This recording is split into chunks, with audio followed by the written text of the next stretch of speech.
No, but listen to, did you hear the press conference of Seleke Kromah, the IG? He did say that this is a highly political case, did he not? So you don't take the partisans' word for it, you take the IG's word for it. We elect on 85 irresponsible men, what happened to our country. We elect on 85 irresponsible men to govern this country, not to be very irresponsible. Please place your left hand on the Bible being held by your wife, and you will kindly raise your right hand, sir, and repeat after me. All standing, please. I, Joseph Newman Boyka Sr.,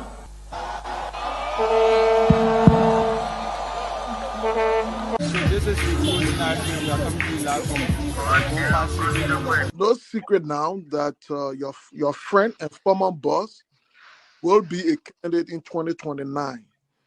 With all of that you experience, all of that you know, and everything that you see unfolding in the country now, will you support him? Will you be part of the process? Will you give him the support? Do you think he can be a better president?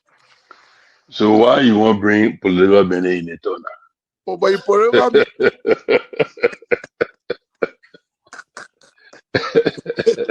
you're political man, before you go out, very active. I plead the fifth again. Okay.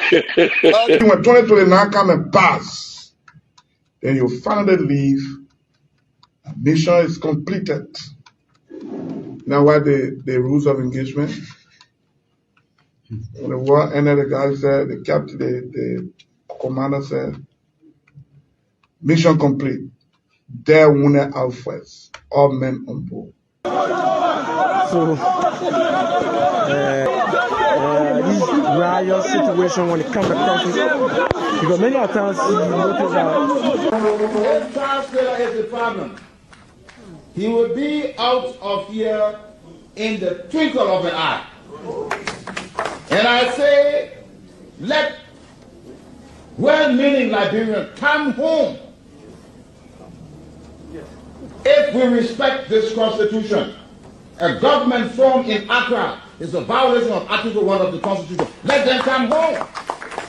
Let that government be formed in Monrovia. On the Boyka's administration, we want to give the government of Liberia an ultimatum of 72 hours to provide a living ballot of the chairman of the Student Unification Party, or else there will be a catastrophic pneumonia in the Republic of Liberia.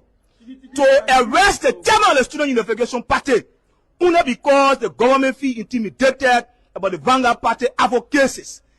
The government got capital road, small road, B road, all kinds of I think the reason Joseph Baga will not do much because the old man, the papa is suffering. The papa loves the country, but he can't make it. The criminal there around him, they sophisticated than him. They are sophisticated criminals, so they can't make it.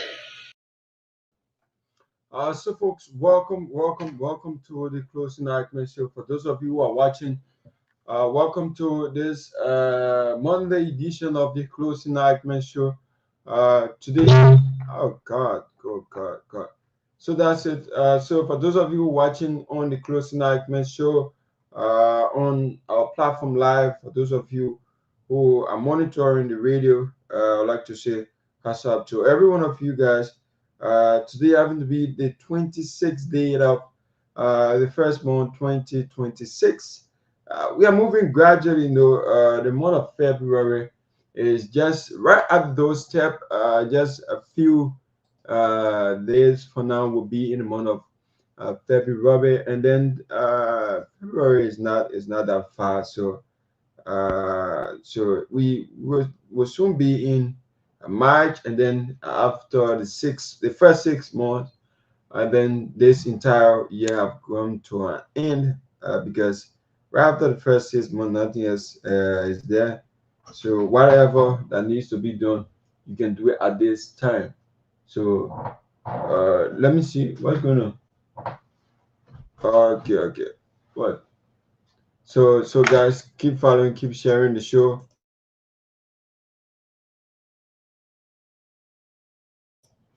So basically, it's about 5 minutes past 9 o'clock. So we are getting similar that the CMC political leader Musa Hassan Bilete will be coming on tonight. So we'll scream him right after he leaves. We bring you the closing argument show, which platform, then we can just scream him live on the close via TV. Okay, so we are going to bring him live, the political leader of the Citizen Movement for Change. He wants to break down on this State of the Nation's address by Her Excellency President Josiah Yumo Boaka. So let's now cross over to our studio there. Just leave it, to bring you the Citizen Movement for Change political leader on Musa Hassan Bility. Right up next. He's already in flight. So let's cross over. Managed, reduce inflation, and expand the tax base. There has been no movement in curtailing public spending and stabilizing macroeconomic indicators. And the pace of job creation and poverty reduction has lagged expectation. President Boaka failed to update the country on the progress. What new measures has he put in place? How has that translated to saving on wastage and improvement in the life of our citizens? The president indicated $4 billion in committed investment, mentioning the HPS and Azera concession agreement. The figure of $4 billion is the figment of the imagination of the president's speechwriter. Preliminary examples by experts indicate that no more than $900 million over several years is the highest of the investment. The president has also stated that the total and Oranto production sharing agreement will amount to $800 million in investment. This is another over-exaggeration of investment. Oranto exploration wells. They do not have technical or financial capacity. There is no history of the company engaging in exploration in deep waters. We can simply say, based upon the company's action in 2007, flipping local blocks 11, 12, and 14, the granting of oil block to Atlas Oranto is an effort to enrich a very few hidden hands, both foreign and Liberians. President Boaka's 2026 SONA underscore a notable rise in Liberia domestic revenue, positioning it as a key achievement and a potential turning point for the country's fiscal independence. As Liberia advances its tax reform agenda, the transition from the generous GST to the VAT has emerged as a central factor influencing these revenue outcomes. The increase in domestic revenue can be attributed to the transformation from the GST to VAT. However, the VAT by design does not broaden the tax base. It simply increases the tax burden on ordinary citizens. Thus, the most touted revenue surge is simply a function of this tax policy shift rather than organic economic expansion or improved compliance in the existing sector. Evidence from the fiscal data show that the bulk of the new collection is concentrated in sectors newly subject to VAT, or where economic growth or significant improvement in enforcement. This pattern indicates that the rise in domestic revenue is not organic, but rather policy-induced, with limited reflection of underlying economic dynamism. The business environment remains hampered by bureaucratic hurdle, inconsistent policy implementation,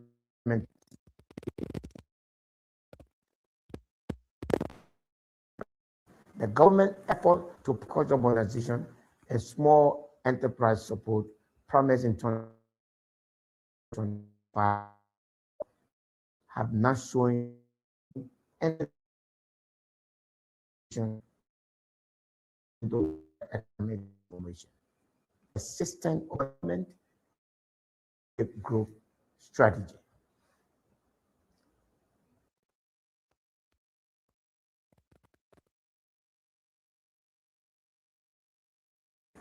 Critical shortcoming remains. Promises of inclusive government and effective service delivery, tenets of local government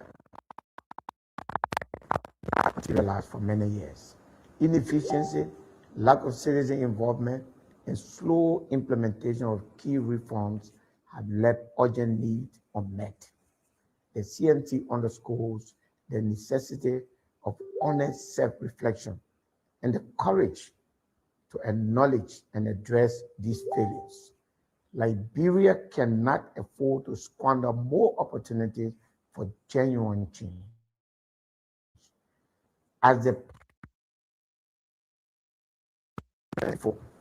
President's Sona paints a picture of robust economic progress and stability, citing improvement in GDP growth, inflation, reserves, revenue, and infrastructure. However, a critical analysis reveals that the progress is, in many respects, minimal and falls short of delivering transformative or spectacular change for the majority of Liberia.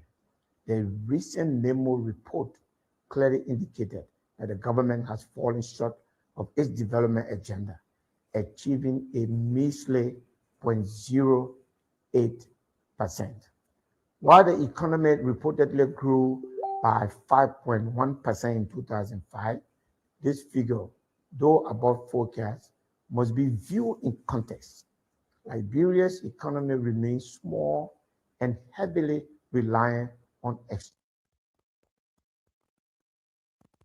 agriculture, sectors that are vulnerable to commodity price shock and external influences. The cited growth, largely driven by mining expansion and export gain, does not necessarily translate into broad-based improvement in living standard or job creation for most citizens. Furthermore, the persistence of high-level poverty rate and the significant challenges remain unresolved, with growth failing to diversify beyond the traditional sectors. Inflation decline to 4% is highlighted as a major achievement. Yet, this reduction follows a period of high inflation of 8% in 2004, meaning the benefit is relative and recent. The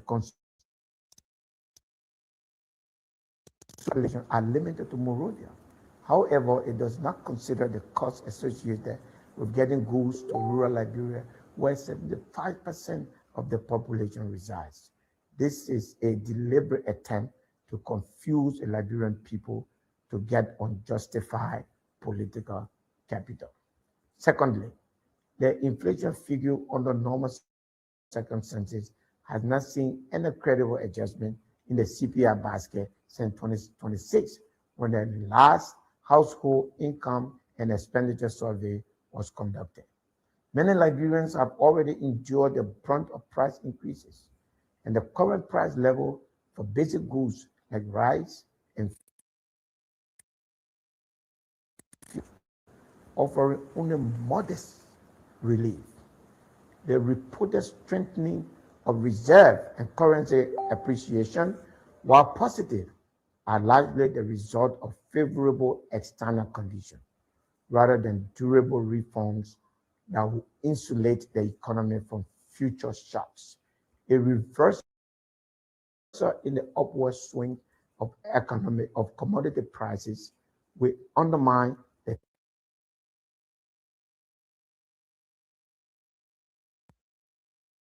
upward swings in the Liberian political economy for generations and will continue on this trend unless Liberia becomes producers of finished goods instead of simple suppliers of raw material to foreign exporters. On the fiscal point, the increase in domestic revenue and the approval are presented as milestones. Yet, these gains, in part, a rebound from previous underperformance and heavily dependent on improved tax compliance and digitization, which, while commendable, do not represent a fundamental transformation of Liberia's economic base. The government continues relying on external loan and grants, over $334 million in new agreements and $381 million in donor commitment, demonstrates that fiscal reliance remains fragile.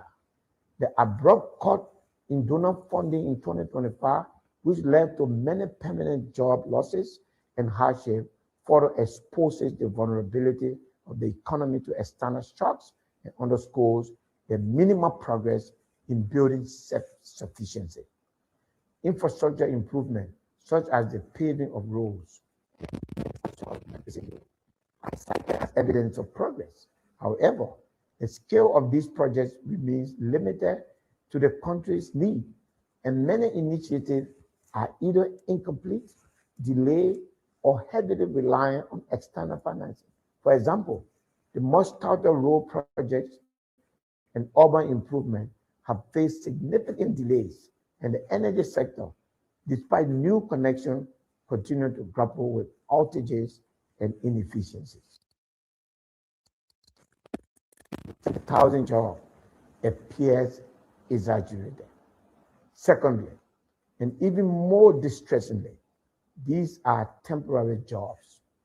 Promised future youth employment initiatives are largely tied to temporary or project-based work rather than sustainable private sector-driven employment that will indicate deeper economic transformation, which leads us to another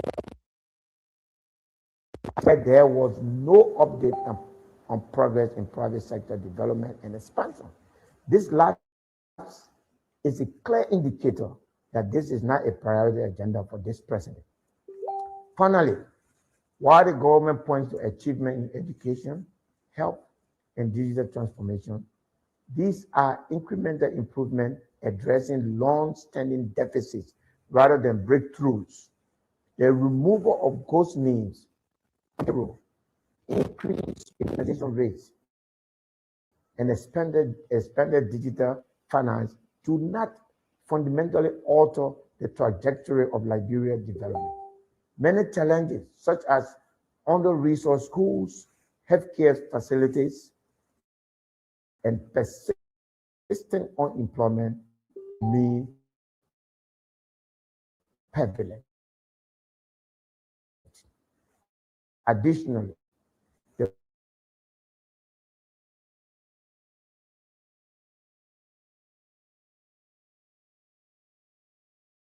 directly related to issues in the labor market that give birth to allegations that Liberians are not qualified for higher level employment opportunities.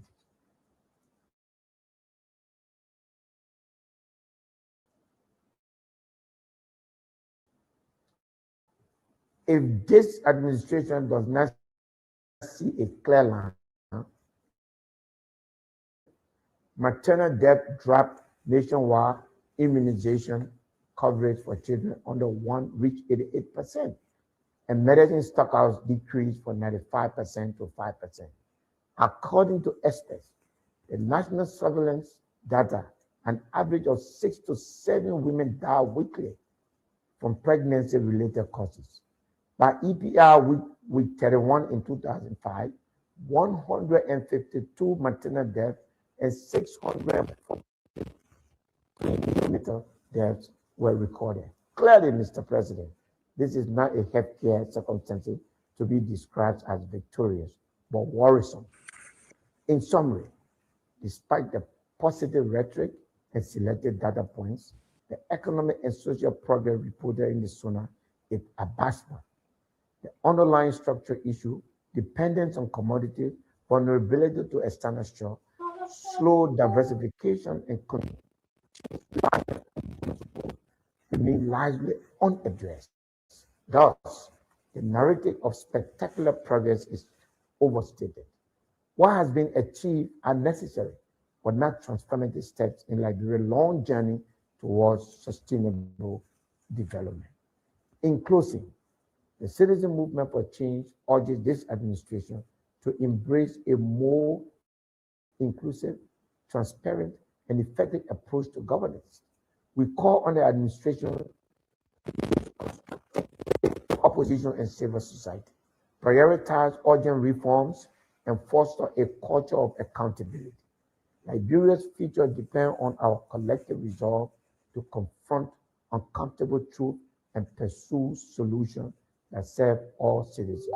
The time for action is now. God bless Liberia.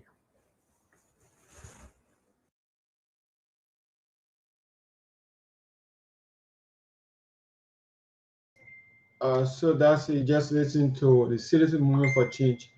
Political leader Musa Hassan Bilete, his life. It just ended his press briefing tonight at his residence, and then breaking down some of the things that the Citizen Movement for Change see it necessary to make some statements on the President's State of the Nation address. So, Mr. Pewee, how you doing? You can take it from there.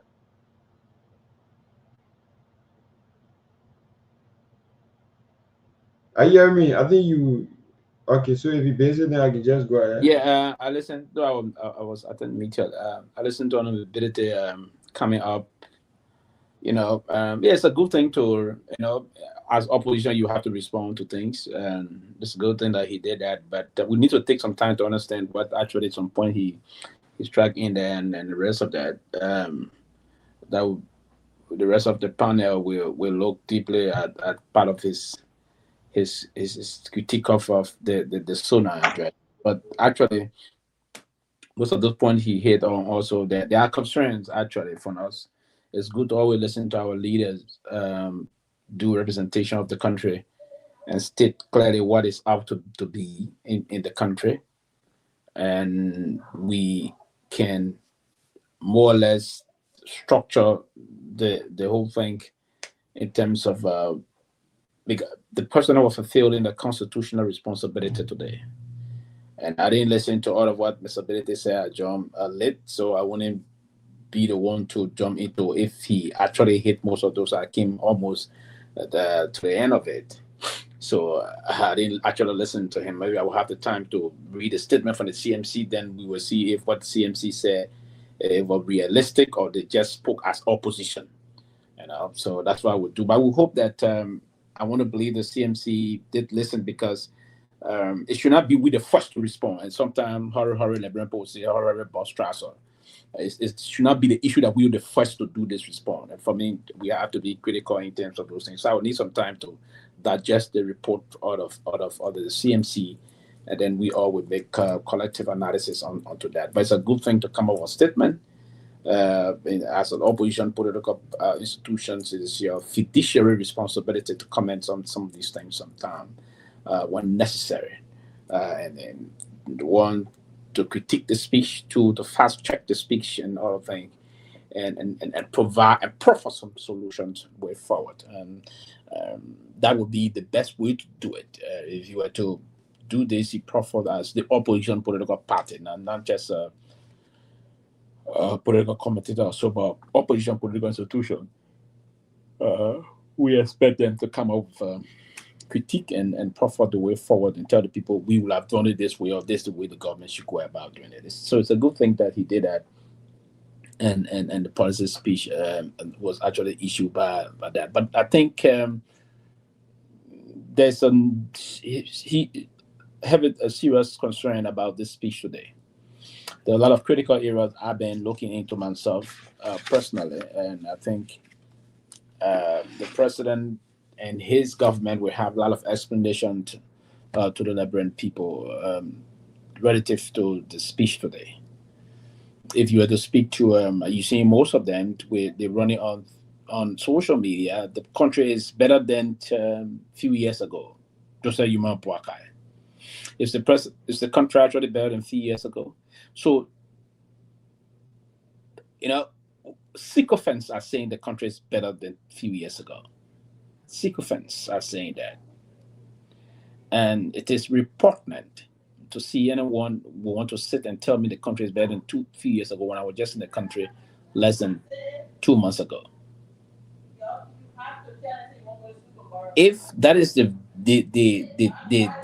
analysis they're trying to push here, then we ought to do a lot of deeper soul section here for most of those guys. The country is better than a few years ago for people like Stephen Johnson as person now. He's building a new home. He got a new job. He's taking good care of his family here based in the US. And he's getting extra lot of money. He's living good life in Liberia. So the country is actually better than a few years ago. The country is better than a few years ago from the chairman of the United Party. He's the board chair of the Freeport. There's a lot of things going on behind the scene there. A lot of things happening. So for him, the country is better than a few years ago. But if you have to talk to the woman in Newtown or West Point, or those in the villages in Zozo district or Zota Panta district, if you will, somewhere in Nimba, deep in the forest in Nimba, they won't tell you that. Somewhere in in Maryland, the Kehleboe area, the River G area, the Grand G area, the Kitman, the Bombing, the Bapolu area, people in the deep Compost forest, the better forest, they only say that. So it's the same thing. Those working class people that are beginning the issue of getting engaged to pay the kids' school fees, pay rent, they only say these things are getting tough in the country. So the country is better than 2 years ago are those that are running on social media and that are executive and actors in this government. So we ought to be a little bit concerned about that. So a lot of things. So we'll wait for the team, or the team will come out. We're going to discuss this, and we're going to look into a lot of things the president said. The president made mention of the issue about rural connectivities. The president is saying he took, because before now and then, you see, that's one of the things I'm paying some key attention to also. So we ought to be mindful as to not jump into conclusion, but we ought to be very fair to the Liberian people, because an attempt to erode public confidence is a problem. I'm looking forward to listening to Honorable Alexander Cummings to see his own critique of this speech, because when he paid key attention to this speech, and I think a good leader will behave like what Mr. Cummings did today. You go and sit there, you listen to it, and you profit your way. As for Mr. Mbedete, as the leader of the political, he's also part of this government, but he's an opposition leader also. He's part of this national government, this current government unfolding. And he's also a political leader that will be that's just spoke on behalf of his political party. I'm yet to see the entire, because I hate to just come and say, what Mr. Mbedete says is all true. I will be a blind and terrible analyst to do that. Meaning some people even tell me I'm a sycophant. Right? To come here with mine and say to you, my people, trust me, some folks can do that. Just come and show, Mr. Mbedete is right. What he said, no, I will be wrong. I will fail myself.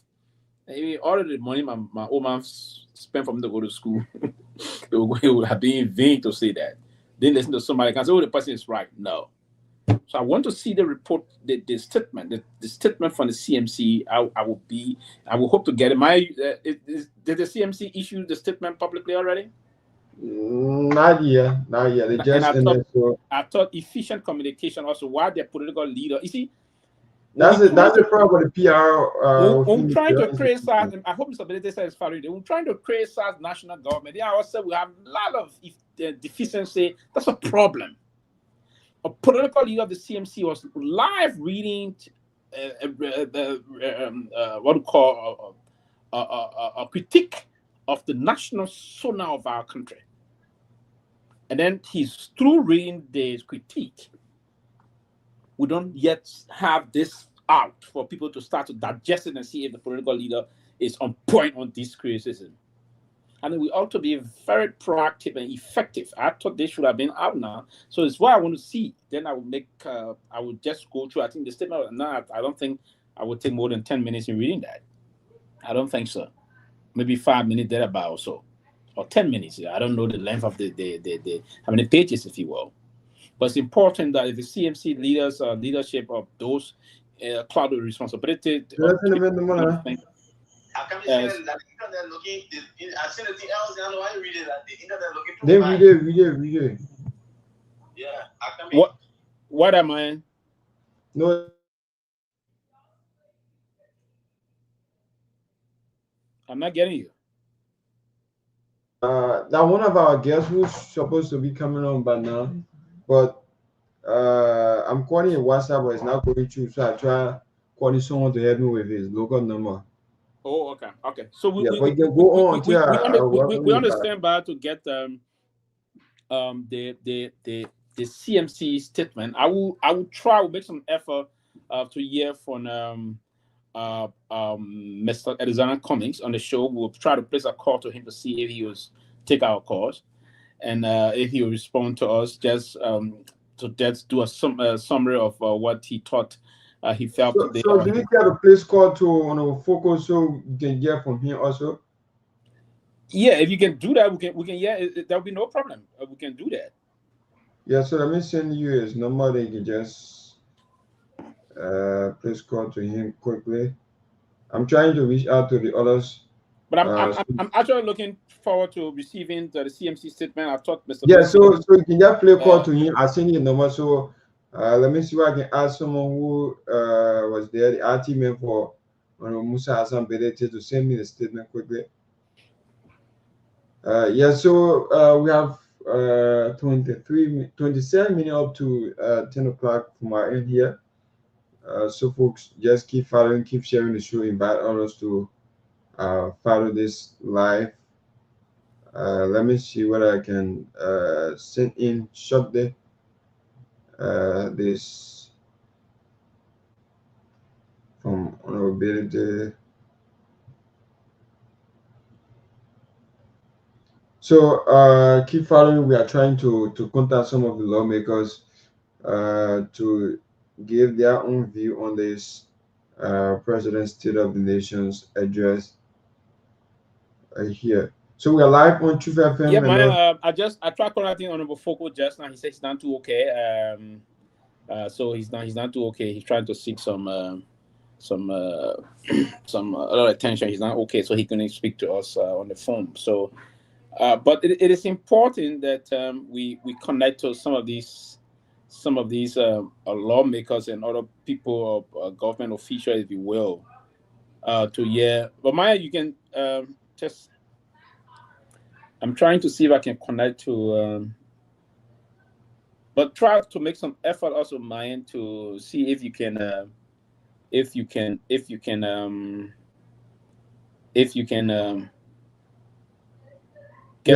that statement. It's important that we need a statement also, so that we use that as a means of doing some connections and just hold on a bit. Let me try something here.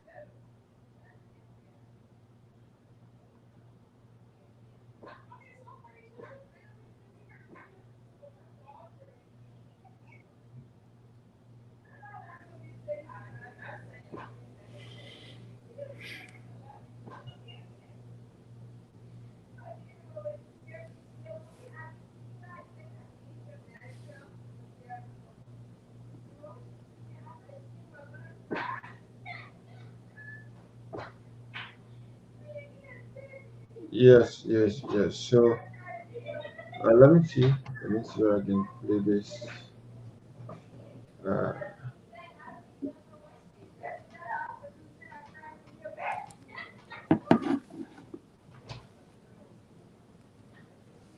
So maybe I can just play it until we try to see how we can find some adjustment here.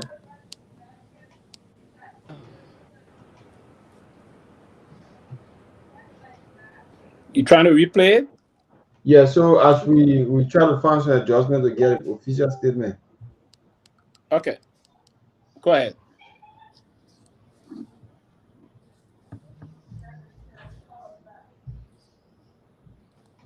Fellow Nigerians, the citizen movement for change welcomes the opportunity to the sooner delivered by President Joseph Boakai. In the spirit of national renewal and progress, we offer this statement as a constructive critique designed to foster honest dialogue about the urgent reality confronting our nation. We must be forthright about the present issues, critical shortcomings, and missed opportunities that demand collective action and bold leadership. Before we respond to the legislative agenda and economic and social conditions, I would like to set the stage for an honest discussion, a discussion that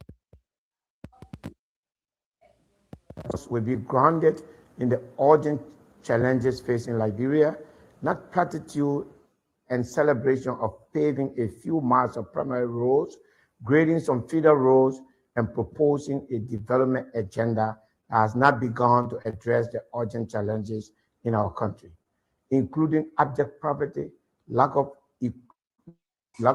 quality and adequate education, healthcare, and drug rehabilitation system, and limited experience.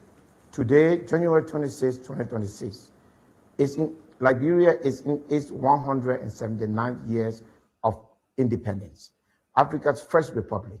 Today, we heard our president, in His Excellency Joseph Boakai, list a litany of accomplishment of the United Party-led administration. We heard about GDP growth figures, revenues in the hundreds of millions, related expenditure. The essential question that we must ask, with all these supposed grand accomplishment, why is Liberia still among the 10 poorest countries on the planet? Why our Human Development Index is a paltry of 0.048, ranking Liberia 177 out of 194 countries? Why after 23 years, the international community boasting our 17 billion in foreign direct investment, billions of dollars in export proceeds for foreign multinational corporations, the average Liberian continue to live on less than $2 a day?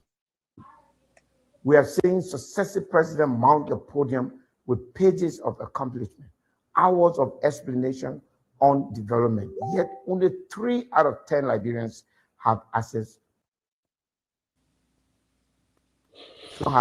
to pipeline water. Many Liberians still drink from the polluted streams and rivers their ancestors drank from hundreds of years ago.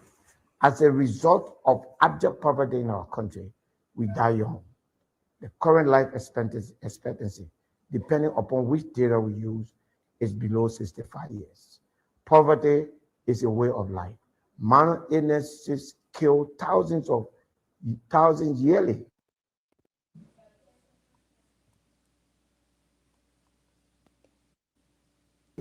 We have made progress. Can we honestly say we have utilized our God-given resources, our geographic location, and our human capital to make any significant improvement in the lives of our citizens? The answer is a resounding no. President Boakai's 2026 SONA outlines modest GDP growth, improvement, both domestic and foreign investment. In 2025, the administration pledged to overhaul fiscal management, reduce inflation, and expand the tax base. There has been no movement in curtailing public spending and stabilizing macroeconomic indicators, and the pace of job creation and poverty reduction has lagged expectation. President Boakai failed to update the country on the progress. What new measure has he put in place? How has that translated to saving on wastage and improvement in the life of our citizens? The president indicated $4 billion in committed investment, mentioning the HPS and Azarameter concession agreement. The figure of $4 billion is the figment of the imagination of the president's speechwriter. Preliminary examples by experts indicate that no more than $900 million over several years is the highest of the investment. The president has also stated that the total and Oranto production sharing agreement will amount to $800 million in investment. This is another over-exaggeration of investment. Oranto exploration wells. They do not have technical or financial capacity. There is no history of the company engaging in exploration in deep waters. We can simply say, based upon the company's action in 2007, flipping local blocks 11, 12, and 14, the granting of oil block to Atlas Oranto is an effort to enrich a very few hidden hands, both foreign and Liberians.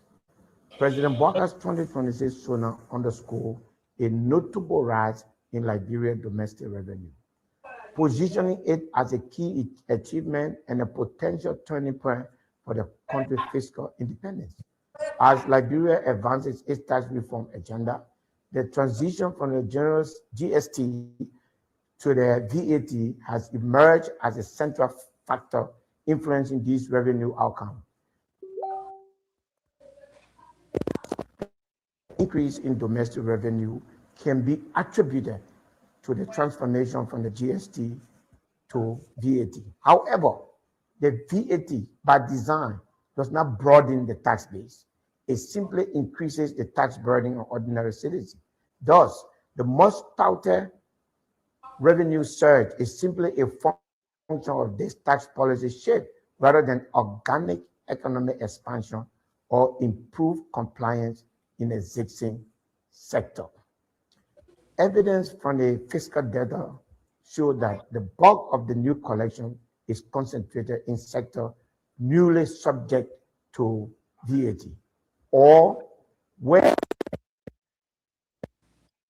economic growth or significant improvement in enforcement.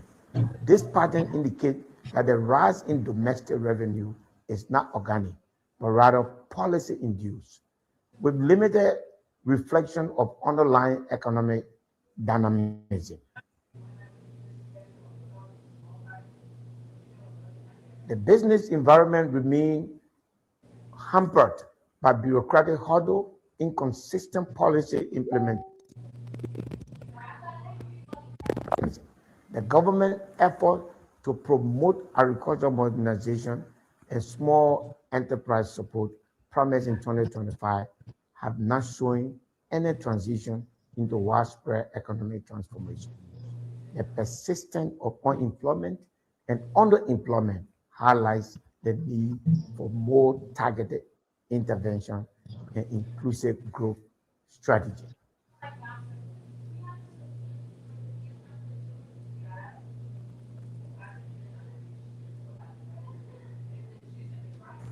Critical shortcoming remains.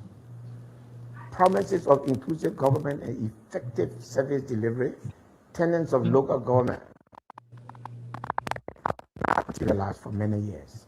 Inefficiency, lack of citizen involvement, and slow implementation of key reforms have left urgent needs unmet. The CMT underscores the necessity of honest self-reflection and the courage to acknowledge and address these failures. Liberia cannot afford to squander more opportunities for genuine change. As the President's SONA paints a picture of robust economic progress and stability, citing improvement in GDP growth, inflation, reserves, revenue, and infrastructure. However, a critical analysis reveals that the progress heralded is, in many respects, minimal and falls short of delivering transformative or spectacular change for the majority of Liberia. The recent NEMO report clearly indicated that the government has fallen short of its development agenda, achieving a measly 0.08%. While the economy reportedly grew by 5.1% in 2005, this figure, though above forecast, must be viewed in context. Liberia's economy remains small and heavily reliant on agriculture, sectors that are vulnerable to commodity price shock and external influences. The cited growth, largely driven by mining expansion and export gain, does not necessarily translate into broad-based improvement in living standard or job creation for most citizens. Furthermore, the persistence of high-level poverty rate and the significant challenges remain unresolved, with growth failing to diversify beyond the traditional sectors. Inflation decline to 4% is highlighted as a major achievement. Yet, this reduction follows a period of high inflation of 8% in 2004, meaning the benefit is relative and recent. The are limited to Monrovia. However, it does not consider the costs associated with getting goods to rural Liberia, where 75% of the population resides. This is a deliberate attempt to confuse the Liberian people to get unjustified political capital. Secondly, the inflation figure under normal circumstances has not seen any credible adjustment in the CPI basket since 2026, when the last household income and expenditure survey was conducted. Many Liberians have already endured the brunt of price increases, and the current price level for basic goods like rice and offering only modest relief. The reported strengthening of reserve and currency appreciation, while positive, are largely the result of favorable external conditions, rather than durable reforms that will insulate the economy from future shocks. A reversal in the upward swing of commodity prices will undermine. Myean, I think you play this first. We can start now, Myean. We got that, and we'll wait. So Mr. Pewee, let me break this news. I'm getting it from a reliable source that Agriculture Minister Alexander Nuta will be changed from the Ministry of Agriculture to LACRA. So I'm getting the information from a reliable source within the executive mansion. How reliable is your source? Watch the source and see. How reliable is the source? But yeah, but that in the next few minutes is going to come out. Yeah, I know clearly that there's a lot of things happening behind the scene. The president and that is the prerogative of the president to do that. But before we can get that, Peabody, welcome to the show. Today we'll be looking at the post. We're doing some post analysis, of post critique of the president's SONA, the State of the Nation address to the legislature. Good to see you, sir. Good to see you. Good. Happy Monday. Happy Monday. I'm so tired. I've been cleaning snow all day, but I'm doing well. Yeah. I haven't even. I started mine. I got the cold soaping by in. I got to get by in, and that's part of the responsibility of being in this country during the winter. You have to do that to shovel off the snow from your driveway and other areas. To make sure, particularly if you have kids and other things, so that they wouldn't fall, and you have to do that. I have to go get some salt from Home Depot, snow salt, and spray before the snow started coming. But again, everything is we need to go do. But yeah, Maya, to that point, it's key. We're going to go to that also. It is of the. I've been hearing that the president is going to do some reshuffle, and that's the prerogative of the president. I would believe sincerely that the president should undertake those kind of a thing to ensure you give some enhanced capacity to the cabinet of those that are on. People shouldn't feel entitled that they were appointed to stay perpetually. No, if their performance is not as going to please the president, there should be a review of their performance issue. If not, either shift to where they can perform well or get out completely. And it is the prerogative of the president to do that. So we anticipate some of those in entering year three, because we just started year three and moving forward today. I will believe that, but again, there will be some conspiracy. Again, of recent, Dr. Nunta and the Minister of Finance, he been going after the minister. There have been some issues, some attack, some guys attacking him on some lines. So again, in some cases, people will be politically hunted out. They will not be based on performance. They want to be based on certain issue of on those around the presidency and other things. But Dr. Pewee, before we move on, this is a very important thing I would love for all to highlight, and we're going to be highlighting this every day. Maya, I want to ask you this question. I observed that the press secretary and her deputy, I don't see them working together. What's the problem? We know very well that Kula Fofana is the honorable press secretary to the president of the Republic of Liberia. It's been a while, more than a year now ago, more than that. Joseph Valai was appointed as one of the deputy press secretary. And as per the executive mentioned, the structure within the press secretary office, the president got the right to appoint, I think, 2 deputies and 1 press secretary. So we have the press secretary, we have the first deputy press secretary and the second deputy press secretary. During the former president, Eddie Johnson Sirleaf, we had Christopher Sirleaf and Christopher Sirleaf and Ibe Blackie serving as first and second deputy press secretary at the time. That deputized the current information minister, Jerome Matthew Pierre. Today, during the Myean administration, we had the press secretary. We had 1 deputy that deputized the press secretary, Seleke Kromah, of the press secretary. First was it was Seleke Kromah, because Mali didn't stay as long as we imagine. Then Seleke Kromah came in the picture. When Seleke Kromah came, his deputy press secretary then was the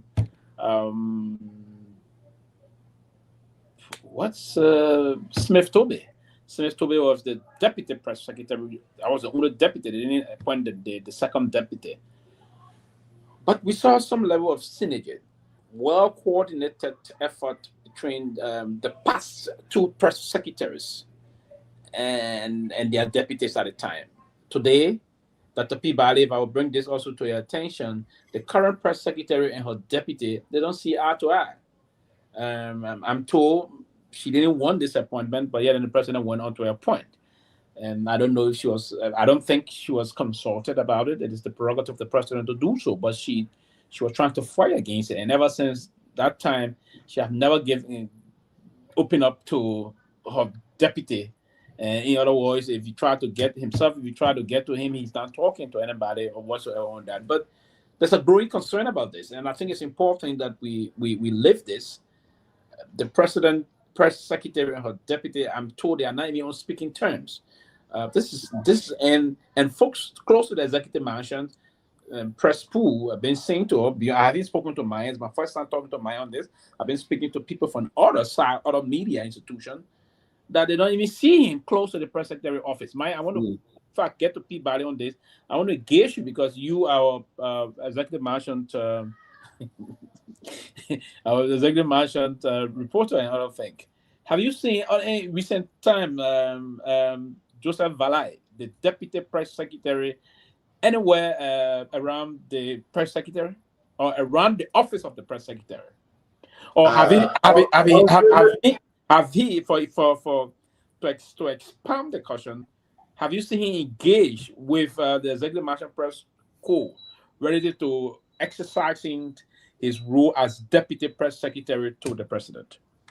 I will tell you no. All the questions that you asked, I will tell you no because since I started taking note of him over the past months, he doesn't come around at all. Neither him coming in the office of the presidential press secretary because he himself as the deputy. And then there was a time that I noticed the presidential press secretary wasn't that well, and then she has to force it and then to come. So all our reporters were concerned that if the press secretary is not well, why is it that the deputy cannot take in charge? And then it was how we saw other reporters started saying all kind of things like maybe probably there's a beef between both of them, there's an issue, and then it was how we started hearing back and forth from other reporters, people who have been in the office for a very long time, started giving us some history about what is going on between the both of them. But I don't think it's necessary because the only time we do see him is when maybe probably the president is having a program somewhere and just come in with his phone or his price, and then after the program, he just lost. He don't come to the press school to know what exactly happening. It doesn't come around at all. But So we don't know what since you've been around there, he have never signed any release coming from the no, deputy president no, phone. no, Or he no, had no. never taken the Not phone to to even talk to enter the the press. office. I haven't seen him enter the office since I've been there. So what is he Yes, doing? to even see him around whenever we're having press conference or whatever, we don't even see him around, even though he's a deputy when we're going out of time, whatever that has to do with the press, doesn't see me around. Like we are the engagement how the president they call Christmas, he wasn't around. Only the press secretary, the other folks who are within the office, that's all, but we didn't see him around. Dr. Peabody, what do you think is the problem? This been lingering for some time, for a protracted period of time, ever since the appointment, more than a year ago. That and it's, I mean, just getting it. Someone was telling me like sometime last week, and I told the person I would try to bring this up, and it's good at. And I saw him today after the program when the president left.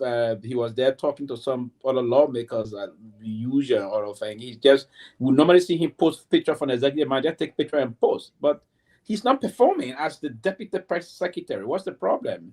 Do you think this is imprudent on the part of him to be receiving government salary and not performing the tax, or Well, have anybody spoken to him? Myean, you guys are the journalists. Have you guys tried to reach him by phone to talk to him, to inquire what's going No, on? sometimes if you try, he before says Mike come on there, there's no Dr. Peabody, issue. he doesn't take his phone. I personally, normally we communicated a lot before he was appointed. Now, if you call him, he don't pick up his phone. He behaved almost like he's the Minister of State for Presidential Affairs. He don't take his phone. He don't take his friend's phone. And I'm one person that normally he will communicate with me before on a daily basis before he got the job. But now if we call him, he don't take his phone. But I don't know, Maya, he can respond to you guys' call also. But go ahead. Yeah, No, like I would say, he doesn't respond to anyone, even at times if you try to speak to him or whatever. He doesn't respond to you at all. So he just come. He's always by himself, always alone, and then do what he came to do, and then after he just done, and then leave the executive mansion. That's all. But I haven't come across him to like speak with the executive mansion crew or anyone within the executive mansion to have like so a he's not discussion. speaking, he's not coming along. So I'll be Nothing at interested. I'll be interested in seeing him, in hearing from him on what is going on.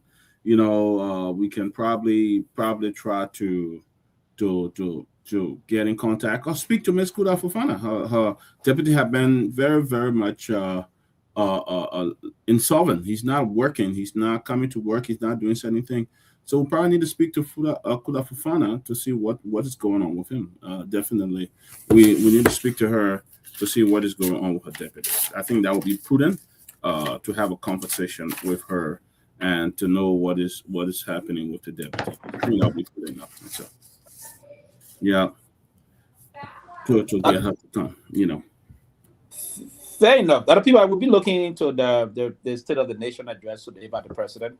But before then, I don't know, Mr. Benedict just spoke on behalf of the we'll get to that. They responded, but we'll generally be looking in the president state of the nation. That's so I know you listened to it before we can go in full swing of the discussion. What's some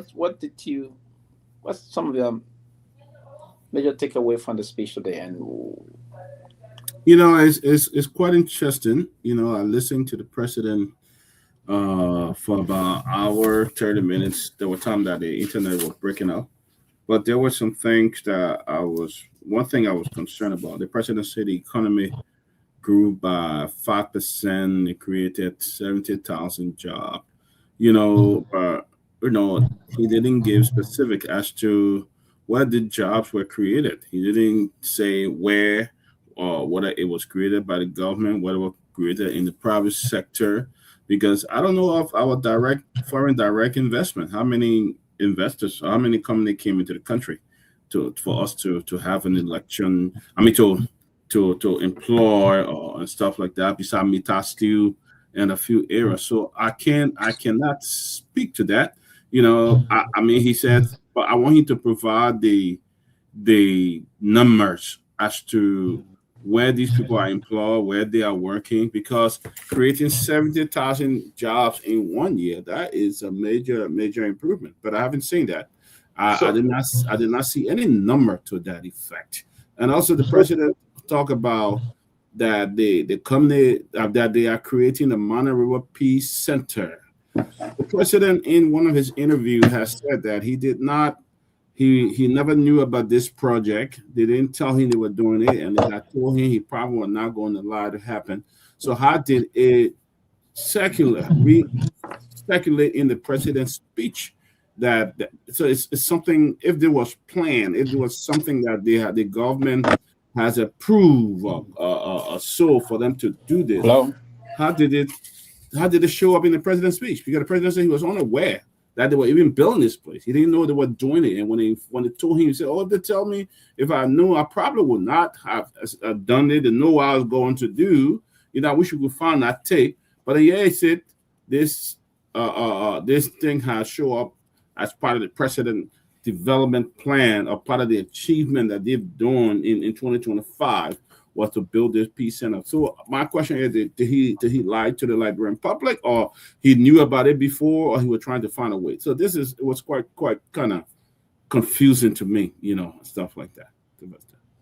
So we did have an exclusive interview with the presidential press secretary, and then we asked about the 70,000 job that was created by the government, according to the president. And then according to her, she said that this job that the president mentioned about is the issue about the various ministry, the various government institutions, the employment that the president did, the appointment, the entire government institution, whatever ministries within the country. That's the total number they added together. That's what made up to the 70,000. And then we did ask her, with the president appointing someone, is that part of the job creation that he have created for the Liberian people? And then she said yes, because it will help that family, and that family, if someone is appointed, it will be able to help another family, and then that will go on. So I see you laughing. Yeah, that one is very huge. Can I chip in? We'll come to you. Hold on. Yeah, so with that number, it's very huge for Liberian people to see. If you're saying that 70,000 plus or 70,000 job vacancy for Liberian people, then we are still seeing people still passing around looking for job. Young people, people graduating from universities around here, they are still looking for Myean, jobs. let me hold you there a little bit, and then we'll come back there. So let me take you back a little bit before I can come over here to Sally. What's it, Sally, right? Yeah, Sally. Yeah, okay. It's good to see you, Sally. I will come to you in the JV, Myean. But Myean, let me push back on this one. She said she also included the presidential appointees. Exactly. That was what drew our attention, because do you have that clip, Myean? I have it. So I want you to cue that clip. You're going to play that. It's very important, because if that's the case, then they're trying to justify the president lied to us today. And we didn't want to jump to the conclusion that the president lied from the beginning. But if that is the case, because those presidential appointees, some of them came 2024, and we are talking the year in review is 2025. But Sally, let me hear from you before we come back to Mike quickly. I will quickly hear from you on this. I think you followed the president's State of the Nation address today. What was your own takeaway, and what are certain issues that really drew your own attention? Go ahead quickly. Yeah, so I will go back. Firstly, let me say thank you so much.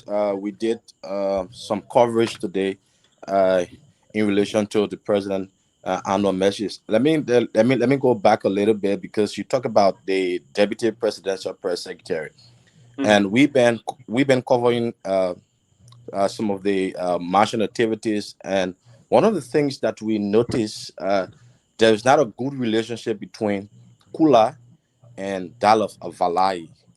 And once upon a time, the president came from, I think it was somewhere around France or something, and we were at the airport, and journalists being around, we decided to do a live interview with Valai. And the presidential press secretary came and told us in the public that we should not interview Valai.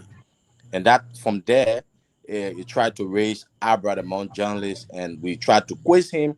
And I don't know, because of fear himself, he didn't, respond to us and said that you people have to listen to her. As you say, I shouldn't talk. I will be taking my salary.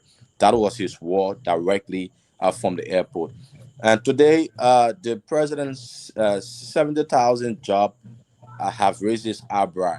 When you look through the page, we also did an interview with the labor minister, Minister Kopo, because the labor minister is have that authority, to find job for Liberians and so forth. And one of the things he said that which Myean said, that Kula said, that they all included presidential appointees. That's one. Two, and the ministry did a roadmap that people will have vacation jobs. So these are one of the things that he mentioned too. And also we quiz him. Vacation job is just short term.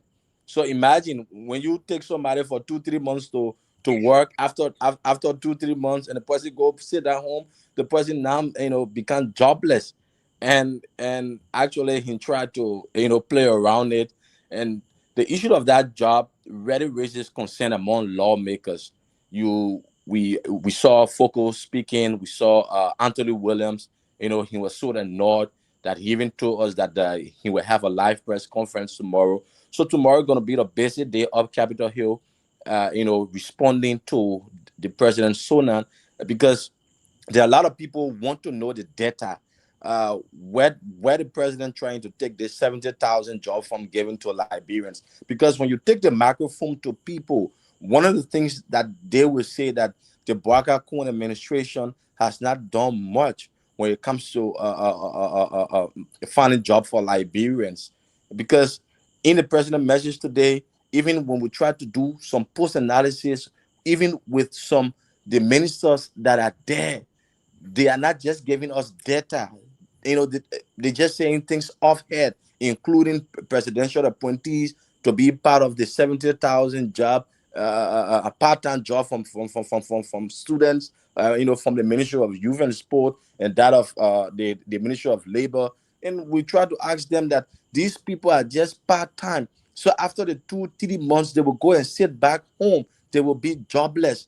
But we want to know from from which angle that the president really spoke from, that giving 70,000 jobs to Liberians.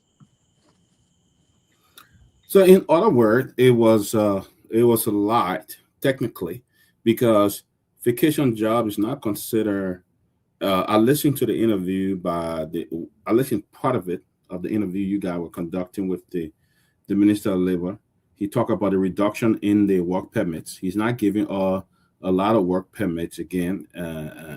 So most of the people are looking now into Liberia. If you were selling almost 40,000 work authorization out, how much did you reduce it by? One of the things he didn't say. He didn't say how much they reduced the work authorization by. In the first place, while it is true that some people bring in foreign workers, MSAs, and some companies, how how much work authorization are you selling out for people? Because every work authorization you sell, it means that one Liberian have been subtracted from getting job and stuff like that.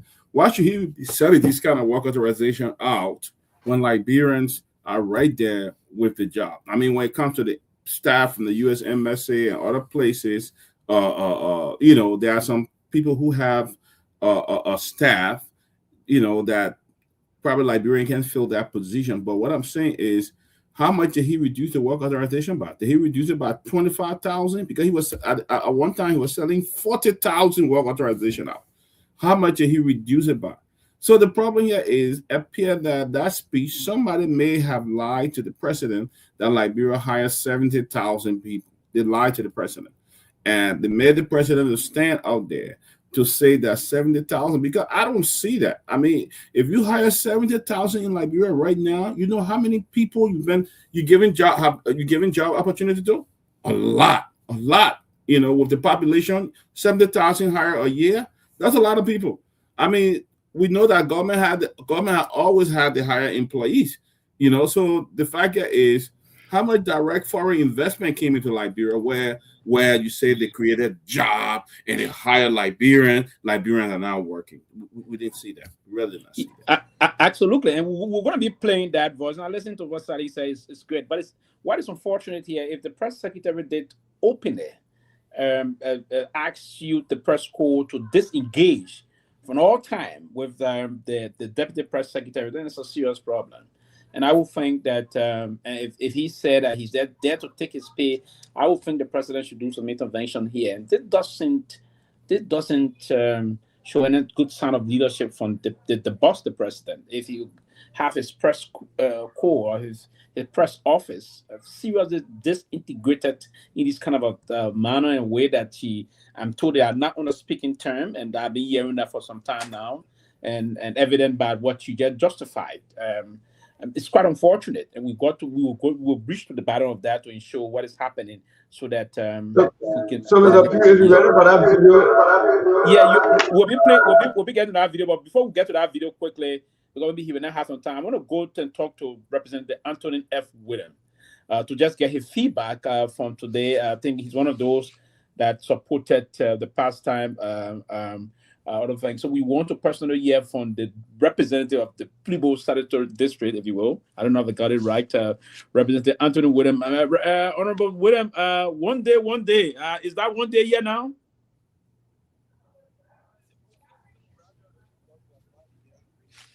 Honorable William, are you there?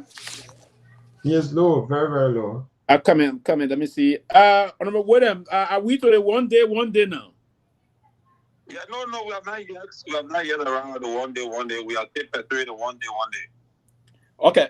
Today the president delivered his third State of the Nation. It's a constitutional responsibility on the part of the president to do that. What's your takeaway as an honorable man? Because he was reporting to you, the lawmaker, and I think you have to go and report to your constituents, the people of Maryland County, particularly the Kehleboe Statutory District area.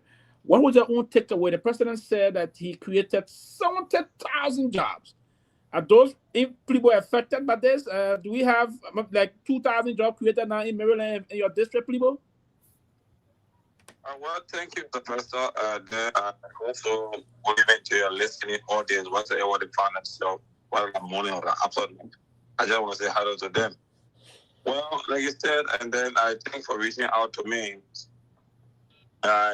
When the president was doing his State of the Nation address today, when he started, when he went in for a little bit, the manner in which we were proceeding, I quickly went for an e-pen and I started to take notes because he was saying some wild things at the end of the day that could not be traced.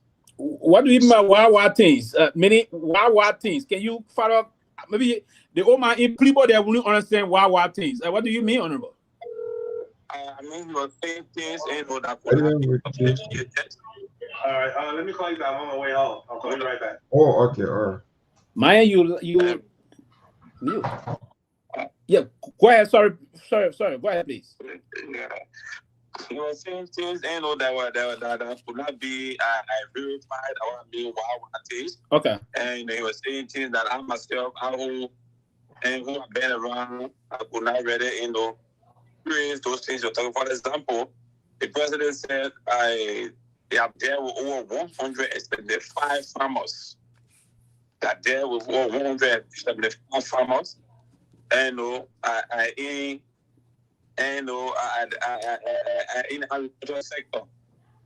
So if somebody said that there were 175 farmers in the agricultural sector, if the president was very much precise enough to say that there were 175 farmers, he never also let us know which of those counties, which of those districts, that we can be able to trace those 175 farmers that he said that they are there and have never been improved.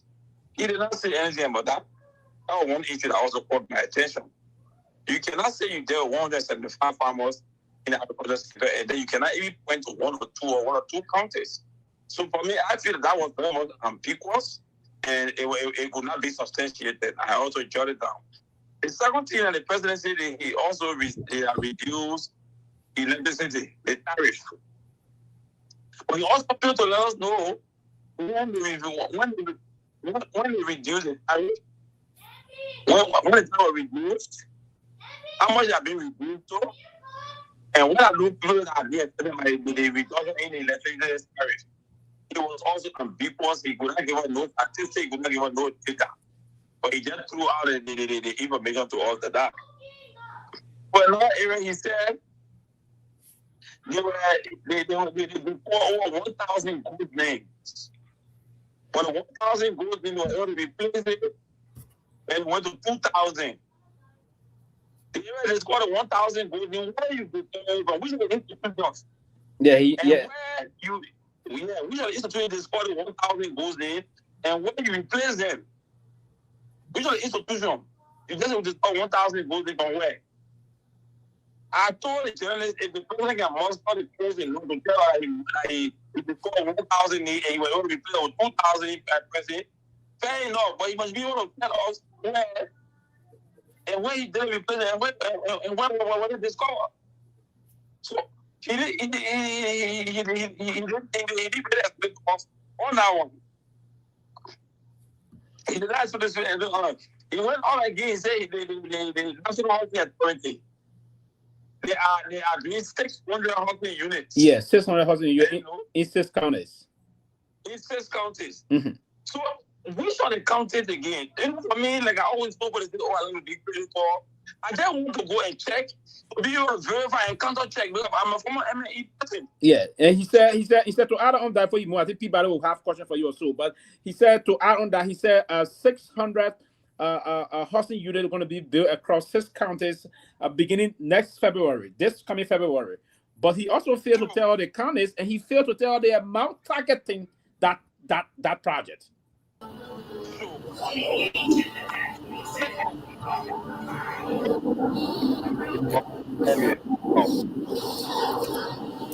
Hold on. I think somebody got to mute, please. Go ahead, please. Go ahead, Honorable William. Go ahead. So if the president has most of the coverage to build a formula bring people that 600 housing units will be constructed in 6 counties, he also going to tell which of the countries that will benefit. How much the cost will be associated with 600 units. We can't be like the situation in Lupa again. We get arguing about what we can't get an actual figure. That was another one. In another area, he talk about that 70,000 that you talk about. Mm-hmm. It beats my imagination. It beats my imagination. You know what I'm saying? People 70,000 going on a few. That way I have a face value. How much are you paying them? You don't even tell you get them, but you pay them, or you get 70,000 there with your food, and yet to be verified. Those are some of the things. I know the president, he just put out the information to the public without he quantifying it, without he attaching we can be able to verify what the president thinks. But Honorable, do you think quickly before do you think because we get you, will soon be other people come with a few questions or so. Do you think the speech writer or those they were unfair to the president? They just wrote figure and wrote a speech for him, and as an edited man, he just came and unfortunately they're reading them without getting a clue as to what he had to say to the Liberian people. I'm sure the speech writer did not do a quality work. The speech writer misled the president. They need to be very much exact and precise on those things. The status of those things, and so that the president says we can go and go check it out. So the speech writer, what it did to the president today, it was that they just gave the president what we call an abstract statement. That complete abstract piece of the president today. Abstract, you can't find nothing, there's nothing traceable, you can't see it, you can't feel it, you can't hear it, and you can't see it. They also made the president misinform the Liberian people. They said the president was brave to tell us that the county service centers are effectively working in the county. Can you imagine? The county service centers, today, people can leave American country, can do press to take in Monrovia. People can leave American country, they can't get business registration documented. And the foreign minister was sitting, the foreign minister was sitting right there, laughing, clapping, when she knew that there were no passport issue in those areas. That's the kind of hypocrisy that we saw today. Yep. But I will let Dr. Peabody to ask you one question, then too many jobs will come, then one or two then will let you go. Dr. Peabody, please. Oliver, let me also ask you, there's something very interesting that's came to my mind today. What did the president talk about the Mana River Peace Center? Was that something you guys were ever aware of, that the government of Liberia, he says, is solely owned by the Republic of Liberia? Is that something that you guys were aware of, that the Republic of Liberia was building a multi-million-dollar peace center, a conference center, where we have lodging? Were you guys aware of something like that? Since my entry into the national legislature, that entire conversation you just talking about, we just been coming in broken pieces like a crane crackers. Biscuit. No one know the actual information, the source of the fundings, how is it working, and then you can report it on it today. Not a day that the president got into a connection with the other Malawi young people, how much the fundings, where they call it from, how the Malawi people decided to scale Anofoya or whatsoever. No one know. I no longer have an idea, but only a little cabinet guys spinning around, going around one place to place. No one know about that. Yeah, Tomalin, go ahead. Tomalin, can go ahead, please. Yeah, good to have you on the phone, Representative. My question is, the legislature, you guys, the president, since he announced today about the MRU Center in Foya, you guys are back now from your recess, from your break. Will you guys be having a hearing to discuss how that project came into being and where the funding came from and everything that Liberian people need to know? I think as we have resumed, some of us, for me, I'm traveling tomorrow morning first thing. But if anybody don't pick it up, if any of the colleagues don't pick it up, as I come back, I'll pick it up. Because of recent, once it's done, you call from the people, and most of the time they start to, ping you and point out and they say, oh, you're doing this, or you're doing that. Because basically from my recent, coming back with the kind of way I'm taking issues, my name is just all in the corners from place to place, and they just, I've been radical. So once I come back, if anybody don't figure, now here we put it on it, at least now we'll have the ability now where that, tell us where you get the funding from, and how to derive an identical place to even carry to Foya or carry to local country, and how to go name it center. Yeah, thank you. That's very, very key. People really want to know exactly about that building, that funding, where it came from, and how it came about. Because we got a lot of mixed stories behind it. Yeah, absolutely. But Honorable, before we let you go, recent time we heard you talking about something about the current speaker and other thing, and there was this report moving out that there wouldn't have been quorum today, but there was quorum today for the joint section to come together and other thing and perform the constitutional responsibility.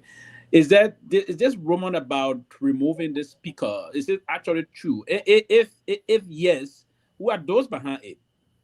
And if not, is the current speaker already performing to your expectation? Well, as we speak, to be clear, I think he's still in the learning curve. He has not completed the curve yet. From all indication, you know that he's still in the learning curve. He has not read it. So he's still learning. Yeah, he's still learning. He has not met up his ability to the speakership. That it is anticipated. From some of us. On the issue about his removal, for me, I am a member of the 25. I met the first 22 that had a meeting. And then I'm the first and fifth president of. Sorry about that. Go ahead, please. Yeah. I'm a member of the 25. I love me God the name as star. They reformed it. Within the blog of the speaker, which we made about 43, about 22, and now we're going to 25. We had our meeting on some couple of issues as it relates to the speaker now, making himself up to some of the challenges that we see coming from the government. I started specifically the executive branch, sometimes the police, officers, some other issues. So we formed our group, reform is that we are set as a program for, and specifically to be able to take meeting speaker because we were the one who made it. We were the tech meeting and the deputy speaker to put in check. We will do things in accordance with the rules and regulations of the House of Representatives. We will do things in the interest of the Liberian people. So that was the aim of the So if you want easier access to receive your Mr. Sita, you got to mute, please. You can. Sorry about that. Yeah. So let before you continue, please, when we come on, we'll have to get that. Let's try to mute before we interrupt this because it's all on the radio. Two other people will think that we just so I beg him, man. Let's try to be doing in a way that we will send it. But sorry about that feedback. Just go ahead. But before you can conclude on this, so is there some sick plan somewhere that anytime he can sparkle, he can be removed? Is that what you're trying to tell us? But the fact of the matter that I tell on the radio, that's the talent speaker house. It's not a speaker of personal plate. And then who become a speaker there, you know that as you sit there, when you don't work in conformity with.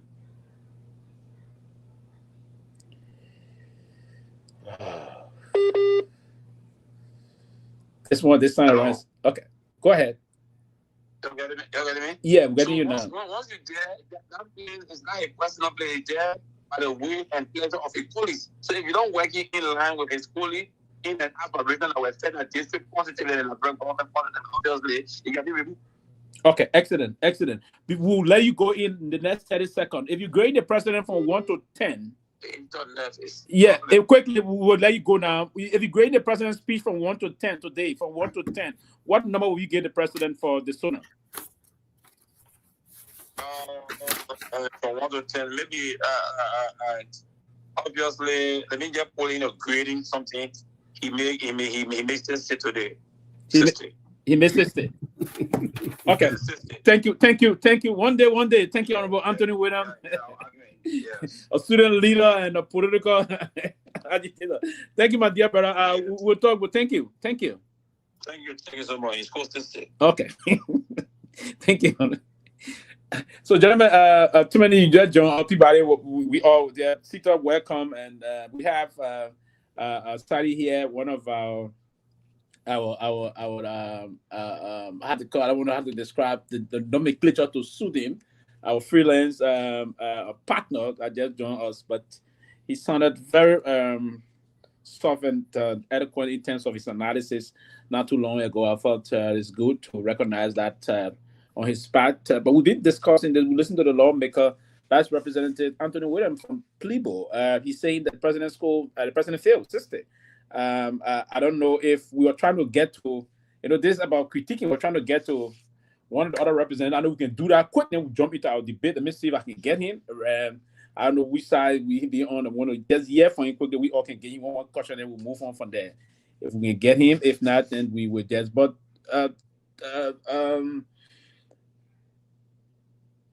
Tomalin, let me just get your gauge of your view on the. Listen to the president. We'll be getting to you. We'll get the representative. We'll interrupt you quickly after they will come back. But let's get back to you on this and see what was the takeaway today? I know you listen. I don't know if you listen or not from what the president stated. The president said some, as the representative stated, some wow things, and I like how he put it, right? And I will be going to that.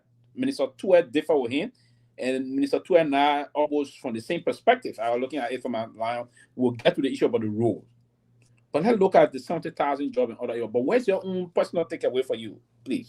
As the Peabody mentioned, the FOIA issue that the president Pharaoh exposed himself today. The president gave a detailed report about the FOIA thing now. Detailed report, even the Secretary. But what your own say, Chief Judge? Well, the president. I mean, to be honest, because today is trying to get this snow off today. I was the time I was listening to his speech in between, so I haven't gotten a whole gist, but just snippets of it from our closing argument page, and such from British Africa. The president, I don't know who wrote his speech for him, but I think he was trying to catch up with time. When I say time, with the fact that they are in the third year and they have not, he gave me his tersona. He was trying to catch up with the moment that people expect things to have been done, to have been completed, certain things to have been achieved at this time. And they wrote that speech almost like to say in a hurry or something like that, to say that they're where we are right now. That, for instance, take the issue of the job. We have no monthly data like in America. You see, and this is why we have been saying it for years. The Minister of Labor is supposed to come out every month with a job statistics about the job market, how much job was created in which sector. You should do it every month. Say, okay, we created jobs in the health sector, we created jobs in the mining sector, the agricultural sector. You have these are data available. The person to come and say he created 70,000 jobs. That's why the debate is now. People are now trying to find out where are the jobs. And I know he was saying the surrogates will be going on in various shows to be trying to defend it. But that's an issue that the president needs to really address. That's why it's important to always engage the Liberian people through the media. You shouldn't wait for Sona. Because when you wait for Sona, you give this kind of long speech with a lot of questions and that need to be answered, the problem starts. But if you're engaging the press, the Liberian people frequently, you won't have to go through all this. And now this government is in a tight situation because now the surrogates, you can't do it alone class reloaded. It can't help you. People will not watch. People only those who in favor of the government, who support the government, majority of them watch that show. But most of the time, the other platforms, you get people with diverse views. I think the president need to really get on the road to explain most of the Liberian people about the speech. Because if you notice in most countries, when the president gave the State of the Nation address, the next day on the road, going to the various counties, the various states to tell the people more about the speech, to break it down. But really, President Baga's speech today was full of a lot of misinformation, a lot of half-truths, and people need to answer these to these questions that people are asking right now. A lot of questions need to be answered. We still will not convince what he said. When it comes to the road issue, I read Minister 12 respond to it, and he gave data compared to the road, kilometers of road that was done by Ellen government, the WIA government, and then the Baga government. And the president come up with all these things to say certain each of the roads. I think he needs to revisit that. And I think the Minister of Public Works and his team to come forward to come and help break it down, because the president's speech is not leaving through a lot of unanswered questions. So we want to hear more from it. We're not believing what he said. A lot of doubts about his speech today. Yes, absolutely. Dr. Peabody, the whole speech, like the president stated that he took the role because Ellen Johnson Sirleaf for the 12 years built, she took it from 5.7%, translating to about, she did 5.7%, which is, if you're translating that into kilometers, it will be about 745 kilometers of road. Mm-hmm. Yes, 745 kilometers of road. Then Mr. Weir took it from did 3.4% in the 6 years, and that would total in the amount to road pavement would be around I think the total of that would be So I was trying to do something here. It would be around 1,000. If you add that total to some, it will total to 1,119 kilometers. But beyond that, Mr. Bwaka is saying to us, in less than 2 years, or in 2 years, or the year under review, they've taken the rule from that 11% all the way to 20%, which of course the data is not showing the amount of from 12% to 20. From 12 to 20%, which of course on 2 years.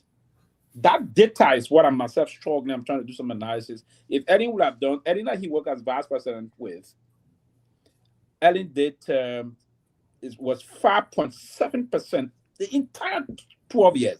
That amounted to 745 kilometers of road. And then you saying to us, so there's a serious mistake probably they may have, that somebody put on the paper and the old man was just forced to read it. So what's your own line to that in terms of leaving the 70,000, but this road thing first and foremost? What's your own line to it? Apparently the president is just adding to what others have started. You know, he probably just adding to what President Salih or President we have started and trying to make it seem like he started all of this, or he's doing it, or his government has extended that. But I think that report is very inconclusive, especially on that road project. I think it's inconclusive, and I think somebody who was trying to get the president to just say something so that Liberian people can say yes, or Liberian people can applaud and say that he's doing well, and just went and force it in that speech. So, but I don't think that report really speaks to what they have done. They haven't spoken to the road that they are building. So, I think that's another fact check that we have to do in regards to what the president said. I think we need to do another fact check. But for me, what I see is like, he has included all we was doing and what we are left, and because he has started those and say that, hey, this is what we did and what we have done. But that's inconclusive. Yes, because an increase from the percentage he's talking about will have required the Buck administration to pave around 1,430 kilometers of road. And that is not feasible at this time, on 2 years. The stats that the president gave us today, if we were to move by that, it will have required him now to have paved something he will have done for 2 years, more than what President said he did in 12 years. In 12 years, he did just 745 kilometers of road. 12 years. And then he's saying to us, in 2 years, he's done 1,430 kilometers of road. That is far-fetched. But the reality, Mr. Sito, I'll come to you quickly before I go back down there. And we want to go back to the president said a lot of things today. And we'll say come back to the rule and the job thing. But I want us to start from the lower aspect. The president stated to us the maternal death rate has dropped nationwide, but he didn't give honest facts for that. Where the number came from and where the number is dropped from to. Right. He also stated that the government funded provided some funding to renovate the University of Liberia and other community colleges, but he fell short of giving the amount given to renovate the University of Liberia. On education, he mentioned some of those things. And he talked about removing 1,000 ghost names from the payroll for teachers and other things, but he also fell short of giving specific here. Thank you so much. While you're reading where he saw the president giving too much inconsistent report to the legislature, should the legislature be more concerned in even going to scrutinize most of the things the president said to them today? Well, thank you very much for your question, and I'm happy to be on the show again. I think the president, his sonor today, make a lot of news. There were a lot of information that was put out to the Liberian people, and most of the informations are questionable. For example, as you already stated, he said that they provided fund to renovate the University of Liberia, and he also talked about BWI. But interestingly, we saw recently that students of the student political party, SUP, were on the campus of the University of Liberia painting. So now the question is, where did the renovation money go and how much was provided for renovation? That was not said. Two, he talks about Booker Washington Institute. Recently, Front Page Africa wrote a story about the dilapidated condition of Booker Washington Institute. Immediately when that story was published, the authorities at Booker Washington Institute began to do some kind of a cleanup exercise and do some renovation work. So again, the reality does not correspond to what the president said. So equally so, he may be giving us some misleading information, but it requires further investigation for us to find out whether actually what he's saying is true, because that does not match with reality. That's one. Two, the president talks about creating 70,000 jobs. But one thing we are missing in the picture here is he said 70,000 medium and small and medium term jobs were created. I listened to the entire SONA. He said 70,000 the small and medium term job. What does that tell you? Those are temporary jobs. If you say small and medium, well, is that a long term or small or is that a long term employment? So we don't know. And besides that, there is no data to show how the job was created, which sectors of the economy the job was created. Is it the private sector or is it the public sector? That was not specified.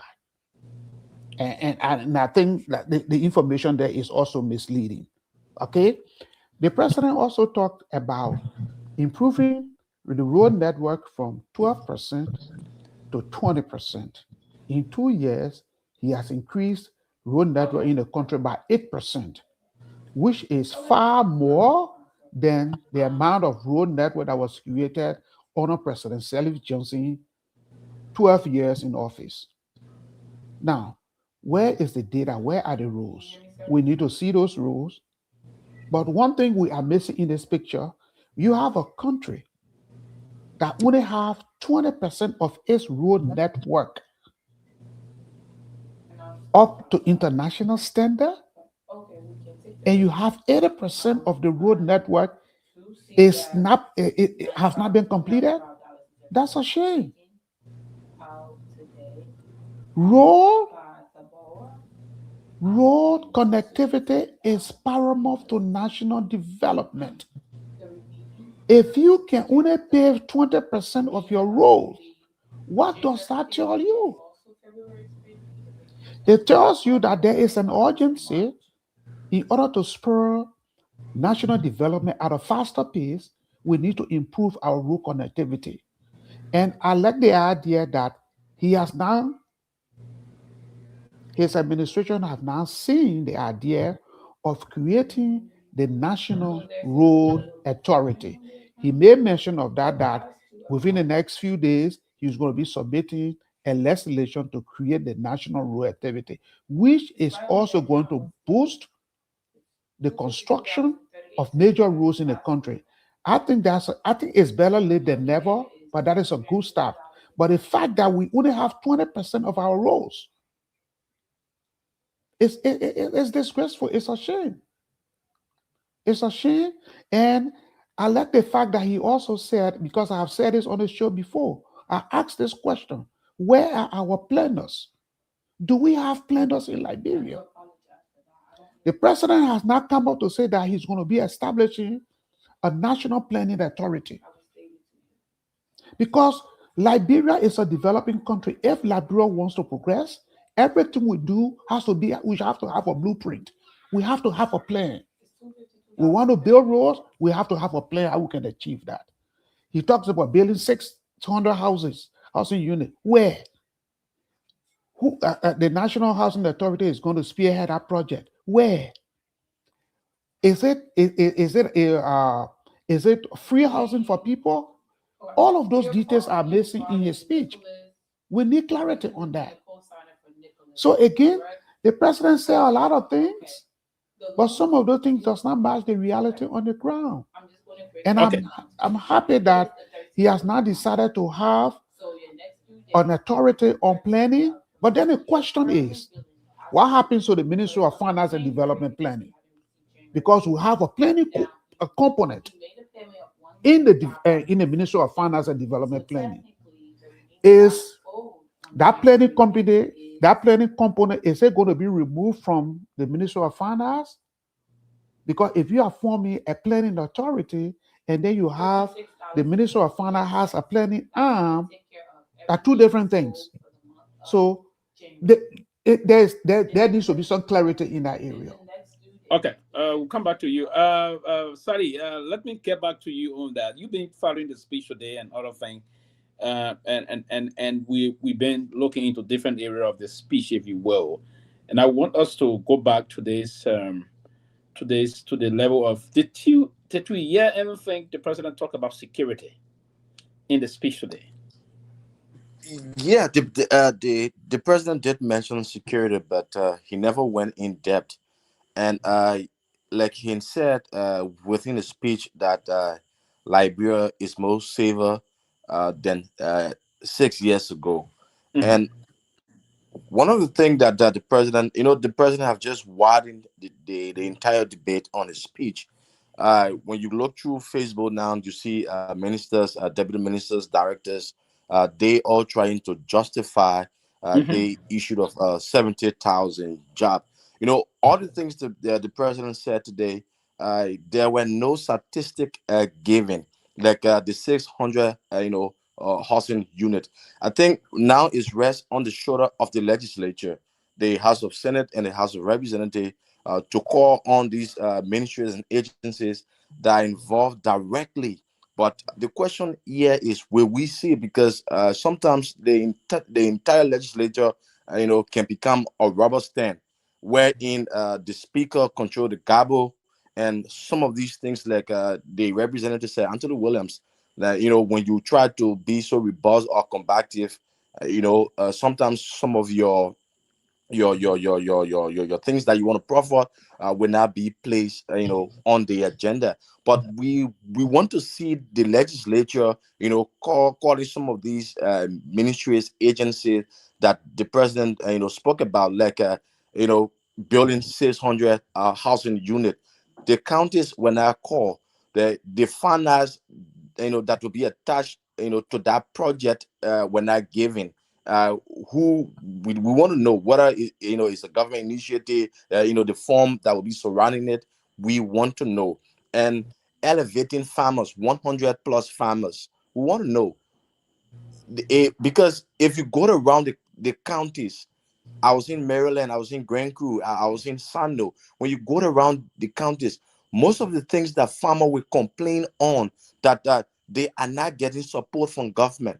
And the president is coming up that 100 plus farmer was elevated. We really want to know, because there are many people, like we took our cameras around, where we think that the president, the speech written that given to the president, we think that is not meeting the present day reality of the country.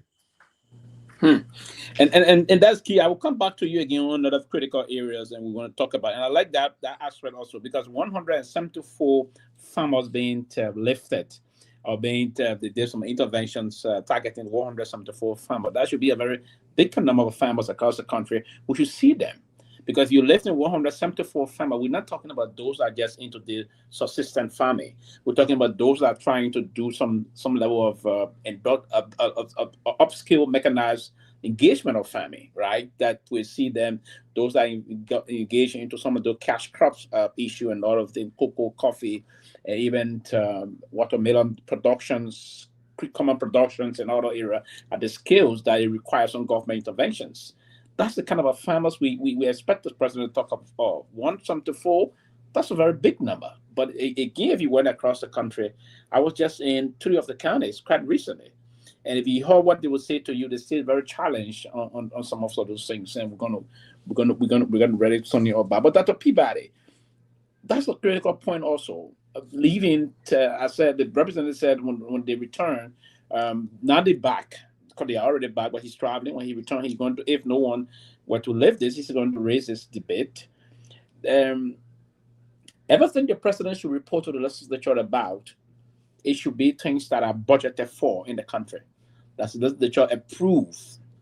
The president, in his recent almost 2 hours communication with the Liberian people when he appeared on LBS, he tete-a-tete, if I will put it that way, with journalists or with the public, or open conversation with talk to the people, he stated that he didn't know nothing about this issue that you brought up initially.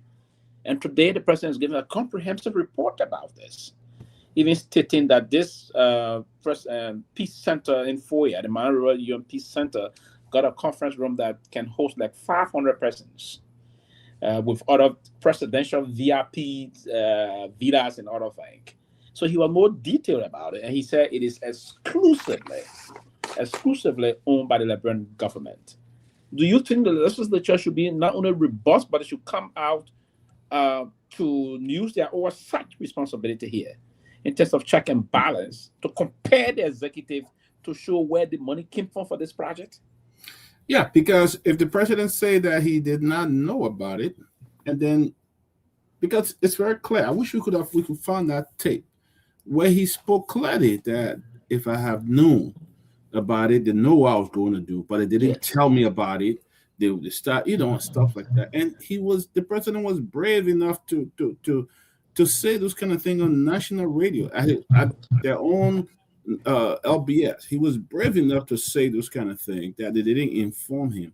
Now you know about it. What action did you take? You didn't take anything, but you embrace it. Whether they went through the red channel, whether it was some paid to play stuff and things like that, you embrace it. And you are bored on national radio speaking to the entire nation today and telling them that, yes, we started this project, it's fully owned by government, and to even come and put it in your State of the Nation address as some of the progress that you guys have made.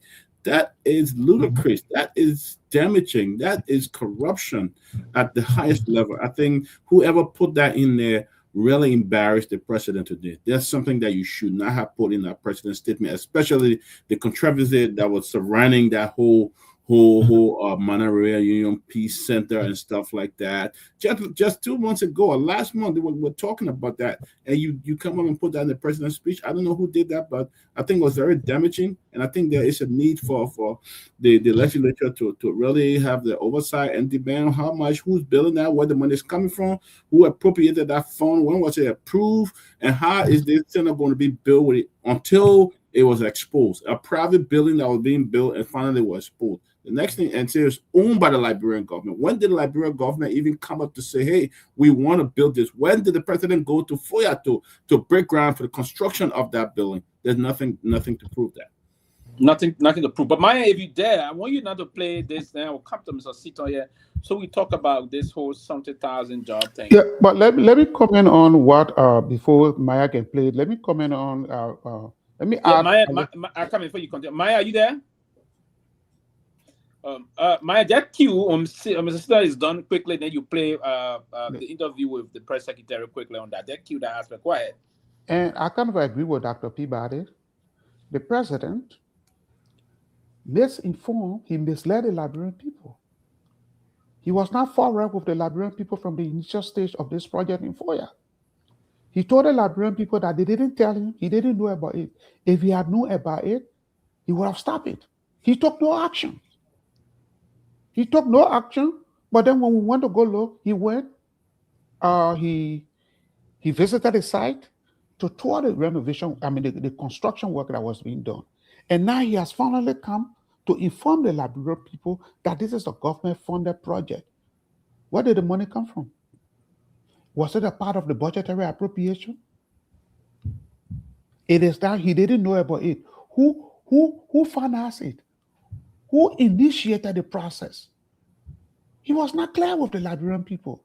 He's not being honest.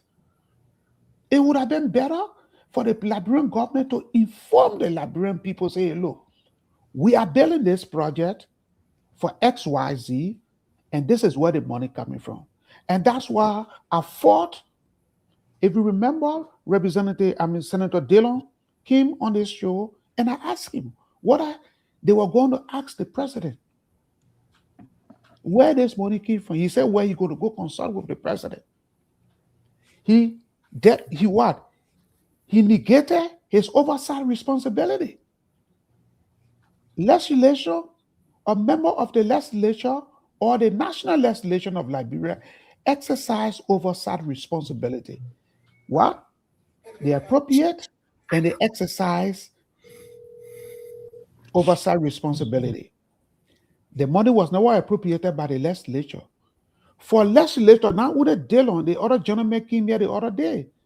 They could not tell us whether the national legislature was going to hold public hearing and on where the money came from to be able to undertake this project.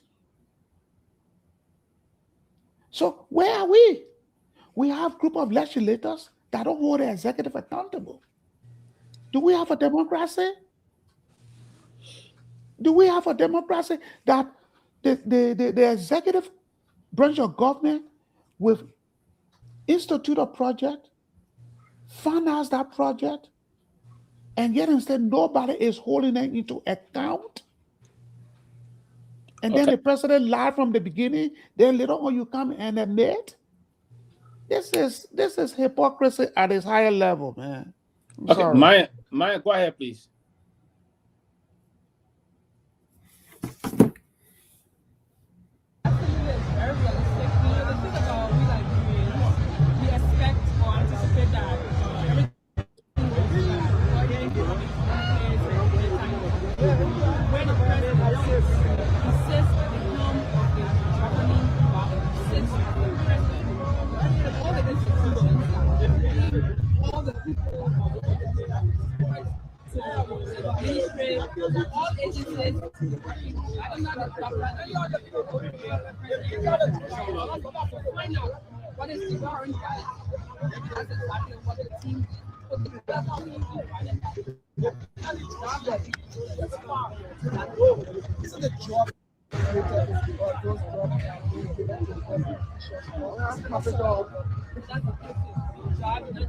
The audio is very low. It's low and it's just fumbling also. Myean, we're not getting anything. I think you can. We're not getting anything, Myean, but we're certainly. But this is the reason why I asked Myean to play this. The press secretary, in terms of this issue, also mentioned because the president talked about short-term, medium, all those things, job. But one of the things the press secretary said I sound a little bizarre to me is for her to say here that part of the 70,000 jobs will be part of those the president appointed presidential appointees. if no, it's serious. At too many times you gotta tell your cousin. I don't know if it's appointee and you know it's something. But Pewee, I just got something here, and they what they're saying, right? Mm-hmm. They are saying that. I don't know what it is. I mean, I know as we're verified them. They're saying that they had a breakdown they're giving. Uh-huh. They're saying sector distribution, okay, infrastructure and public works, 35,000. Social protection, 15,000. Agriculture and fisheries, 12,000. Small business, youth, 8,000. And that's what they're saying. And then it says short term. But look, they need to come and do a better job on it because the 70,000, they got to come and break it down to us. We need to understand where it came from. So they need to come and do a better job. But the problem with them too, and if they don't, I tell them, if we offer you opportunity to come and to come and make your case, to come and justify it.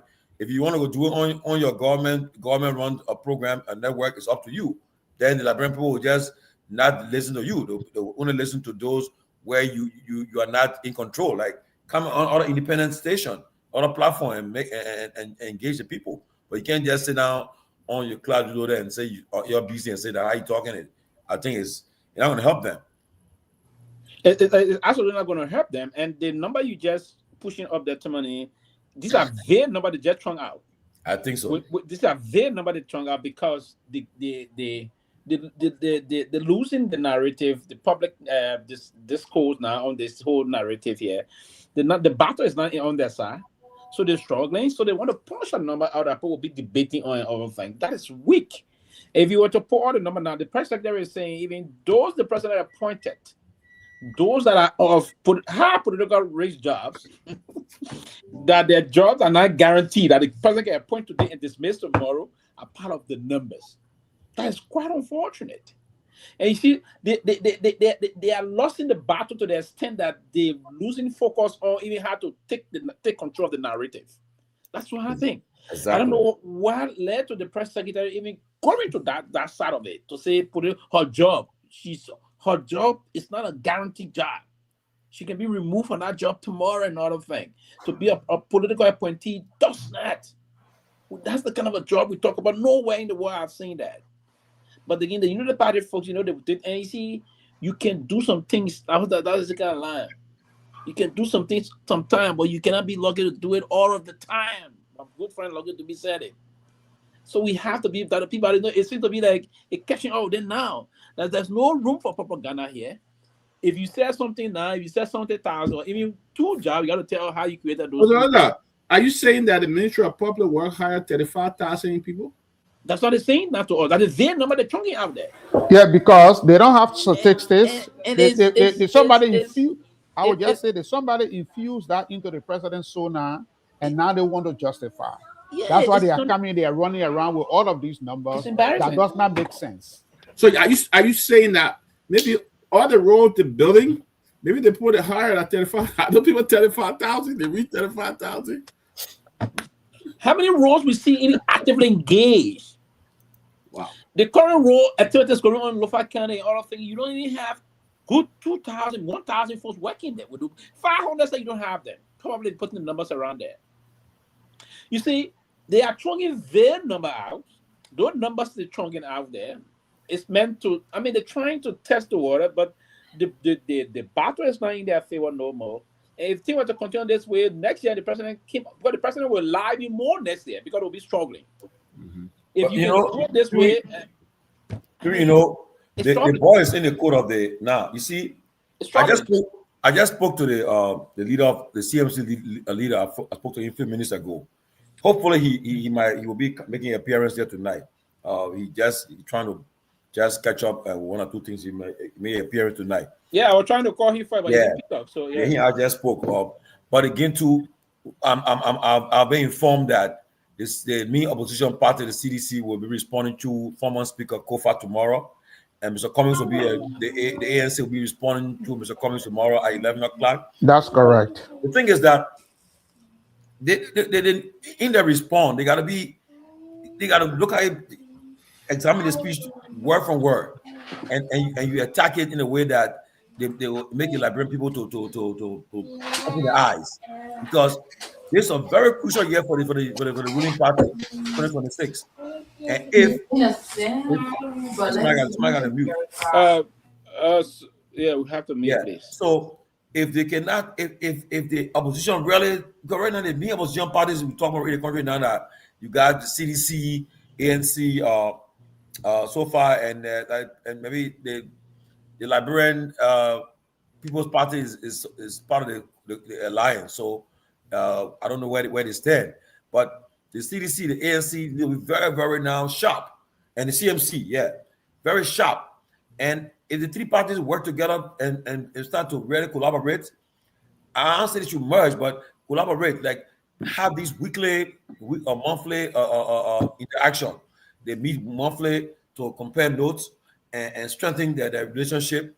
It'll be good. Then they can collaborate together and take on issues against the government. But because the government, the president's speech alone, if they should take advantage of it tomorrow and really go after it and force the government to play defense, to come back. Because if you hit them hard, especially with facts to contradict what the president said, they will be compelled to come up now to come and respond. I heard Mo Ali say tomorrow come up with order to get the facts on it. Give me a break. That's where they're going to put it tomorrow. Let's see what happens. You talk about civil servant, you only get 10%. You say you created 10%. That's the area that should actually create more jobs. You talk about short-term job. Those are not jobs. Those are vacation job, 2-month job. They are not really considered a job that somebody livelihood can put their livelihood on to say we're going to depend on this to have job and something we're doing to pay. Those jobs are sometimes just for a month. those jobs sometimes just for 2 months, if possible. Vacation jobs sometimes 1 month or 2 months. So how can you say that? And he said a short-term seasonal projects. What were the projects given? Who give a list of those something. Let's see the taxes. But Dr. Peabody, he said short-term seasonal. So maybe during the season, during the dry season, they were patching some roads. They hired few people to just do that job for about a month. Those are the short-term jobs. So what the 70,000 job that was created is not jobs that are sustainable. Those are short-term and medium-term jobs. You understand? And besides that, we need a comprehensive data to tell us, since the government came to power, how many direct private sector jobs have been created. That's my point right because there. It is the private sector, the engine of growth for any economy is the private sector. So how many private sector jobs were created? They can tell us that. What statistic does the Ministry of Labor, what statistic do they have that they created 70,000 jobs? They've been setting 40,000 work authorization. So how they created 70,000 jobs? And I don't know even if and I hope Kehleboe Gongloe was going to be here to tell us what are the statistical arm of the Ministry of Labor, what are the state functioning. Look, let me show something that Professor Kennedy just put right here. He said, how can a president who claimed he didn't know foreign entities were building a massive compound in his own backyard suddenly have precise data on job creation? No. He's right. He's right. You see? Because obviously you told the Liberian people and the international community that look, the people are building something in Foya. I don't know anything about it. If I knew, in fact, they didn't tell me because they know if I knew, I would have stopped it. But yet and still, you didn't prosecute or you never held anybody into account. And you understand? For that project. You went, you inspected the project. Then you finally come to admit to the Liberian people that you are building this project. Isn't that being deceptive? It's obviously being deceptive. You're not being honest with the Liberian people. And in running government, honesty counts a lot. When we're talking about honesty, we're talking about transparency, we're talking about accountability. But you see, Mr. Senator, I don't hold the president responsible. I hold those who wrote the speech and put the lies into the speech and expect the president to stand up stage there saying things that he thinks is true, because he can't be everywhere. He can't be everywhere, but he had trusted people that he had placed in this area that should rather deliver, and now they're coming back and lying to him, and they make the man stand up there and reading the stuff like it's true. That is totally unacceptable. So, exactly. So, but more or less, this thing tonight about what the president did today, on a serious note, it brought in some issue. But there was some key point the president stated that I thought we should take note of also, and these are good news coming up. Though we'll push that that's the other side of it. Will push that they give more details around it. The president is beginning next month in a week from now, about a couple of days from now, or let's say today is the 26th. The president is saying to us in 5 days from now that they will kickstart building 600 housing units across 6 counties. He didn't mention those counties. We'll be seeking those information about those counties. Basically, the president is talking about. But having 600 housing units in 6 counties, I think if we were to do the math, it would be going to be 100 housing units per county. That's a good news we're getting. We want to celebrate that. We're taking that with the. Well, what's the essence of those housing units? Are they low income housing where Liberian will pay to living, or you just building houses for people free to live? Yeah. Is that Well, another welfare system you're trying to create? Yeah, we don't have a welfare system in that, brother. There will not be welfare system. Yeah, but We you're don't have creating, that. you're building 600 housing units. How are you Yeah, building so aspect the, but we all should know this now. We know very well the statutory responsibility of the National Housing Authority.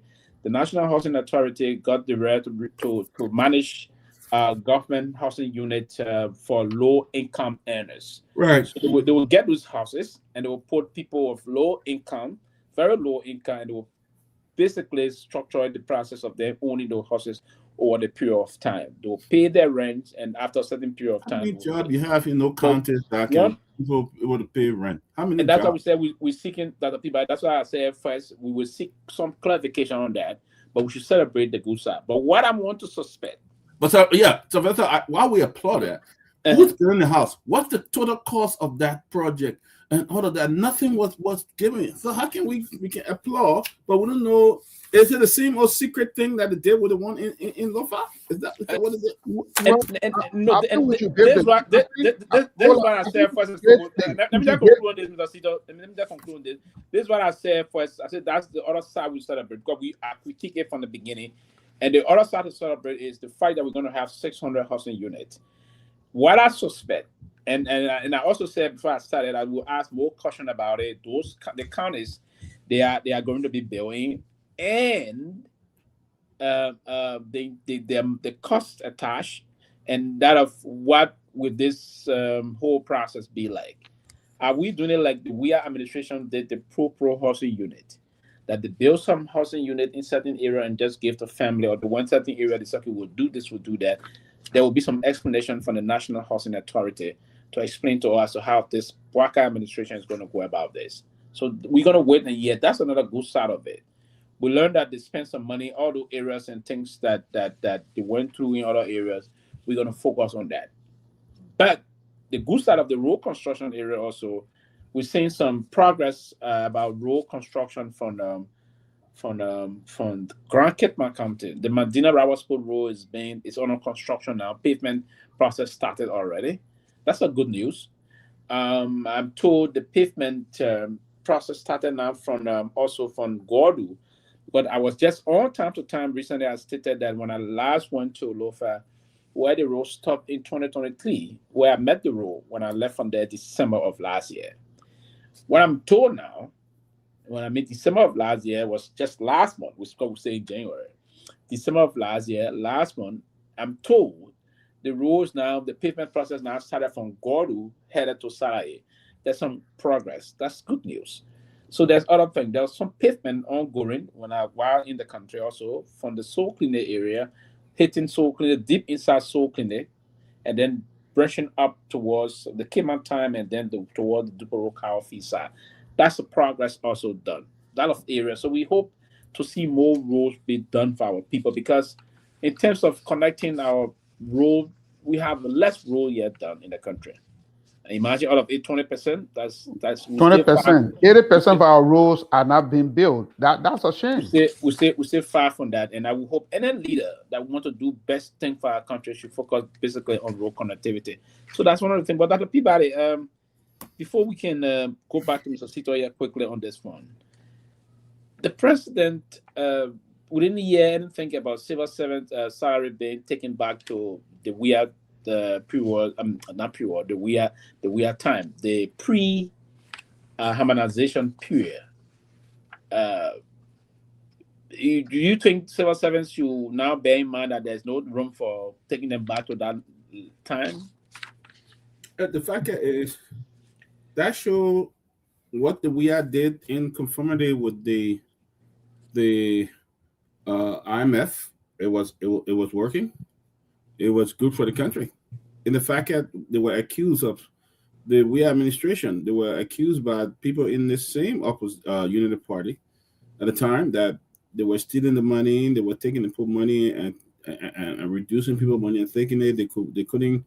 Harmonization was not necessary. It was not important. But it seems that they took over, and there's no way that they can actually do that. The harmonization remain in place. So that means we are the IMF. Probably Professor Kennedy is watching. He probably can write something on this. Maybe IMF probably told them, hey, this is the best way. This is the best solution for you now, moving forward, to balance your budget, all of that. So I think a lot of people will be disappointed because they took over and said they were going to remove the harmonization. They were going to take it out. They were going to increase civil service salary. Harmonization would, and up to now, almost 3 years into power, they still cannot regulate the harmonization thing. So it's a problem there. It's a very serious problem, So I think Liberia will be disappointed. I didn't see any. I understand the president said that they have increased the people in the health sector salary. They have increased the salary. He didn't say about how much is the nurses or doctors are making now. He didn't say that. So I mean, it seems like harmonization is a good thing, and that we are started. So if they can't change it, that means they have no way of regulating it. No. Mr. Sida. Yeah.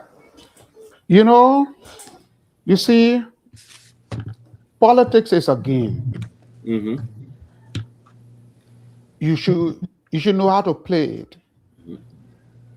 We are instituted the harmonization policy, but they did not adequately inform the people why it was necessary. Yeah. Because they failed to inform the Liberian people why, to tell them the importance of harmonization, the opposition, the Unity Party, ran with that and said it was a bad policy. Mm-hmm. And they beat on the CDC administration. They beat on them on this policy, and they eventually came to power. They come to power now. They can reverse the policy because they know that policy was based on an advice from the IMF. You can't have two different kinds of salary structure in the country. You understand? It was based on that advice from the IMF. The Weah administration instituted that policy. But the Weah administration failed to inform the Liberian people on the importance of that policy. That's what the Unity Party ran on, and today they cannot change that policy. So again, politics is a game, and they were being deceptive from the initial stage. They were not honest to the Liberian people, and because they wanted state power, so they capitalized on the mistake of the CDC. Mm-hmm. You're right. I mean, but look, Mr. Seaton, even if CDC had informed them at the time, they were not willing to listen. They felt that, they just associated everything corrupt and negative at the time with CDC. That the harmonization was a mess. They were stealing. They using it to steal the people's money to do other things with it. But yes, in almost 3 years, you guys have not found a solution to remove the harmonization. You have not found a way out. No, so they have not, because the harmonization policy is a good policy. Yeah. You understand? And yet instead, they don't want to give credit to the CDC for instituting that policy. They will not give credit. They will not give them credit. Because, you understand? Yeah. And it's bad. Yeah. Because you have the president talking about how they raised the highest money ever in the history of Liberia revenue generation. You raised 800, almost $1 billion you were able to raise through the revenue generation or something like that, generation. And still, I'm not a financial person. I don't know much about this, but if you can raise all that money, why the country still get help from other places when it comes to direct budget support and other things? Because all government salary go on paying salaries. All government salary go to pay. Most of the money they get go to pay salary. That even sometimes other international bodies have to help with that. So what is being done? The president was also talking about rule of law, but he did not mention about why the justice minister was interpreting Supreme Court ruling during the issue of Fonati Kofa and all of that. So I don't know. Some of the things we'll listen to. I'm gonna give him credit. His presentation was excellent. He did a great job standing out there for 1 hour and 45 minutes. Excellent presentation. But But other than that, the substance of the presentation, you know, was just mix up different stories and different misfigures that people added in that speech that made the president look bad. He presented very well. I'm giving credit. President Barker was eloquent in presenting that. But I mean, in his presentation. But I mean, what was listed in there was just mixture of different soup that had no taste. That's how Yeah, I see it. inaccurate information. And let me Yeah. just bring the issue up. During the president in his SONA said they have provided school feeding. And I think we talked about this before sometimes when Dr. Moniba was on the show. They have provided school feeding to 229,000 students. Now, the current number of school-age children in Liberia, as per the 2022 census, is 1.8 million, right? And I've indicated that out of that 1.8 million, I think a whopping over 500,000 are now in school. Now, if we use the 1.8 million as a base, right? And you are saying that you are only feeding 229,000 students, you are only feeding 12%, 12.7% of the entire student population in the country. Right. And yet, say the government did not make, the president did not make any mention of how they will address the other almost 80% of students who don't get food when they go to school. Right. There is no program on how to address that. That's another issue. Yeah. So the president talks a lot about stuff, but he didn't talk about how you're going to remedy them. And that's why the government was elected for. Yeah. To solve people's problem. Yep. And to create the enabling environment. How can you have a country of school-age children 1.8 million and you are only feeding 229,000? Yeah. How? But yeah, still you stand up proud. And proudly says that your government is making progress. Yeah. What is the progress? Give me a break. They're what better is the off. process? The Liberia is better off than the past and stuff like that. Yeah, so the president stated here in the speech here, I'm summing up again here. He said, despite limited resources, we made progress across key sectors, including agriculture, infrastructure, education, health, tourism, and the rule of law. Alongside important legislative initiatives, I'm pleased to inform you that our country is in a better state than it was a year ago. And the progress of the past 2 years is real. He emphasized that.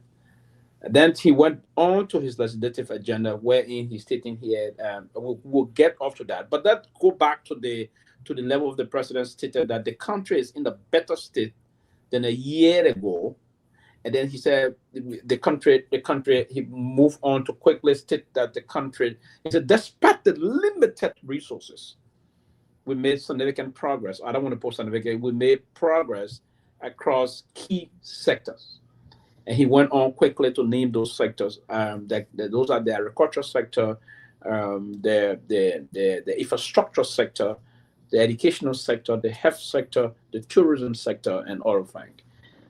Let's get back to things. In terms of tourism, what progress have we made in terms of tourism first and foremost? Dr. Peabody. That's what I don't know. I don't know what sector. Because I'm trying to, and that's why I put the speech. I'm trying to look at it from that level. What sector have we made? You know, because in the era before you come in here, in the era of the president, the legislative agenda here, then I would jump straight to where he told me. He said, I thank the members of of this body for your service and collaboration in passing several crucial bills during the second section of the legislature. Key among those passed and signed into law are the Ministry of Local Government Act to decentralize the government and allow greater participation in decision making at the local level. Great, that's an excellent thing. And then he went on to say, let's talk about that. Let's talk about one at a time. Yeah, He's talking okay. about decentralization. Okay, and then we'll move to that. Then we'll come to the tourism, but that's important also because that's the main thing the president went for today to push his legislative agenda, and that's what you're reporting on today. He talked about the local government act, and that local government act was signed into law and it just came into effect. Now we don't have no more the Ministry of Internal Affairs, but we do have the Ministry of Local Government. And the reason behind that, he said, it was meant to decentralize, so people will take decisions at the local level across the 15 political subdivision. Can we talk about that? Yeah, we need to talk about that. If you're talking about decentralization and you are ceding decision making back into the hands of the people in the local communities, how are you doing that? The president appoints the paramount chief. The president appoints the clan chief. The president appoints the town chief. The president appoints the district superintendent. The president appoints the city mayor. The president appoints the superintendent of all of the local counties in Liberia. How are you decentralizing power? How are you decentralizing decision making? When all of the power, all of the appointing power that people are supposed to make at the local level is in the hands of the president. So what act have they created to decentralize local government? If we want to decentralize local government, let the people elect their own paramount chief. Let them elect their own clan chief. Let them elect their own town chief. Let them elect their own mayor. Let them elect their own district superintendent. One will say to you, it's unfair for you to just jump to conclusion if you have not seen the Local Government Act. Have you read the Local Government Act? Okay. You know what I mean? But here's the thing. Even though that is not the issue. Here's the thing. No, I have not read it. I have not read it, so we don't know what the Local Government Act is. It's good for us to be honest, to not just come to the show and just say things as we want to say them. Okay, I understand that. Have you read the Local Government Act? No, I don't even know that there's a Local Government Act. There is a Local Government Act. And that's why the president reported on today that act was meant to decentralize local government at the local level. So I think the right thing to do, the appropriate thing to do is to go through and digest the Local Government Act first and foremost before coming to any conclusion about that. But I think we no longer have the Ministry of Internal Affairs, not the Ministry of Local Government. But at Peabody, I will seek your intervention to that. The president stated today part of his legislative agenda moving forward that there are a lot of things. He thanked the honorable body, they collaborated with him, and they passed a lot of things. One of those he emphasizes the Local Government Act that was passed into law and signed. Now everything is okay. And he spoke. Do you think it's important that people from the local side of Grand Bassa County moving forward, because in the Local Government Act, to give the power to the Ministry of Internal Affairs to allow people in local government areas to take some decisions. It's not everything that's got to come from Monrovia or come from the level of the legislature or come from the level of the ministry. But they should have some authority to take some decisions. Do you think that's a good thing? Well, it's a good idea. I would say it's not wrong. It's a good idea. It's not a bad thing for decentralization. But how far have we gotten to decentralization in the last few years?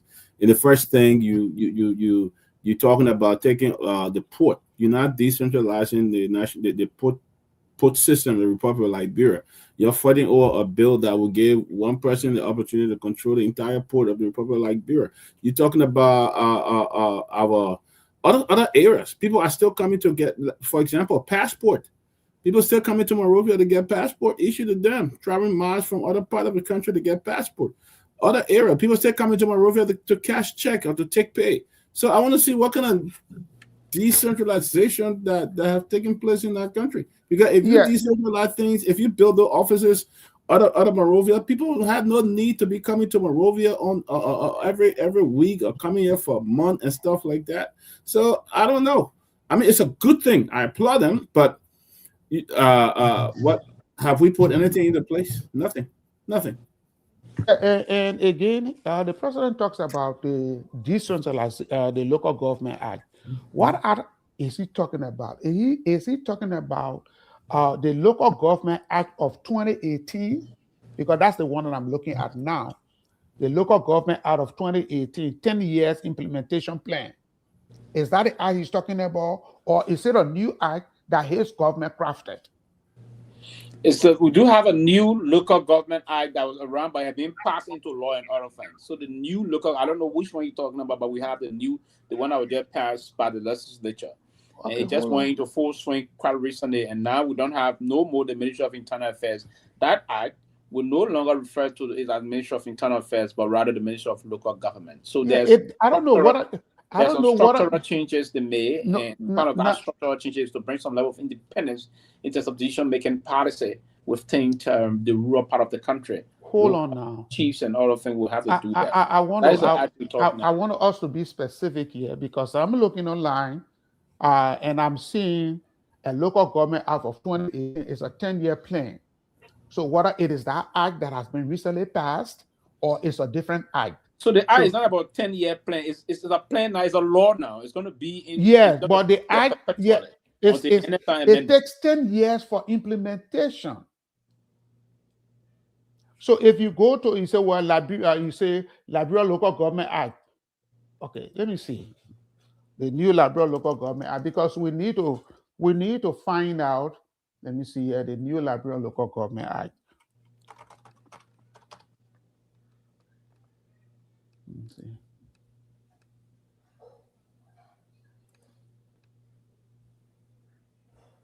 Yeah, it is an act of 2018.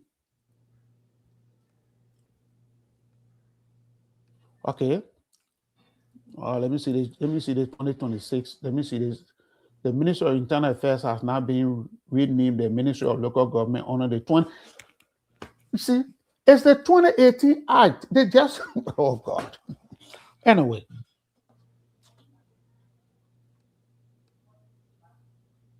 What was this?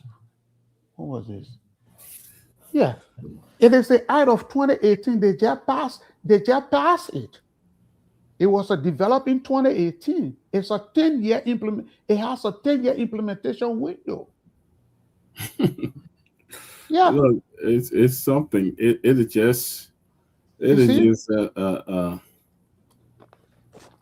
what I was saying from the beginning. If we want to decentralize local governance in the country, the president needs to stop appointing all of the local officials. Mm-hmm. People need to elect their local officials.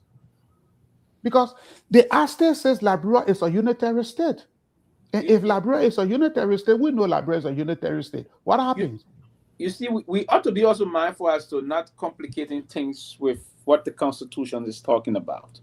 The Constitution is also saying that if you went to Article 54 of the Constitution, let me go to Article 54 quickly and read. So the president got the authority to appoint government officials. Because Liberia is a unitary state. Of course, you have the government official will be blah, blah, blah. But there's a portion of Article 54. Let me go there so we can have some understanding on that. Because sometimes it's necessary to not mix up things that we believe in, that someone is doing the wrong thing and where they're not doing the wrong thing. So it's Article 54 of the Constitution. It's way somewhere. Hold on, not 54, 25. Sorry, I'm going to the wrong Constitution. The United States Constitution in my hand. Yes, I'm going to the wrong Constitution. So this is the Liberian Constitution. So sorry, I'm going to the U.S. Constitution. So it's going to be Article 54, and 54 would be right here. We have 54. It's clear. They say the president shall nominate, and with the consent of the Senate, appoint and commission. So the president shall nominate, and with the consent of the Senate, appoint and commission cabinet minister, deputy and assistant cabinet minister, ambassadors, minister councils, and the chief justice and associate justices of the Supreme Court, and judges of subordinate courts, superintendent, other county officials and officials of other political subdivision. Now, I will stop there. I will not go to the other document. It also continues to say member of the military from the rank of lieutenant of its equivalents and above, and marshal, deputy marshal, and sheriff. So, Sida, are you there? I'm listening. This portion of the Constitution, that is a law, and the Constitution also is warning us that any law that will come in conflict with the Constitution is not a void. We ought to be very mindful of that. So this portion of Article 54 also gives the president a lot of power. And it said, and other government officials. Now you're saying, so the local government act there will have to bear in mind that the president got power given to he or she by this powerful book, the land of the law, the law of the land. So Article 54 said, and other government officials. You remember the time ago, there was this debate around the issue about who will appoint mayor and other things, and the people went to court. They went to the Supreme Court, and the Supreme Court gave the president victory on this, that the Supreme Court interpreted that and other local government officials, officials and others, included the mayor and the rest of that. So from that time, the Supreme Court gave her opinion on this issue, on this. It was absolutely clear. Yeah, I am not discounting what the Constitution says. No. But you are saying that the other. If we hold appointing these people, hold on. Here's the point. Maybe you didn't understand my point. Let me make my point clear. The president says the Local Government Decentralization Act. Now, my question is, how do you decentralize local government when the appointment of all positions in the country, including local government positions, is in the hand of the president? No, but that's why now they did some things. There's some power to give the local government. Fine. So go and take time and read the act. So I'm reading the act. You haven't read the act. You just decided to read. Go into it. I'm reading the act, but the act did not say that the president. The act did not say that the president should not appoint the superintendent. The act clearly indicated that Liberia is a unitary state, and the new local government is going to be in conformity.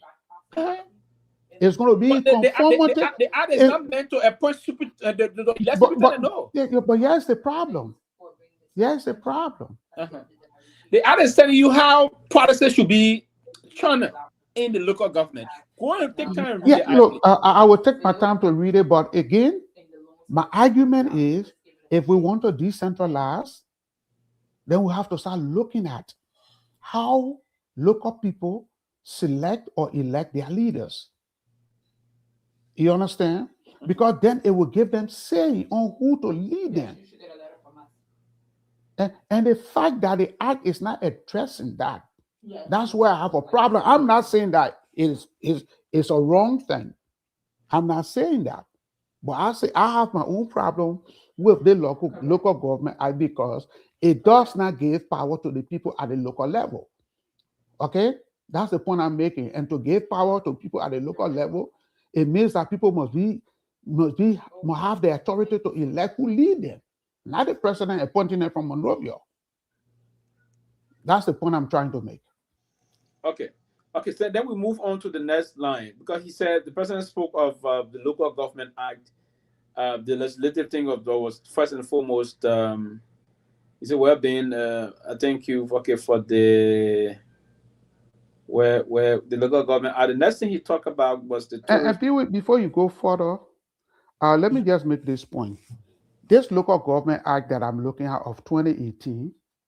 We need some clarity on that. Is it because this act was formulated by the Garguah administration? And you understand? So is it the same act the president talking about, or is he talking about a different local government act? We need that distinction. I think that's the same act that was around. I think what they did is an amendment on this issue, because the act will also leverage this an amendment on. They say the Local Government Act to decentralize the government and allow greater participation in decision making at the local level. Okay. They emphasize that at the local level. Yeah. Greater participation in decision making at the local level. That's what the act stated. Then it went on the Liberian. Then they moved from there. Yeah, that's basically it. Okay. Another thing he saw. Yeah. And another thing.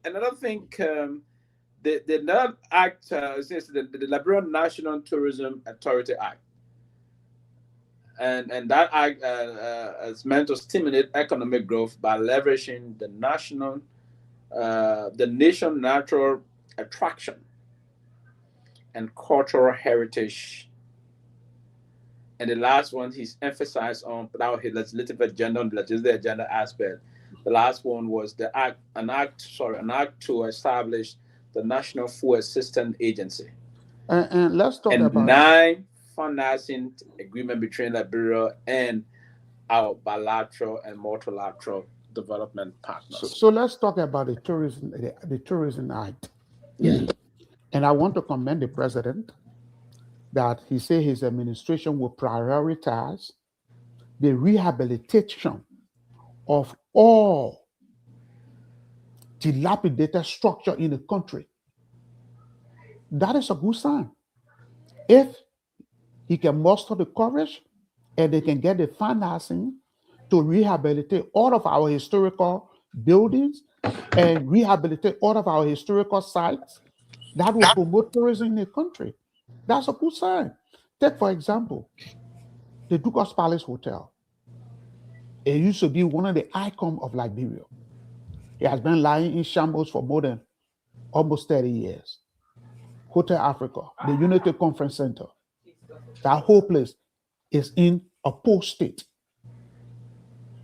You look at all of our former presidents, all of their dwelling, even though people say they are family properties, but those are income-generating property that government can make money out of. I give you an example. Samuel Doe was building a sprawling mansion in Zwedru, Grand Jide County. What happens with the government negotiating with the family of Samuel Doe, take over that property, finish it up, put all Samuel Doe's speeches, all of his artifacts, put it into that building, make it to a national museum. How does it benefit the country? It benefits the country because people will pay money.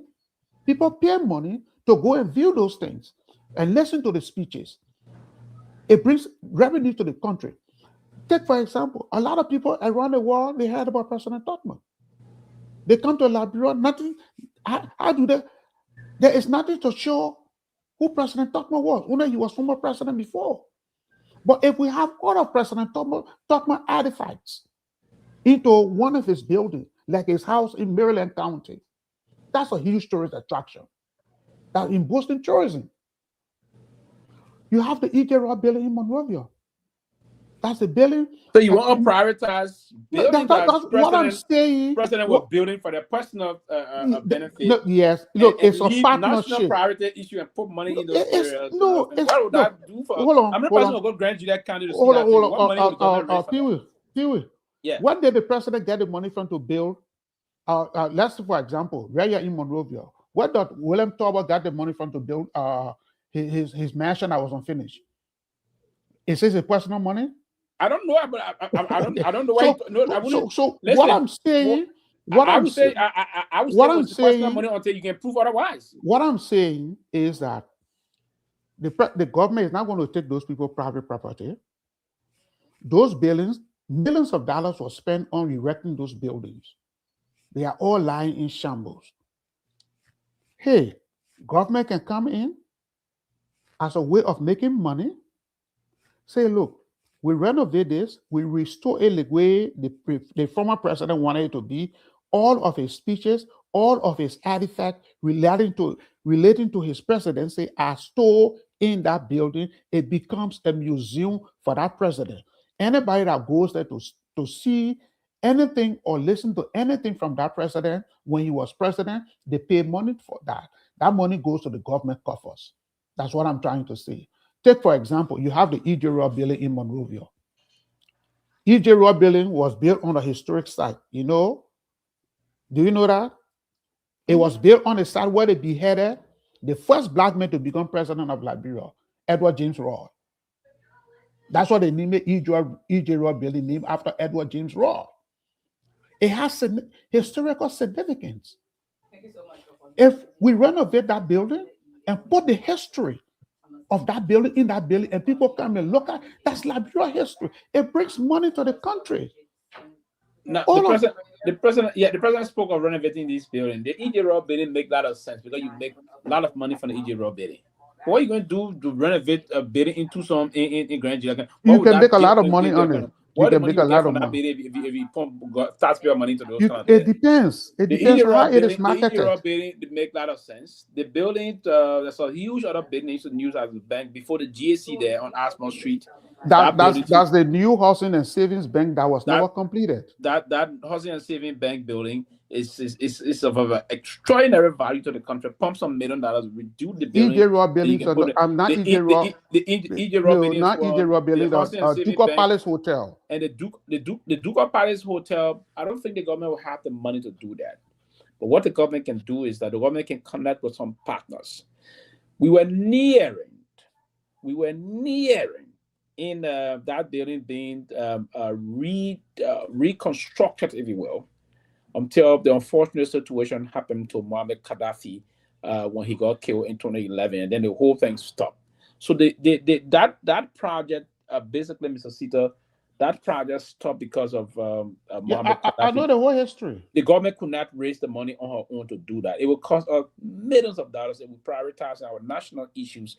We cannot deviate to that line and say we're going to that E.J. Roy building and even the one we have in Hotel Africa or the United Conference Center and the rest of that. But the president announced that he's going to be prioritizing most of those things and other things. Raul, welcome to the show. We just looking into critiquing the president's Sona today. The E.J. Roy building, as you said, is one, and he committed to that. He says he's going to be doing that, and we hope to listen to his next State of the Nation address by the grace of God to see if he will give us any report as to what is of some of those national abandoned national buildings that have the face of our country, if you will. Even the Hotel Africa is completely out. You have to bring someone to reconstruct Hotel Africa. The United Conference Center, the last time I visited that place was sometime in 2018, and I thought it was terrible. Also terrible. The erosion just hitting there from that side. These are beautiful areas. And it should be a part of our national identity if we were to push to do some things and renovation on that line. And I can tell you the government spent millions and millions of dollars to build these structures. So but I will go back in shambles. I will go back to this. Raul, you just joined us. We will seek your opinion on this before we move on. We were discussing the president addressed the nation today, but there was some major other thing we were looking into today, like the commitment. There were a lot of numbers the president pushed out, and we all looking into that. But I will take you back to where the president gave, where from the first phase of his speech, he references the legislative agenda from the president, and I will read here to say, he said, Mr. Vice President, Mr. Speaker, Madam Pro Tempore, and honorable members of the legislature, through collaboration and prompt passage of priority legislation, the government aims to strengthen institution growth and institutions grow the economy and improve the well-being of the Liberian people. No, that's not why I'm coming somewhere. Okay. He said, I think, okay. He came down and said, I thank the members of this body for your service and collaboration in passing several crucial bills during the second section of the legislature. Key among those passed and signed into law the Ministry of Local Government, we just discussed that, and local government to decentralize government and allow greater participation in decision making at the level, at the local level. Then he went on to the National Tourism. That's why I will bring you in. The National Tourism Authority Act to stimulate economic growth by leveraging the nation's natural attractions and cultural heritage. Now, the president emphasized that it was part of three major legislative priorities that he presented, including the National Food Assistance Agency. But I would stick to you on the issue about where he mentioned about that. He said that was a major thing he thanked them for creating that, meaning there's a law now creating the National Tourism Commission. What you say on that as the president leverage? He's going to leverage that to show our natural attractions, from all perspective from all diverse land we have from our strength and other things. What do you say about that? Well, I think that's Sylvester. That's very welcoming. That the president will highlight that. And I think is a very is a very important achievement. It's a very important thing to do. Not with achievement from a legislative perspective. It's important because I have consistently said that even under the CDC-led government, that I believe with that conviction, and we've seen this happen in other countries, and we see how much other countries that are developing, right? How much they've benefited from prioritizing and investing. Because when you prioritize, it's easier to say we will prioritize, right? Which I'm going to get at, but um, it's important to have these entities established. So I thought that that's welcoming. And when I listen to the president talk about or emphasize prioritizing tourism and the Liberian Tourism Authority, I think that's welcoming. Now there is one thing to speak on that, right?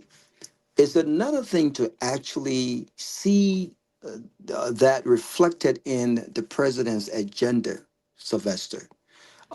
Is one thing to say now we have the Liberian Tourism Authority established. We have a managing director, managing director of the Liberian Tourism Authority. I don't know who Miss Cooper is, but I heard amazing things about her. And I think they should be given the opportunity to really, put out their vision and execute this. But they need the support.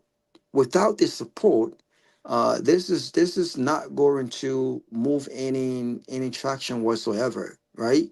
So there are many things that we can do. I wrote a very professional detailed piece today, which I shared I think an hour and a half ago on my social media. And I'm encouraging folks who are decision makers. I'm not going to send it out to people. This is not something that I would normally do and put out on social media. This is something that is within consultation. But I think the information when it comes to giving back, based on what we saw happen recently with the SPE visit to our country, I think it's important that we don't only talk about investing in the sector, but we are actually investing in the sector, and it's reflected in our budget. The current budget as it is does not make me excited about what the president says, right?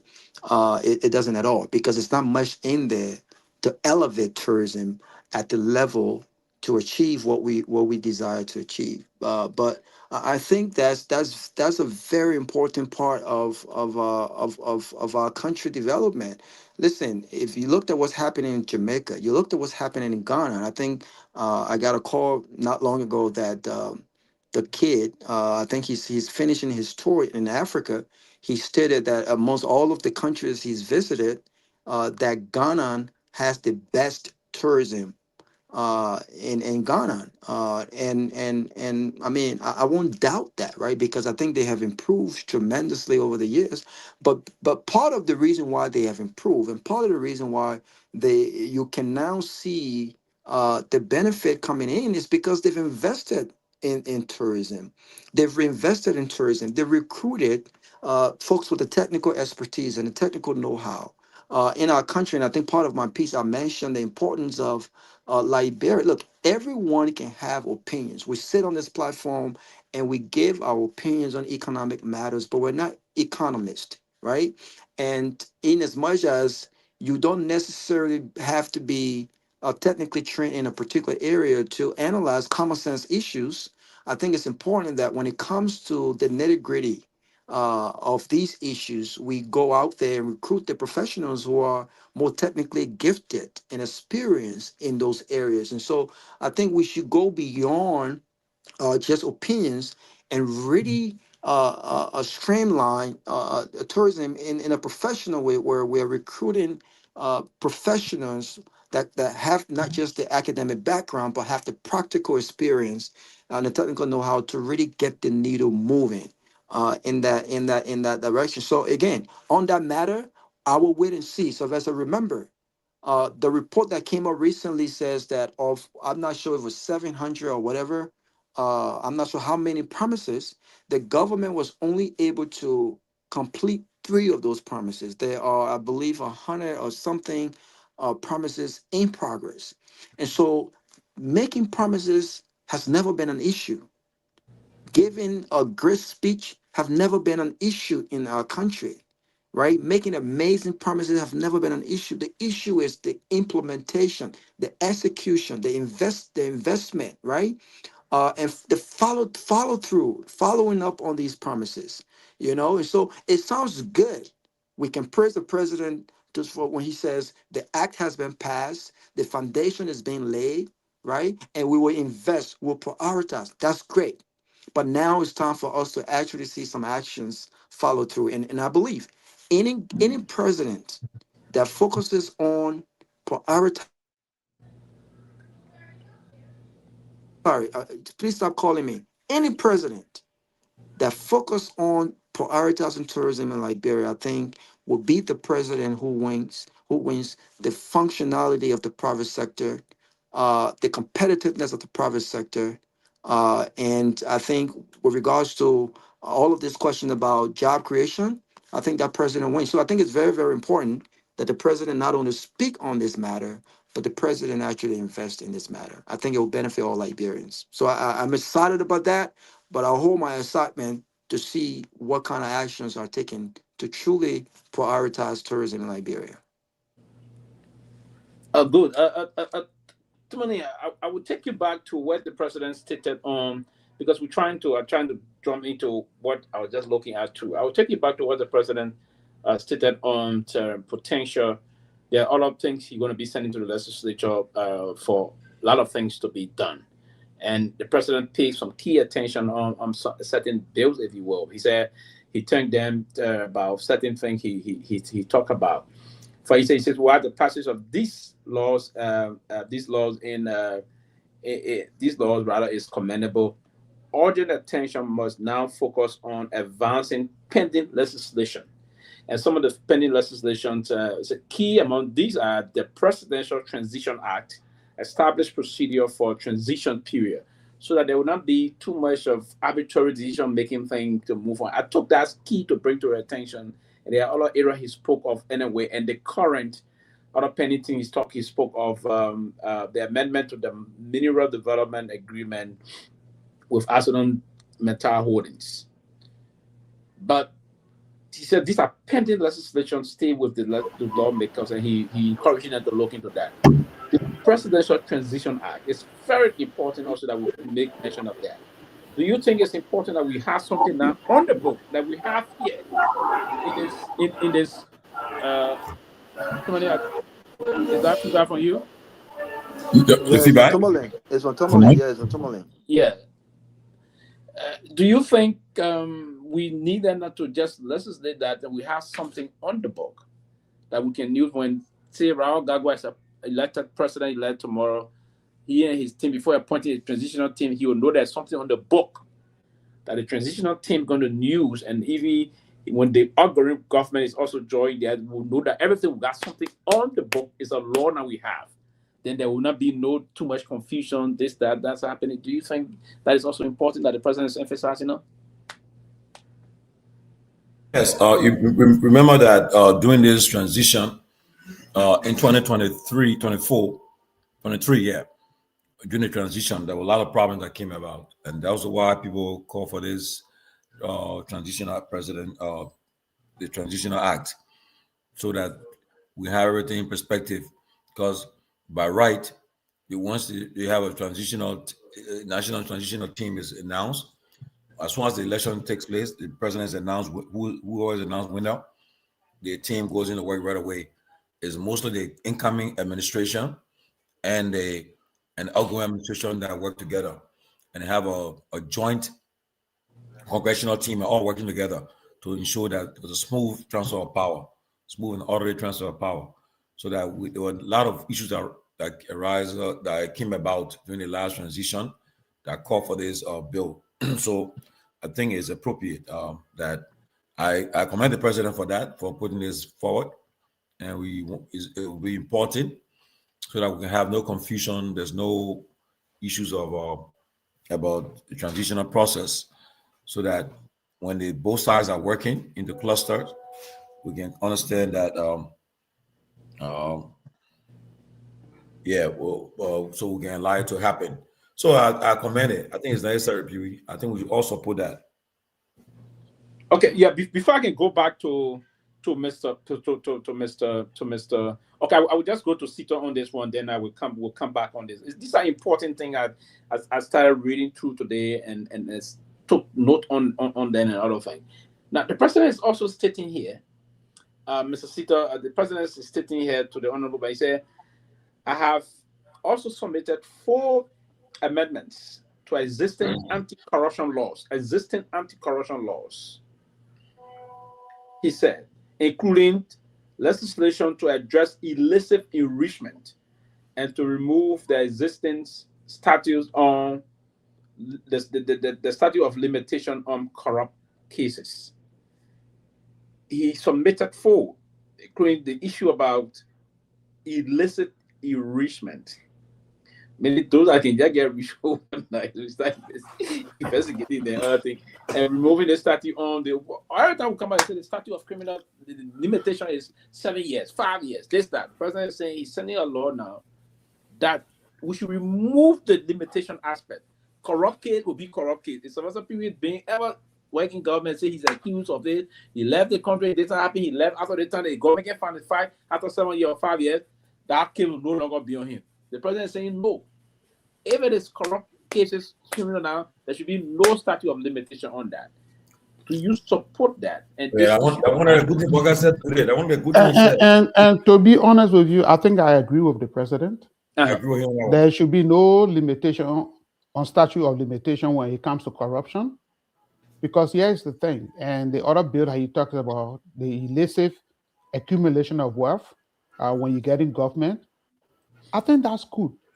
Because I tell you what, almost everybody that get money, that are wealthy today in Liberia, got their wealth from working from government. Get their wealth, I repeat, everybody that are wealthy, that we call wealthy people in Liberia today, get their money from working for government. So what does that tell you? It tells you most of the people that got their wealth in Liberia got it illicitly. So it is important that we have this kind of legislation so that people will go to government to serve, not to enrich themselves. Public service is for you to serve the public. It is not for you to enrich yourself. So I think that is in the right direction. And the fact that we discussed this case recently. The former Ghanaian finance minister, he's in the United States. He's fighting extradition, right? He was accused of corruption in Ghana for a very long time. It's been almost, maybe I'm standing to be corrected, it's been almost between 15 to 20 years since he left government. Well, guess what? The Ghanaian government is after him. You see that? The Ghanaian government is after him for alleged what? Corruption. So there should be no statute of limitation on corruption cases in Liberia, because that will serve as a deterrent.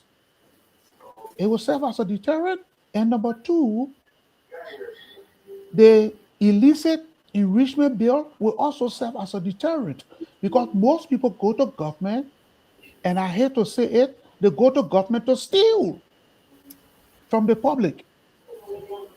Thank you.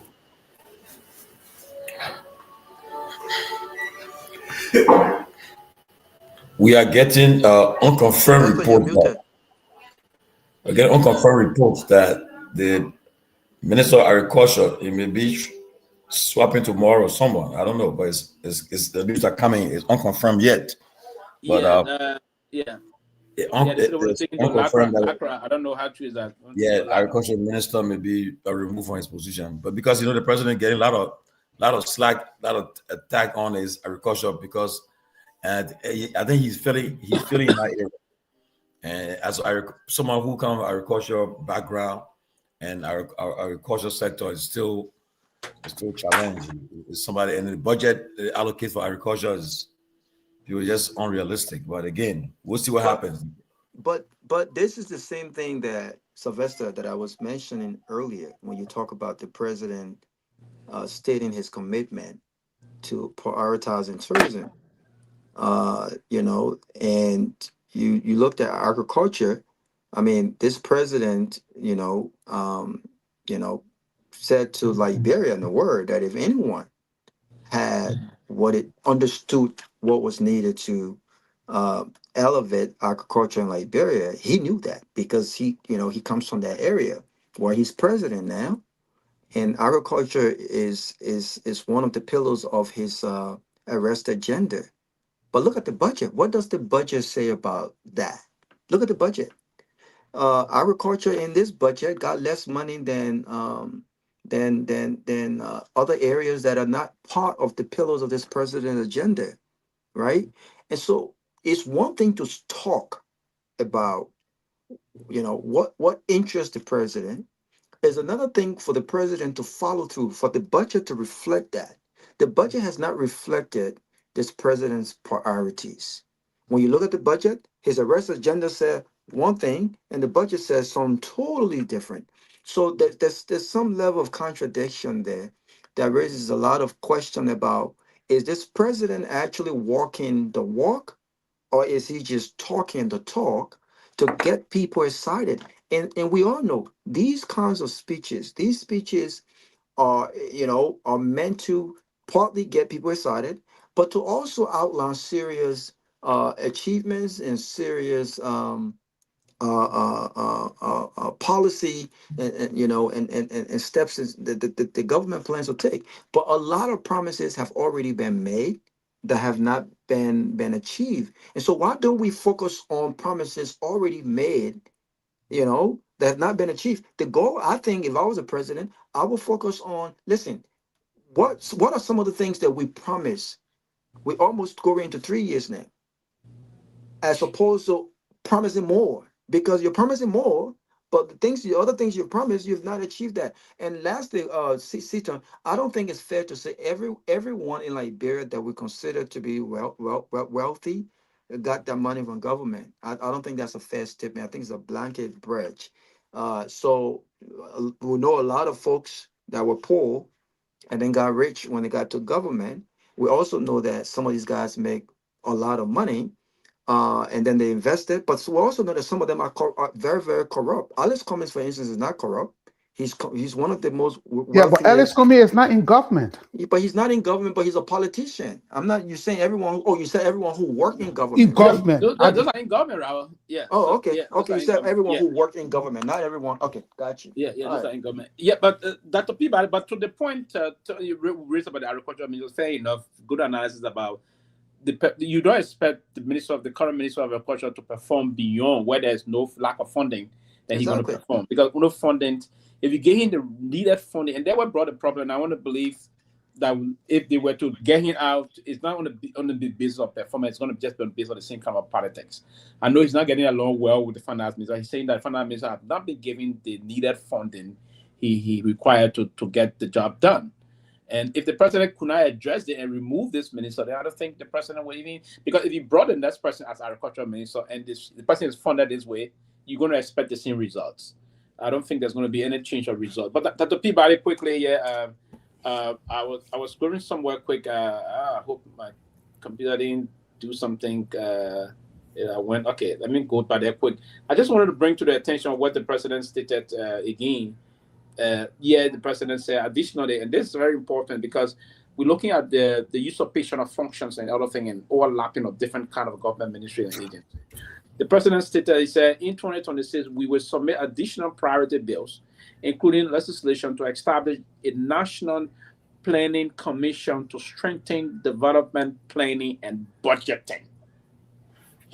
And this is catching my attention here. It's very important that the people, I'm coming back to you on this, because the reason why I read that from the President's State of the Nation address today, we do have the Ministry of Planning, the Ministry of Finance and Development Planning.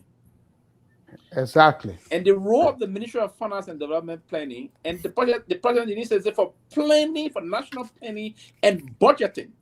Dr. Peabody, we also do have in the Ministry of Finance and Development Planning, we have the Department of Budget there. We have a position of Deputy Minister for Budget. What will we, again, we always be saying this thing, we're putting too much strain on the national part, the national budget.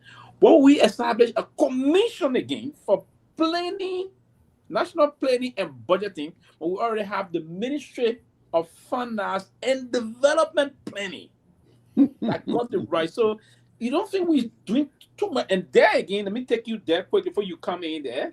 The president didn't even stop there. The president went and said, finally, we will submit bills to repeal updated People Redemption Council era decrees. Remember, the People Redemption Council put a lot of decrees establishing a lot of other institutions, right? He said they will put a bill to repeal that updated People Redemption Council decree that created public institutions that no longer serve today's governance needs. Then how can you now want to come out? Why you say have the Ministry of Finance and Development Planning, we need to establish the Commission on Planning and Development and Budgeting in all the states? Well, go ahead, Dr. Peabody, please. I don't know whether they have budget like that or they have money like that to waste, especially when you can't afford some of their own expensive in government. You know, you can't allocate enough money to the Ministry of Agriculture. You're not allocating enough money to education, healthcare, all those things he was talking about. You hire 1,000 volunteer teachers. There are more than 5,000 volunteer teachers around the country, and you say you took them from volunteer, you put them on salary and all of that. But the fact is, that seemed like a overlapping of responsibility. What the president is doing, because you already have these areas. What you need to do is, where they are not functioning right, you need to change it, or maybe just bring some kind of just try to change the area and putting people there who will be more effective. Why you want to establish a national committee? It sounds like somebody just had nothing to do and looking to impress the president that had been working, and just put that in the speech. That's why, like, they were trying to impress the president. Oh, this is what we need to do: establish a national council on planning and stuff like that. But you already have a Ministry of Planning. Why do you recommend that areas in the Ministry of Planning be changed, or areas be, something being done for that area? I think it just sounded like another charade. Somebody who just got big nothing he did over the years. When they asked him, hey, give your contribution, what you did this year, when they added the president's speech, and you jump on, you start saying things like that. So I think this is an overlapping of responsibility, and I'm not sure. That's why we keep talking about the age level of the president. Because did he really sit down and read all the speech that was written? Did you go over everything line by line to say, no, I don't want this one in it? President Obama will go over his speeches and he will cross the one out that he doesn't want and stuff like that. Unlike the one we had, I don't think he even looked at it. But what I'm saying is, the president, even though you have speech writer and things, there are some things I want to say personally in my speech. I will go over it line by line. The one I don't like, I will cross it out and say, no, take this one out, add it. You're not just going over there to stand there for 1 hour and 45 minutes or 1 hour and 60 minutes and just reading from what people are saying. That's why you saw in the speech at times, the president would just pause, because some things that were there, the president will pause to really figure out, and then he started moving. You saw that. The president paused. Yep. That was correct. That is correct. I showed the way he was pausing it was something that he just didn't like, but he just had to like find a way and then continue moving forward. That's what you saw the other day. So I think the speech writer were poor. What they put in there, because it was like it was an ad. I didn't. There was nothing like an ad and drop. It was like ad picture, and made the president just stand over there and read all those things. Some of them were complete lies. Some of them didn't even, meet they embarrassed the president today. To be honest, I mean, I give the president credit. He was very eloquent in his delivery, but then the substance of it, the delivery was very, very poor. Very poor. Okay. But that would be some point, and I think, and part of what you said, I agree with Pat, and I want the issue where you say very, very, because during the time of the 1 hour 25 minutes the president spent with us today, the president was ruffled in most of those times. If you observe, immediately the president got through, he even started rubbing around his eyes. He was already tired and wasting off immediately. The point here is that people around the presidency will have to understand that this man is 81 going to 82 years. And that's the problem, that the state embarrassing that you go back to if man got a time, go back to it. Immediately the president got through when the security apparatus started coming around to create the coverage for exit. You saw the president basically that doing this way. I mean, a riot. Meaning the president was very basically, and if people don't observe, we journalists or we political pundits have to be very observant. The president started doing that. That was a clear manifestation that the president was suffering from some level of fatigue. Now, we ought to be mindful now. Speech writer of the president should understand that man is an edited statement. Keep him standing for at least 30 to 35 minutes, maximum 40 minutes. The rest of the speech should be heavily published on the electronic media and other things and shared. People read them. Don't let the man stand for more time. That was a problem today. And so at the time the president started getting tired, he knew how to pronounce it, but he started getting some error, and he started fumbling. He started fumbling on some of them. He was tired. The owner was tired, and I've said this before. The president does not need to read long speeches. All you need to do, you get a president's speech, edit it correctly, make so many copies, distribute the speech to everybody, most of the dignitaries that are at the program, and give the president some bullet points. Give the president some bullet points. Let the president speak on those bullet points. The details will be in the speech, the full speech. I disagree with you. But for the woman to stand for the woman to stand for over an hour, for the woman to stand for over an hour looking at his age, look, we have to be practical here. Joseph Boakai is not a 50-year-old man. No. He's an old man. No. He's an old man. And he's not also a 72-year-old man. No. So why it is true that people will want the president to, from A to Z, to say everything, looking at his age, we have to modify how his speech is delivered. Yes, too many. I will come to you on this one also. We'll spend a little time before we go to the next portion of it. Now, let's agree that you are one of those in the president kitchen cabinet seeing his age. I'm not saying the president got any other problem, but the age. Will you not be concerned as to not allowing your old man to stand for a protracted period of time? You know, you and I stay in hitting our 50s or so. I hitting targeting 50, just passing my mid 40s. Talking about hitting my 50s, and you should be around the same. I don't want to predict I will call mine exactly until you see yours. But I just passed my mid 40s. I just hit my mid 40s. But for you to stand for 1 hour more, it got some toll on you also. Even you stay vibrant. Will you agree if you were really working with this president and he's your boss, and you need to have a president that will be fit and you continue to have a job? Will you keep him standing for that time? And when you agree, I know I'll give you the time, too many. I want you to be very honest with me. Did you observe that after the president immediately stopped today, you observed that you saw what the president was doing today?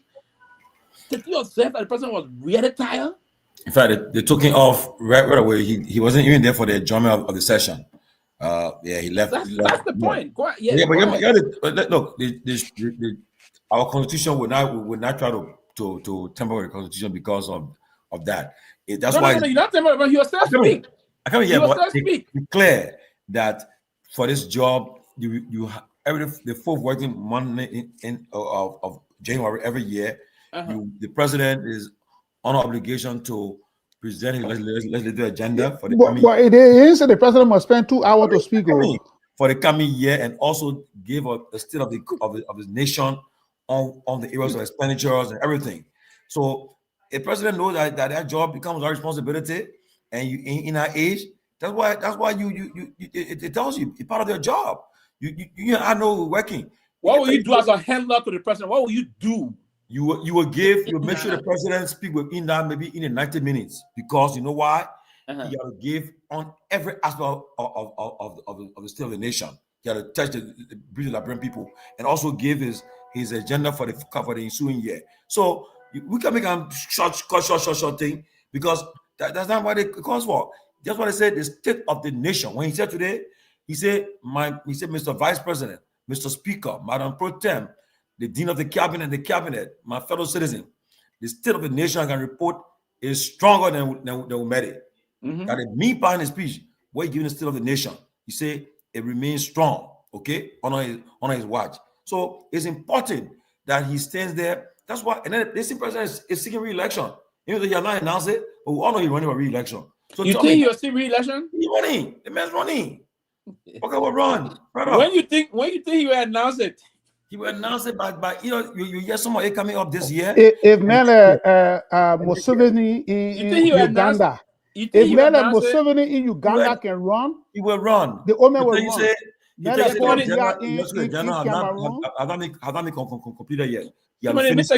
Let me take you back before you continue. Yeah. Will he announce it during the 2027 State of the Nation or 2028 State of the Nation? What are your prediction? You was hearing snippets of it. Maybe sometime this year you guys talk about it. When he went to LBS for that interview, when they asked him, he evaded that question. But before he said that he was only going to do one term. But now he can tell you with a straight face, say, I'm only here for one term, so I can complete my one term. He'll consider evade in terms of the normal time. But you think that next two State of the Nation address, if not next year, will he find out because he'll be forced to say it? He'll be forced to say in the 2028 State of the Nation. Oh yeah, I mean he won't use it because that particular space, that time and constitution is not for political stuff. So no, there will be an answer. No, I mean if he would announce, she said she will be a formidable candidate, and the whole thing erupted. Yeah, because Manasali by the time she went. I mean, we all know that she went against. You know that place not for to go start talking. You're talking about the country when you can do it at a different space. No, but as far as you're playing now, if you let's say if the person, okay, I don't expect. I didn't expect him to say it today. I may not expect him to say it next year, but I will definitely expect him to announce it 2028 January. Yeah, he also said today. He said, "I created 7,000 jobs. I supported 108,000 farmers, 163,000 new homes. I took 8,000 children from the streets. We another 13,500 children from the families." Look, President said a lot of stuff today that we can't even discuss all today because I'll go in there. We're not discussing. We'll discuss part of that tomorrow. There's a video I want for to play today. I don't know. I just want mine to play just shortly. I beg you. And I want you guys. Go ahead. Mine, please play that video.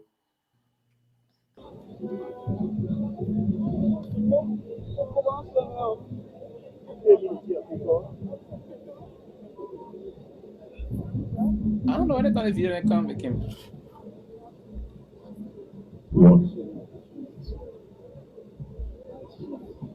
I wouldn't check the vice president hand. Thank you, Myean. Representative Foucault. Thank you, Myean. Thank you. Huh? Who actually brought this? I saw this. Someone sent it directly to my inbox. Somebody, you'll be mute. We need a mute, man. The only lights I saw were clear. Can we mute, please? Someone need to mute.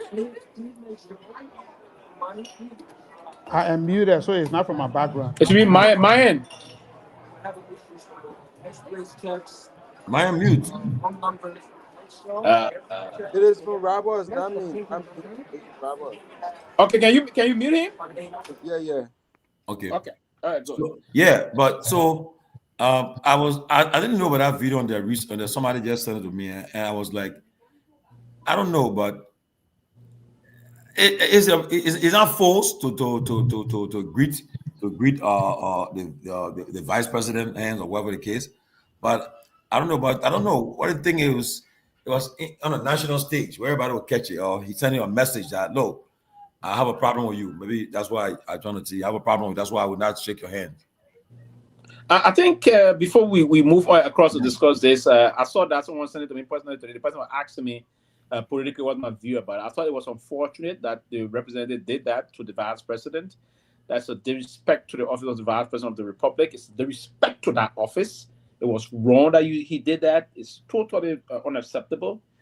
We can have our political differences, but to disrespect the honorable vice president, it's not the man there. It's the office that he disrespected today. I thought that was very unnecessary, and it's very much. It's a condemnable thing. We should condemn it. I tried reaching out to him. He answered the phone. He said he was not well. He was at the hospital, so he's not well. So he couldn't talk to. I wanted to talk to him briefly on his response to for that and the thing that unfolded today and the rest of that. Ultimately, we all should respect that office, particularly if you're an honorable man. We needed to go beyond reproach as people of this kind of a high caliber of our working areas, if you will, to serve position and want to utterly and publicly want to showcase of disrespecting the office of the president or the office of the vice president, even his office. If someone were to disrespect him as an honorable man, it's unacceptable. Even their own thing can talk about people who in contempt and other things. They say, well, police people can respect them. Or to disrespect the vice president that way, I think it's we all can discuss public officials as it is, right? Because we ought to discuss them. If they did something wrong, we'll discuss those things. But when the vice president extended the handshake to you, and you intentionally snub the vice president, and I think it's not only that what you want to do, you capture your attention. We need to stop that as leader. We should set good example. We should be the kind of exemplars that should prove to our folks that we are the kind of people that are doing the job for Liberia. But other people, I will get your view on this one. That's my perspective personally. I think it was an awkward manner of behavior, if you will, on his part. That didn't show any good representation. It didn't show statement from his side. Go ahead, other people. Yeah, I think Sylvester, I tend to agree with you that that's something that he should have been civil enough, even with the disagreement. He should have been civil enough and greet the president, the vice president. How you doing? I could shake your hand, just pass for the optics. I could have just done it, even if I don't want to be conversational with you. Exactly. If I don't want to be conversational, I'll just shake your hand and pass, and nothing else, and pass. But it looked really shunning, and I don't know whether he and the vice president had a problem. Is he just standing in the gap for somebody else because it's stuff like that, And I think because we need to put aside, politics is not creating enemies. We can disagree, we can be very tough of each other, but it doesn't mean that we are enemies. It's just that we have fundamental disagreement. We disagree on some things and we want to move up. I don't think it was civilized. I think it was totally uncivilized to see that happen from a sitting lawmaker. I think he should have been very civil, shake his hand, and then keep it going. But what I saw today was very embarrassing and very uncivil. Very uncivil. So. Mr. Sidon?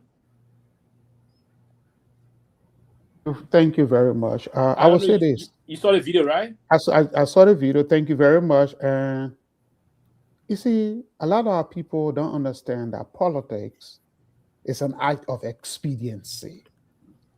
A lot of our politicians, they don't know that. I can disagree with you, but when it comes to showing mutual respect for one another, I will respect you for who you are. He may not like, or he may have some personal differences with Vice President Kuhn, but he's the sitting Vice President of the Republic.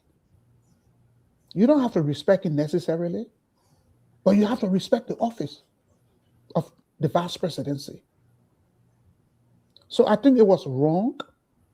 I think maybe he was trying to to put up a show, which I personally believe that it was no show at all.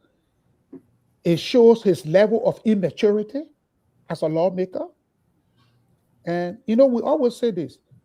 As a lawmaker and a public servant, you have to be above reproach. You have to be above reproach. You have to exhibit conduct, both privately and publicly, that dignifies the office for which you occupy. I don't think what he did today was okay. It just shows mere immaturity as a lawmaker. It shows that he definitely does not know the reason for which he was elected. And I want to believe a lot of those folks that are in the national legislature, they don't know the reason for which they were elected. They don't. Because had he known the reason for which he was elected, he wouldn't exhibit that immaturity that he exhibited today. I call that immaturity. He's trying to put up a show. What show? The vice president extending a hand of friendship, handshake to you, and then you pass away. What are you trying to prove? You're just a mere lawmaker. Nothing. Tomorrow people can vote you out. They can vote you out. That's not your private property. Anybody can occupy that position. So for you to come and exhibit that level of immaturity, it is sad. That speaks to the level of politics that we have in Liberia today. People don't respect one another. It's just disgraceful and distasteful.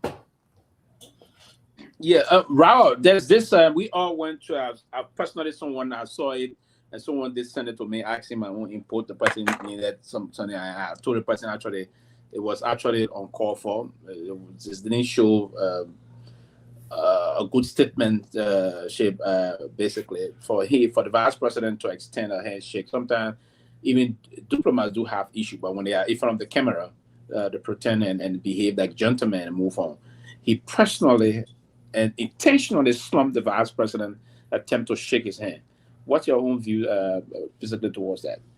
I mean, listen. I know there are high tensions, and I know that the representative, he probably has no respect for the vice president. He doesn't care about the vice president. But to your point, he's still the vice president of Liberia, and in those kinds of gathering, there should be some level of professionalism and diplomacy exhibited. And so I wouldn't have advised him to do that.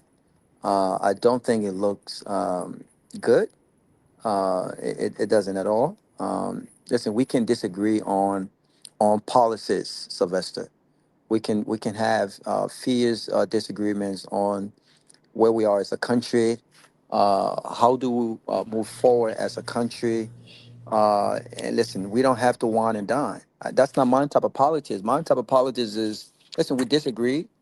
We may not have the same philosophies. We may not have the same ideologies. I may not like a person because I may not like a person's character, because they're corrupt, because they're criminal. But at the end of the day, if that person is in the position that he's in, and he's the vice president, and the people elected him, least you can do is shake their hands. I mean, they're not enemy. You guys are not enemies, So I don't think a handshake would have automatically made them best of friends. You know what I mean? But I think it would have shown tolerance. It's like, in as much as I do not respect this person, in as much as I do not see this person as a friend, in as much as I would not wine and dine with this person, I respect the office that he or she holds. And that's what matters. Same thing with the president. We can disagree with the president all day, but the president remains president of the Republic of Liberia. And the office must be respected. It doesn't, you don't have to agree with the politics of the person. And so I don't agree with that 100%. I thought it was distasteful. and it was not a good representation. Listen, people need to understand that our young people are watching, and gone are those days where we took our anger and our disagreements in the butches. We will debate them. We will have fierce disagreements. We will argue them, and we'll leave them at that. That's it. They don't have to turn into this beef. It doesn't have to get to that point. So he could have shook the vice president hand, and I hope that I hope that there's in hindsight, I hope he understands that it doesn't happen again. Thank you. Tomalin, we'll now move back, but we'll come back to this point because we'll be closing in 25 minutes. The president stated something very important also today, and that's we talked a little bit about it. I think Peabody and today we just skipped through it. The president mentioned something, and this is relative to the state of the economy, 2026 economic outlook. The president stated that we are proud to announce that the economy grew by 5.1% in 2025. 5.1%. This exceeds both the 4.6% forecast and the 4.0% growth recorded in 2024. So does the 5.1% growth the president is talking about reflect the day-to-day, the bread and butter, that was what people even put today, the bread and butter issue in the country in terms of if the economy were to grow that way, is it being reflected in process and in people? Well, he also went further. He said it affected flour, rice. I think he gave other basic commodities prices that were affected. Mm-hmm. Okay. Again, we need to send our guys out there to check out, to compare where they met the prices of these things when they took office and at the present time and today to verify this information, because apparently there was that numbers were just thrown out there a lot. So we need to really verify it. And then with the growth, I think the IMF and other international bodies that projected that going to be 4.6 growth, but instead they exceeded it to 5%, 5+ and plus. So I think with that, but the question is, like you asked, what are those the growth impacted the people's lives, the daily needs of the people? That's why we got to investigate to find out what it actually impacted them. Mr. Cedar, have you received any call from Mount Teresa in the part of Maryland you're from, saying that, oh, my son, we see some drop in the copper rest is dropping, or this oil dropping, or that dropping? Have you been getting any calls from some of your relatives and friends that this 5.1% growth that the president spoke of today, more excitingly, is that reflecting, or is that trickle-down effect going down to places like West Point and the people that giving the money, or your body that are even giving, generally like giving money, say, oh, okay, that is full money here today, and that is dropping also? Is that being reflected across the country? Well, I grew up in Newtown, and interestingly, my sister, she lives in Garguah. She called me yesterday. We had a lengthy discussion, and at the end of the day, she told me, "Say, brother, it's tough.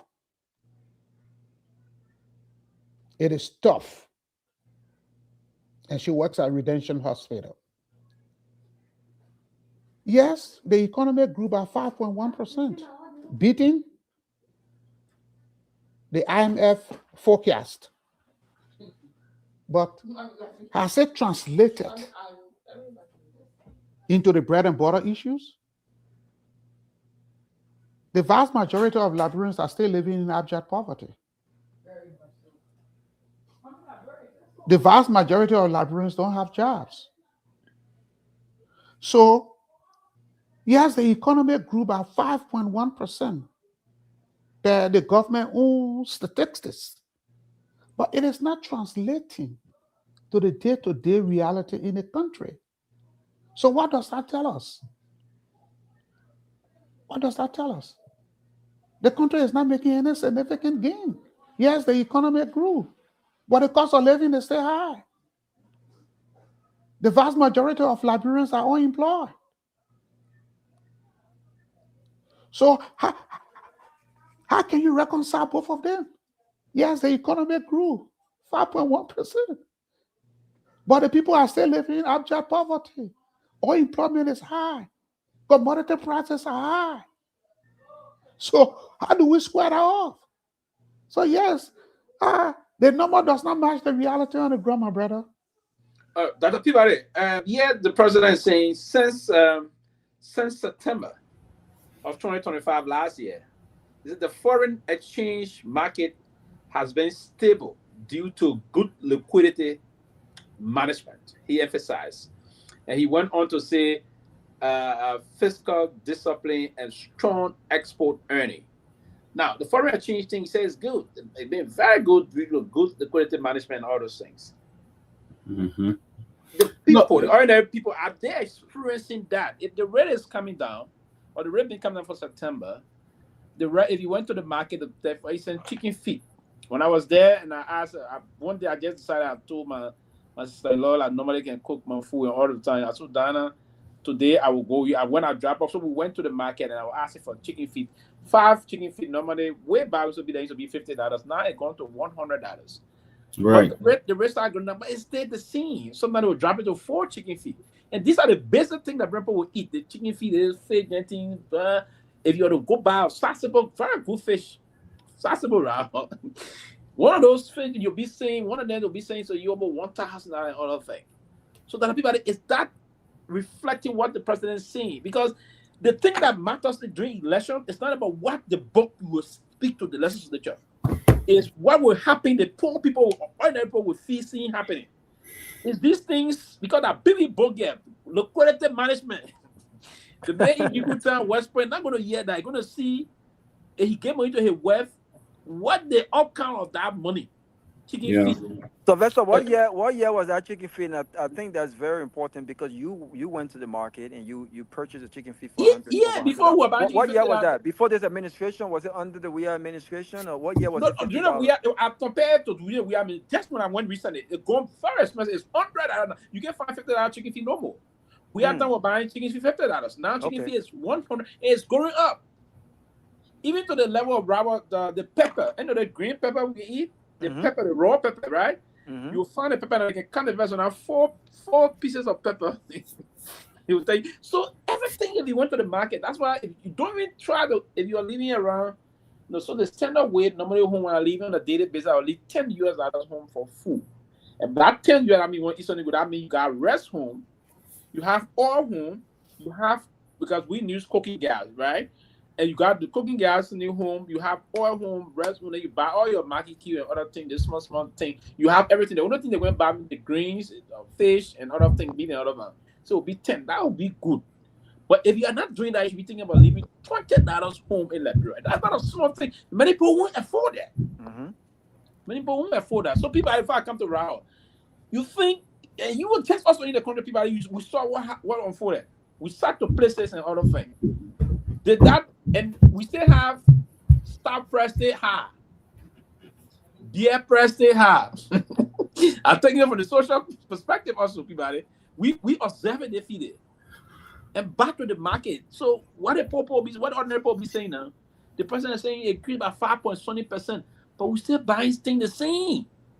And some of them are arguing that even we are time, prices were a little bit down. It was not at that level in terms of the performance of the economy. That everybody. Look, Sylvester, look. Even local food, buying fish and things in Liberia had to become so expensive. I would buy just buy $100, $150 fish. It couldn't even fill my suitcase. It couldn't even go half in my suitcase. Whoever bought it stole the money or whatever it may be, or maybe. No, the point do. I brought 2 suitcases of dry fish and other things. I spent $475. Yeah, they brought out soy, so they didn't see the money that everybody. So those things you're talking about, one of the things that I listened to the president, I don't know who wrote that speech. The mentality that everything for the first time ever, for the first time ever, for the first time, all those nonsense, first time, and it doesn't even improve the life or the livelihood of the people. Everything the first time ever, and nothing changing. The thing are still the same. So the fact here is, whoever put that in the speech, the U.S. dollar is down. I mean, Liberia is, the dollars, Liberian dollar is down to the U.S. dollars and things like that. When the value, when something goes down, the exchange rate go down, they should be reflected in the market. It should be reflected in the prices and things that we buy every day and stuff like that. But nothing changed. The dollar go down and still everything remains the same. So what? That's why in economics they call cross elasticity of demand, and stuff like that. So I don't think that really worked. I just think it was another part of that speech to make it longer or just to have the people listening or to impress the people. But it's really nothing has changed since the money went down. The same old thing they were talking about. Harmonization was stealing, Twitter and stole the money, but it's been there 3 years. They can't even bring harmonization. They can't even stop it. So I don't see anything. Nothing. It's not reflecting. If it went down, it's not reflecting in the market. It's not reflecting at all. And so. Okay. Yeah, Raul. So that's it. I know you haven't been. I don't know when last you left from the country. I know it's 2 years or 3 years ago or so. But the last time I guess you're in the country, you interacted with most of your buddies and some of your aunts and other things. And I know you didn't go close to any market. I would hope next time you visit, you go to one of the market and at least just go. Whosoever cooking or who say I want to go you in the market so you understand what are the things and also. But do you think if the president is reporting that, and the same thing we listen to on most of the cable news in this country, they said the president will come and say the economy is this and that, but the Americans not seeing that from the kitchen table, and that's why there's a threat that the Republican may pay for it this coming election November. So if they don't see the trickle down to the kitchen table activities, is a serious problem. What do you think? Yeah. It is, Sylvester, and I think everyone said it right. If it's one thing to, say at the SONA, well, for the first time, or to say, hey, the economy grew 5.1% in 2025. Okay, that's good. That's on paper. But how are we performing in the markets? Like you said, the people who are supposed to benefit from the economy, if the economy is doing good, it should reflect in the livelihood of Liberians, not necessarily the wealthiest, not the fortunate. Look, we are fortunate people. You talk about $10, I leave $20 every day, and sometimes they complain $20 is not enough. That is with everything in the house, everything in the house, $20.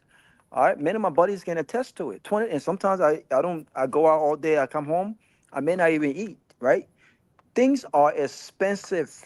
The people, when they go to the market, they are not seeing the trickle down effect of the economy growing at a 5.1%. And so I think it's incumbent upon the government and the economists, because they are the professional, right, to say, listen, how do we ensure that what's on paper is reflective in the livelihood of the people? Because you can tell us that the economy has grown 5.1% all day. In fact, you can tell us the economy grew 10.1%. If Kema, if Pa Mose, if they still cannot send their kids to school, if it's difficult for them to go to the market and purchase a bag of rice, even though they're not working, if things are still at the prices or even going up, the economy is not good. And these things should be on the ballot, Sylvester. And to Liberians listening, I think it's important that we understand that these are very important policy matters. The bread and butter issue is not a conversation that we have verbally. It's a conversation that is reflected in our day-to-day lives. If you are paying $50 for chicken feet, as indicated by Sylvester, this is not they say. You were there, you went to the market, the chicken feet is $100. And this is not just a Sylvester story. Many Liberians, even with the political affiliation with the ruling party, will tell you that it's difficult. Things are difficult. And I know the question is, when has things not been difficult? Things have always been difficult, right? But when you compare to the government of the past, And you know what? This government came to make the economy better than the CDC left it. This government came to make everything better than the CDC left it.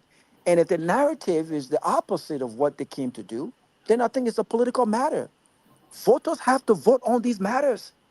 And this is when I think people like Alice Cummings and others, I'm not even going to mention the former ruling party, but on the issue of the economy, Alice Cummings has always positioned himself as the best candidate to address economic matters in the country.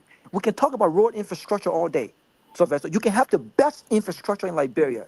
If you have not sought out the economic matters in our country, and the economy is linked to jobs. The president said they created 70,000 long-term and short-term jobs. I don't even know what was the significance of even inserting that in his speech. I listened to that, and I'm like, wait a minute, what are they talking about? 70,000 long-term and short-term jobs? You will have to expand on this. What does it even mean? What does this mean? A country Short and medium term. short and medium term. So how many? It's still on paper again. It's still not reflected and I want to see the data. Every time these people come and we ask for data, they don't have the data.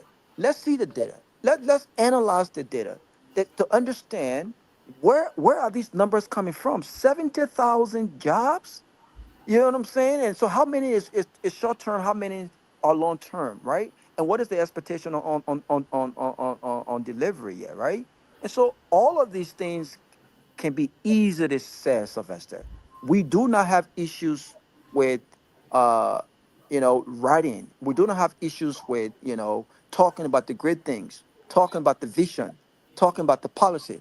Our issue is when it comes to implementation and when it comes to putting our money where our mouths are, we do not do it. The president's agenda still does not reflect his budget.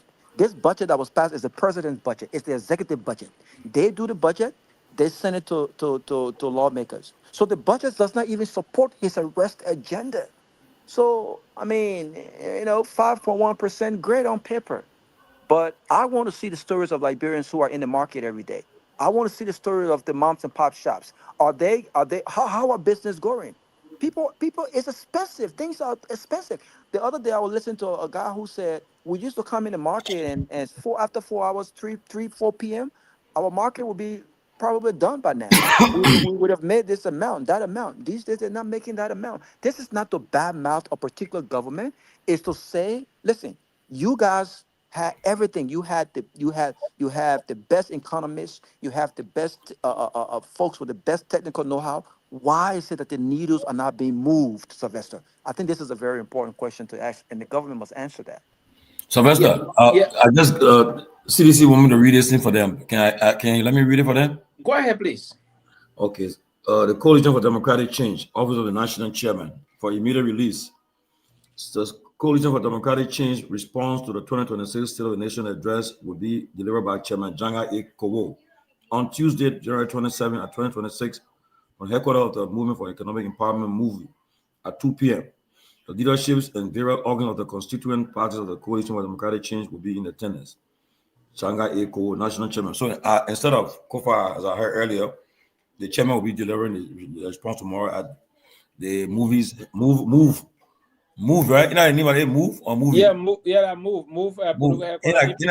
Barcelona, party. Yeah, in Pinzo, yeah. So they have it. So that Jangako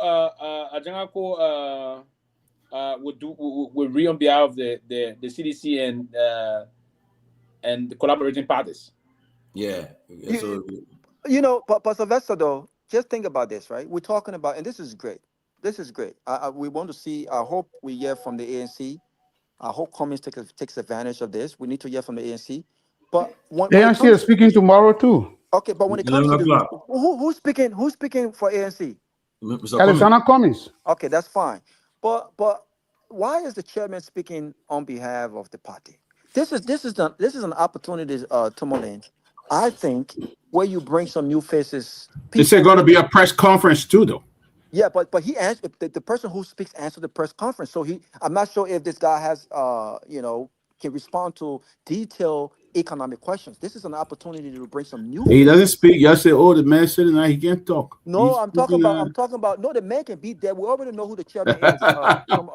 Yeah, we'll know who the chairman is. But bring some young leaders that will come and speak. The party standard bearer can be there. The chairman can be there. But this is an opportunity to introduce some new faces who have who are economists on this issue to say, listen, we'll answer this question on this matter, we'll answer this question on this matter, and here is what we are proposing the government do. So I'm looking forward to the to the responses, but I'm just hoping that the responses they're very substantive, and that there's just some sort of recommendation or solution oriented following with that. But I think this is a great opportunity for Alice Cummings at ANC, and he can market himself as a guy who can get the economic issues, down packed for us, because this is a problem. No jobs, as things are hard. How do you expect for us to survive, Sylvester? And I want to agree with Robert. Yeah. The fact that Alexander Cummings is going to be delivering the response from the ANC, that sends a powerful message that he's up to the task of becoming the next president of the Republic of Liberia. Look, when you want to lead people, you don't stay in the background, you stay in the forefront.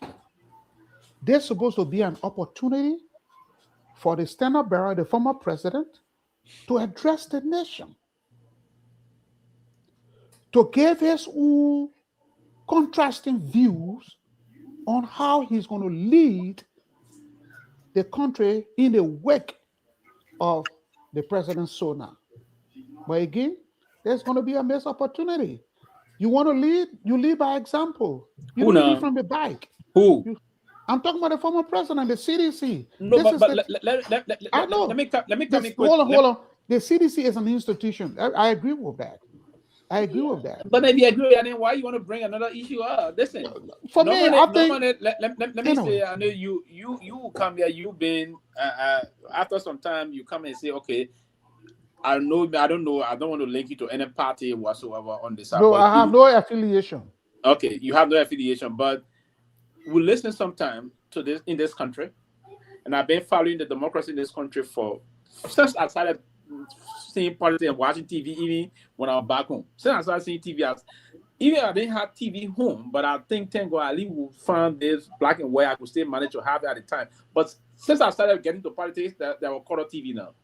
This country democracy, normally when the state of the union address is delivered by the president, immediately after that, there's a designated person. If it is the Democratic president delivering the State of the Union address, there's a designated person that would give a critique of it immediately after the speech. That's right. The CDC is doing the same. It's not the leader that comes to do those things. And oranges. Liberia democracy is not the same as the U.S. democracy. It's the same. It's some of the same. They're following the same standards. Are we not critiquing? Apple and oranges. Are we not? No, it's not apple and oranges. Listen, the president did not deliver the Sona. He did. It's the major political party that comes to critique. So that's not want to do it. Not necessarily the leader. They don't have to be the leader necessarily. So I'm just trying to say to you that it's not necessarily we that will have to do this. So, I mean, the fact that the party designated someone to immediately do it tomorrow, all of things. Comey is coming up tomorrow. I learned also 11 tomorrow. Mr. Benedict came out as the first man to come up with the response and all of things. So the CMC and I like that. That's what it should be. Why is it taking 2 days to respond to speak to it should be actually, and what the CMC did today, it is the procedural way to do it, because that will tell you you're on top of your game. Because as the person is delivering the speech, folks are deployed to do analysis, and you put all the points together, give it to the leader, they don't come and deliver. Exactly. That's it. But technically, the speech is also shared with these political parties, so they know majority of what is already. Right. They agree they didn't get a speech to them. So that's why the political party in the brush should be institutional based. Yes. You have people deploy. Okay, today the speech is Robert, Sylvester, and Georgie and Sito. You guys are responsible to critique from different aspects. Now, Sylvester, you're critiquing from the foreign, political, and other angle. Exactly. Robert, you're critiquing from the tourist, accounting, and other angle. Yes, you're critiquing from the. So immediately everything is done. Everybody's getting your point. Put it together.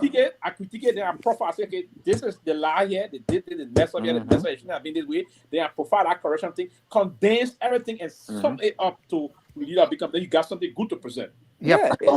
And it can be done the same day. It doesn't have to be done the next day. The same time. Day, as the person is doing that, as soon as the person is done, maximum 1 hour to other you guys do, because as the person is delivering the speech, you own the turning there, listening to the speech, giving some point. The president talk about this growth. You can't call it growth. So no, the growth on the president talk about surplus.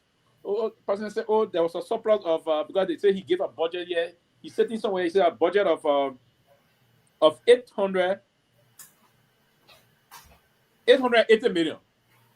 When he said we exceeded by collecting 885 million. Now we can counter that. If that was the group $885 million, why certain government institutions didn't get funded? If you got surplus, where the surplus went? So I mean the government seen it. So you can counter them quickly on those things. You collected surplus, but the Embry Hospital in Bapoluka, they didn't get medication. So why say you collected surplus money, but you didn't even target the amount you approved in the budget? So meaning somebody taking some money away from the budget, so you can hold the government feet to the fire on that. So it will not be the line, but too many, George. This issue about, I was just going there, this issue about the way we portray responses and other things, and the way the government's structuring the whole thing about domestic performance. And the president emphasized that we can fund all of our projects if we just clean up our domestic revenue collection base. And he emphasized other things. He said other thing they're going to be doing to the free port. They will have a modern custom system and they'll put into place other line and that. But where the president first short of talking about our own domestic revenue bill is those SOEs that we're collecting millions of dollars from. He didn't talk about none of them. I hope it's there, but I didn't see it. I've been looking at, maybe it's there somewhere. I didn't see that. Maybe it's an oversight. But he talked about money lost in the custom area, but he didn't talk about the very free port, the kind of money the free port is generating. He didn't talk about those kind of areas we can raise millions of dollars from the area. He didn't talk about the management of the social security funding of the country. That was there where we allegedly may have taken money on to build our project today. He spoke of now. Today, the thing that he said he didn't know nothing of, he spoke. Yeah, that he put in his speech. He put in his speech. I thought that was a massive embarrassment to the government. As an accomplishment. Yeah, as an accomplishment, put in his speech, and even boasting that it's owned by a Liberian government. So, too many, George. Yes, look, we hope to get. We hope Mbele will join us because he was the first to actually come out with the CMC statement. I don't know if he's around. Yeah, hopefully he can join us. He said he had a schedule for him. He was on his way to the show, but he said hopefully if he's done and we'll stay on, he will join us. But if not, we'll take our time. But let me just, people, we have right now we have about 9 serious opposition political parties, right? The CMC, the ANC, CDC, MOVE, MPP, LP, ARCOP, LANU, and LPP. Now, parties we have, that is the ones that I know that. But no, MOVE is already collaborating with the CDC. Yeah, so but they're still they're collaborating party. Yeah, so it's a distinct party, even though they're collaborating with the CDC. Yeah, it's a distinct party. You're right. They say guys are sovereignty as a political party. Yeah, we got nine of these parties now. With the response to this president's speech, I can tell you. I remember I was just talking to a former CDC USA official during our active day with the CDC. We're just talking to him on the phone. He said, remember during those days, by the time Manasali finished, we already got our duty was in CDC USA to respond to the president's sonar.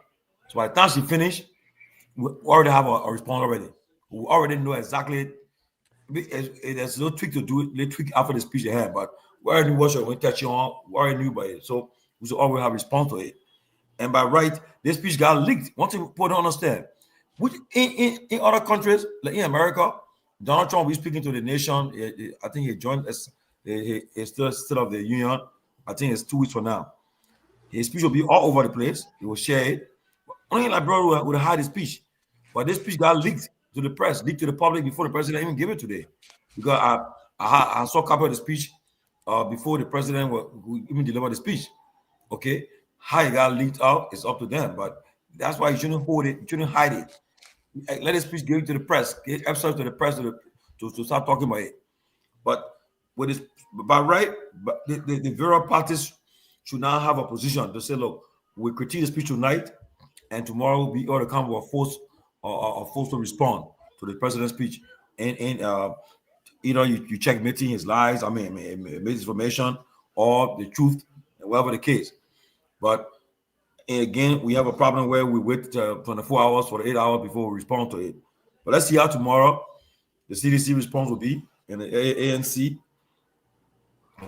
came up with a very strong response tonight, and I want to commend Mr. Benedict for that. Very strong.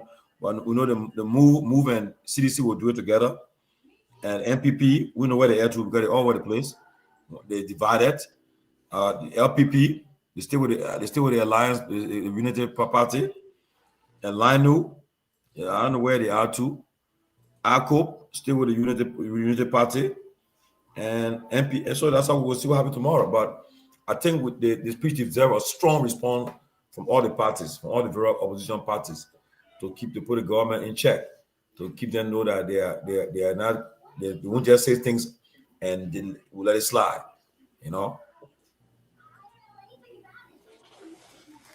Oh yeah, Raul.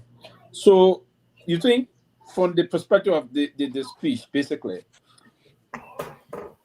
individual political parties should be firing just in the need of firing, or you have to fire and give something reasonable as to what you criticize in the speech. It should not just be because how you saying something. It should not be in the need of just coming out to say, okay, I come to speak up, but you have to give something and that will counter the speech reasonably, not for the need of just coming out. Is that correct? That's absolutely correct, Sylvester. And I think it's strengthening our democracy. I don't want to hear. That's for us to do. We talk what we talk. That's for us to do. Leave that to the commentators. To if we're just talking, but I don't. Some of us are not even just talking. We're making recommendations in our own areas of expertise. And so if those parties seriously wants to respond to the president's speech, they just shouldn't just come and tell us, oh, the president said the economy grew 5.1%, and the president, that wasn't true. What are you saying? What are you suggesting? The president also talked about the National Housing Authority building 600 social housing units. I want to see a political party speak on that and tell us, is this necessary right now? And if it's not necessary right now, what are some alternative suggestions to this president, or what would they do differently if they were in leadership right now? What would they do about the president said inflation went down from 10% to 4%, but like we said just now, it's not reflective in the lives of the people. So I want the response to emphasize all of these things that were narrated by the president and put forth some serious alternative, constructive alternatives, policy suggestions on what they would do differently. They don't have to. This is not. They don't have to put everything out as far as what they would do, but at least give us something. Give us something. Give us some bone. Don't just come and criticize the president. I don't want to hear criticism. We hear that every single day. The speech is to say, listen, this government says the economy grew 5.1%, but the reality does not reflect in the market. The reality does not. Here are some steps we would take. Here are some steps we would have taken if we were in power. Here are some steps we would take if given an opportunity to lead this country. Job creation. The president says, he's happy that these institutions have been created, like the tourism authority, but the budget does not reflect that. Here is what we would do differently to reflect that budget. You know what I'm saying? Here are some suggestions as to how we expand tourism in our country. I want to hear some substance. If the responses is only about criticism, if the responses is about telling us that the president lied without outlining where he lied, right? What they've not done right and what you suggest to do right now in the interest of our people, then I don't want to hear it. I think I don't want to hear it. And this is politics, Sylvester. We talk about debates all the time.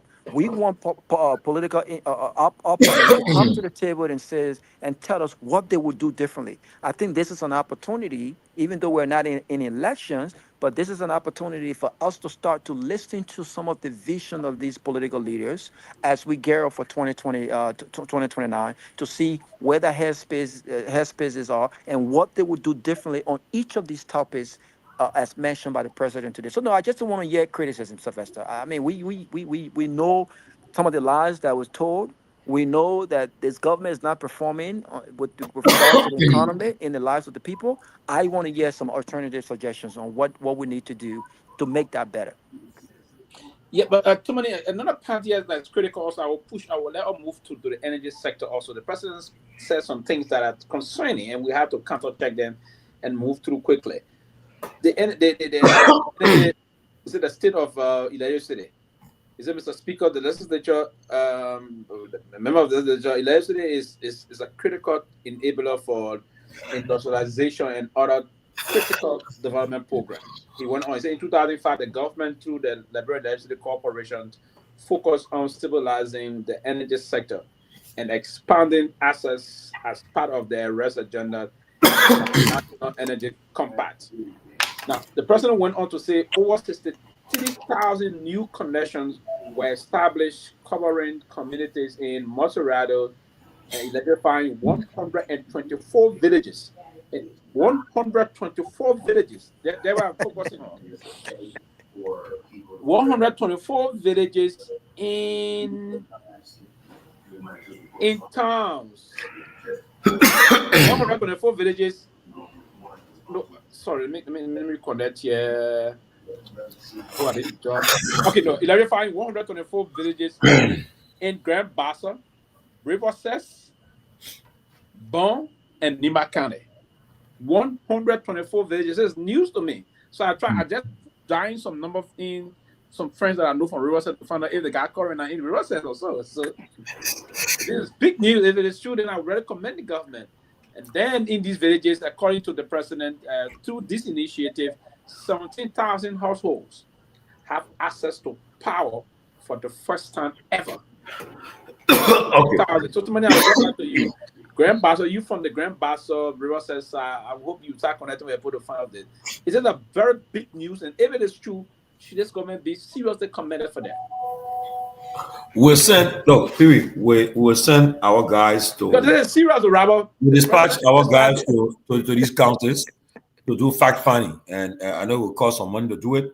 We'll find the resources to send our guys to do fact finding on this information and to verify it. In fact, if they are there, they will even do live to find out whether to ask people whether these things, whether this information is true, whether they are all true that the president gives us tonight. So definitely, if like you said, Pewee, if it is true, it's commendable. I will be happy that our villages are getting electrified. I really want to find out. We're interested in it, so we got to verify it. Come out to make sure that we are not just speaking with all no facts. So we'll dispatch the guys there. I'm sure we'll do it in the coming weeks to get them there to see how to verify this information, because these are important statistics the president gave today. Yeah, but the president also said so, but he fell short of getting the number. He also stated to say energy tariffs have been cut to ease household costs, positioning energy as a driver for growth. But he didn't tell us the percentage by which it been cut. Now he went back. Yeah, he said through the Rural and the Renewable Energy Agency, we use solar power to provide electricity for 88 clinics across 14 counties in rural regions: Harper, Buckyville, Kanwiken, and Zozo cities. Now, the Zozo he referred to is my district headquarters, Zozo City, and yes, I can attest to that. The street lights, the poor Zozo benefited from that. I went Zozo recently. I saw a lot of street lights, all the renewable energy things, solar street lights, all in the city of Zozo. It really, I will even tell you, my brother, but Zozo looking too beautiful this now. Yeah, because that is true. I can attest to Zozo. And I know there were a few street lights before the election by the Myean administration, but they really increased it. Zozo, I think, got about 119 other big street lights, solar lights across the city. 119 of that. I can prove that here. And he said that was done through the strengthening through the CLS rural identification program. But there's a word of things that Raul is stating. and if I want to go through them, talk to most of them, he said like the non-coffin, how to remain reliable. He also talked about that outages can sometimes decrease or auto line. But the aspect of the big news here for now, we'll go back down, is those villages he spoke of Right. that are So, sunning up. so I would have appreciated, like you just stated. I know. I mean, the president don't have the luxury of time to list each of those villages, but for transparency and accountability purposes, it would have been nice to at least insert in his speech a few of those villages that have benefited. I think that would have been great, so that we can then go and say, okay, the president said Zozo, for instance, specifically at the headquarters you just mentioned. Bassa, I know Bassa. Been getting different complaints about Bassa still being dark, and the problem with some of these things is that maybe this is true, right? Maybe this is true, but because our government institutions have not been credible over the years, even now, look at what happened with the RIA project. The government did not say 3% of the highway has been electrified in its first phase. They didn't say that. They said RIA road is electrified. Come to find out, it was just about 3 mile, not even 3%, 3 mile of the road that is electrified. I got pictures, with folks, that have gone on. Many people have actually traveled through the roads, and majority of the RIA road is still in darkness, right? And so when you see those kinds when you see the snippet of what the picture they're trying to pin, it doesn't tell the full story. And so when the president talked about solar panel and 100 and something villages being electrified, this is great. And if this is true, kudos to that. But we need. It would have been nice to mention some of the names of those villages. Also, and by the way, I think LEC has been doing great. I'll give the new Well, manager you said they've of been dropping the video. yeah, Glasses but in my but but castle. I asked my parents about that, because it's part of the reason we're trying to make sure we had, the generator on standby and everything. And eventually we're going to invest in solar panel as well. It's super expensive. I think they're talking about close to $25,000 right now. Wow. To get it done, what we're trying to do is to try to get the one that you can do both night and day. Because if you invest that kind of money, you still got to have generator and No, LEC. yeah. But No, but but right to that point, the solar plate, if you want to invest that amount, then you'll get something reliable. And I yes, did I did an assessment. I started the last time I started on my own. It was two Sunday. I stopped because you need like two double inverters, yep. and you need those batteries, those BB battery. You need like four, because if you be taking AC and other Yeah, appliances, it you need depends on something. the kind of appliances that you have. But Yes. for right now, like I told my pop, it won't make sense to make that investment, especially you're still going to need a generator, because if it's just for the night, it has to charge all day, and then it goes Right, to my advice would be, and that's what I decided to do. My advice would be try to get some of these good generator. no, but that's Uh, what we already that, have. That's that, what we that, that already is have. efficient on fuel. The day That's there's no right. LC, it will take the day. Exactly. I tried to get a machine. If you get some of those machines from, they got this those Chico machines, or Perkins is a little expensive, but the Preco of the Perkins, if you get some of them from China, they're very effective. Yeah. Good one, very Unfortunately, because effective. And because I didn't really have the information. It was cheaper in China. We had to get something from Liberia, for close to. I mean, these guys. As soon as you see you come from America, oh man, and the people are charging close to $10,000 for the 24K. I think the 24, well, the route, 30 something kg. I should get that is Perkins, and they're not that Yeah, expensive. It's yeah, very expensive. it's very. I mean, it's the one that comes covered too. It comes covered. It's brand That's it. new. No, so they're Yeah, not that they sort of from America. If you buy it in China, even in China, but it's a in little China expensive. you pay half of that, half of what they're Yeah, half charging. of that, So half of that is so charged. if So I had the but yeah, information, I but would that's a have very gotten good it. machine. That's Perkins. It's Yeah, very good. it's very good. But they're saying since they've been there, LEC when it goes, but not long. So it'll go for maybe 1 hour. They'll put the generator on, and then it'll come back. My mom was even telling me yesterday they had it all yesterday up until the morning hours, and then it went for 2 hours. They put the generator on and came back. So I think they've made some progress with the Well, are they there to stay now?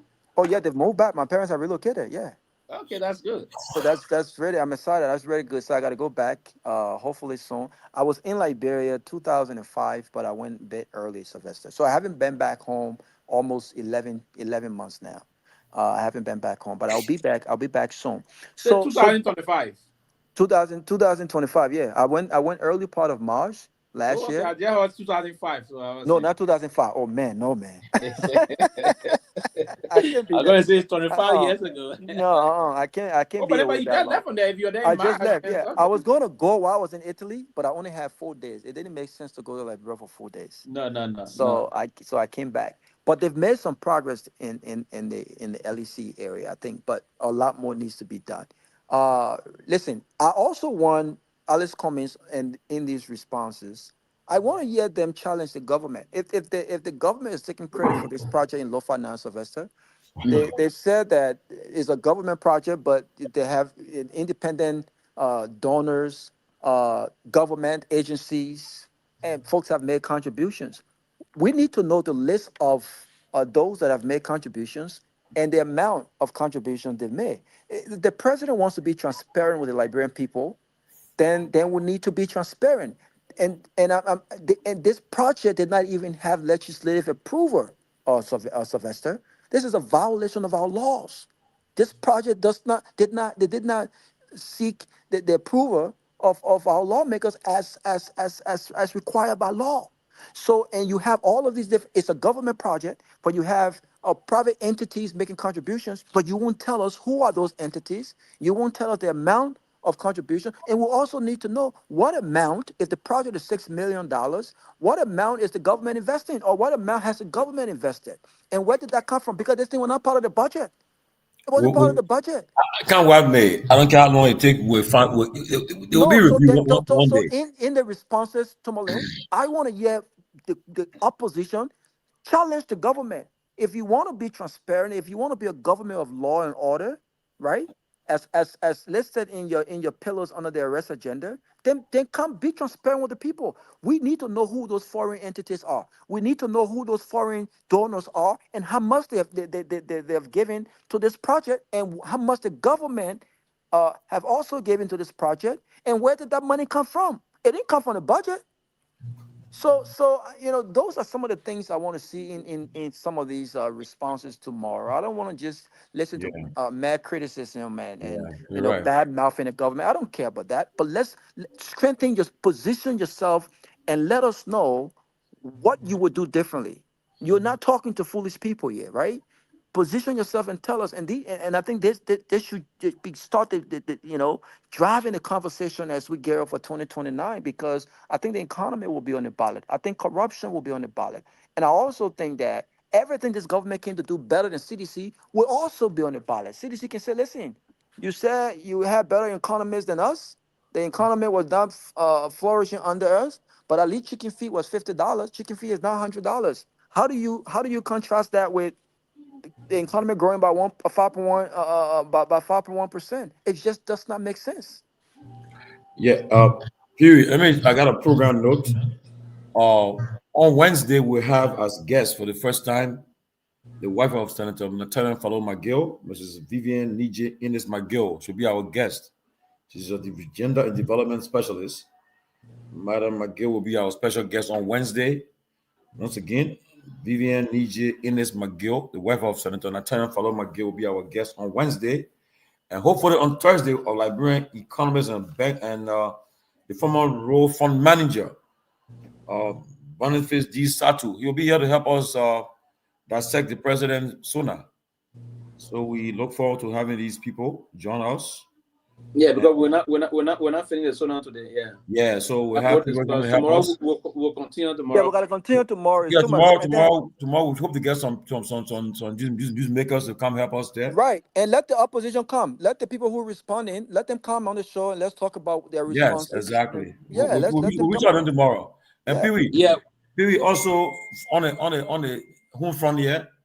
I'm getting information that the Border Patrol Commander in Minnesota, Gregory Bovino, has been removed, and he been replaced by Tom Homan, the president Boros Czar. No, he haven't been. Maybe it's a new development. That's so. Let me get to what I learned this Yeah, morning. I'm hearing also that the Homeland Security Secretary is also in trouble with Corey Lewandowski, Christine Nguyen, and they are being in high waters. So I don't know, but then President Trump today had a phone call with Minnesota Governor for the first time, Tim Walz.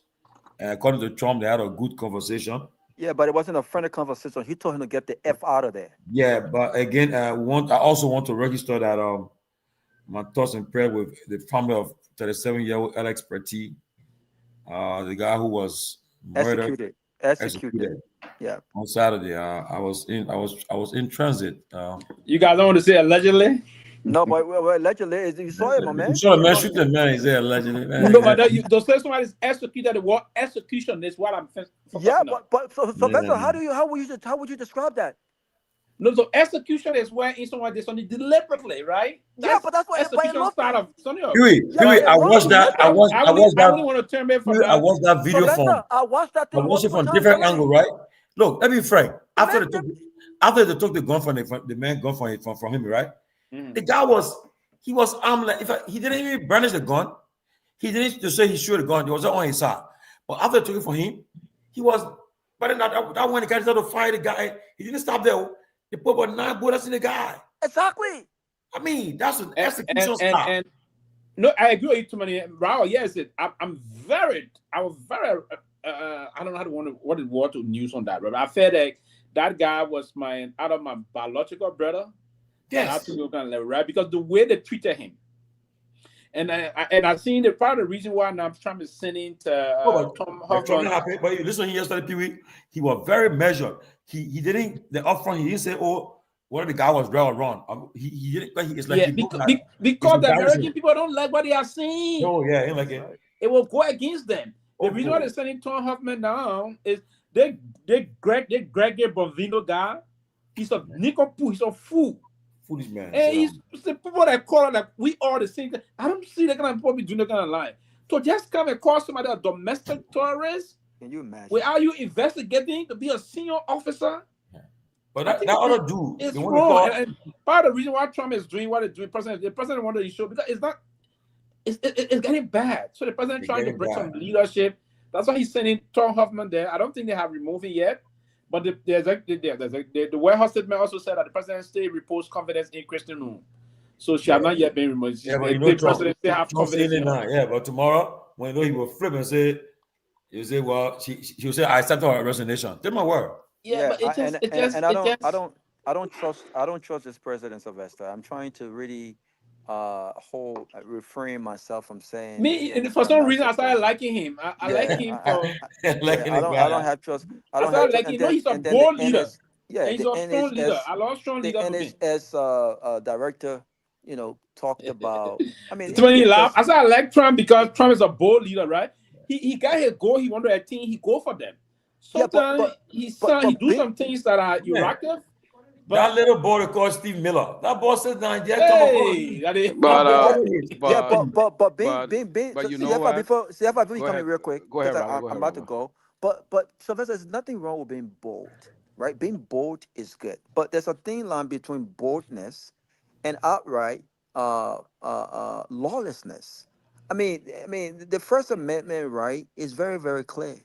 Like Americans are being even the Constitution and many of these rights protects illegals in this country. You cannot just go around and asking people, for instance, for their ID, asking people to get out of the car, especially when you are not police officers. You can't do that. The law is very clear, and you can't say someone cannot express themselves. So any attempt to freely express yourself, you can get shot. You can't do that. That man is an ER nurse. What that man was doing was not even his business. He was protecting a woman who was being abused by the very fellow agent. By the very fellow agent. He got on top of the man. There was no gun. And he has the right to carry arm. He has the right to carry arm. So carrying arm was not a justification to shoot him. But my thing is, even if you were feared that you saw his gun, Why you can't shoot his leg? Why you can't pepper spray him? You Right? have They saw me. They took the gun from him before they yeah. start shooting him. So why you gotta kill? Why you gotta kill the man like that? This country. I continue to say, this country. I'm so happy right now. I'm not gonna lie to you. This country remains the beacon of hope for many people, and I'm not going to deny that. I'm not going to take that away from America because of one idiotic leader. I don't think Trump is. I think this guy is very unhinged. I'm not going to take away. But under this administration right now, people must be careful. In Minnesota, Liberians out there in North Dakota, all of these places in Philadelphia, be careful. If you are a legal citizen, if you have your ID passport, take it with you. If you have your green card, take it with you. Wherever you go, be careful because what these guys are doing right now, until Trump leaves office, people will lose their lives, and more of this will happen if care is not taken. But I just want to say, Sylvester, Yeah. Okay, I Robert, gotta just a go. minute. I gotta Okay. go. I gotta go. It's a great show. I'm looking forward to the discussions tomorrow. Please, I took time and I did something that I would normally not do. I did a professional piece on my page, and I really put forth some consulting suggestions, some strategic recommendations as far as tourism in our country. I did that for free. The decision makers, I don't have your information. I can send this information to you, but you can go on my page. It's very detailed. Peruse it. Take from it what you can take from it. But I think this is one of the last time I'm going to be doing that because anything other than that, professionally, you have to pay me for it. But I think we have a lot in our country. We can grow tourism. We can expand tourism. We need to recruit the right minds. We need to compensate the folks. We can do a lot, but we need the right folks. We need the right folks at the table. So please go and read on my page. And I think some of the information are valuable information, Sylvester. But thank you. God bless. Thank you, Robert. Thank you. Safar. Yeah, look, what Robert's saying, oh, you walk around with your ID. That's the reason why in this country they do not have a national ID card. Only police officer that have a civil duty to ask you for identification because they work with the citizens. Immigration cannot ask you for your ID card. First thing, immigration doesn't patrol the street. Why are they doing it now? No, because it's illegal. It's illegal. It's illegal. Why they say you need a judge, only a judge order you listen to that. Yeah, it's illegal. Immigration cannot come to your door without court order.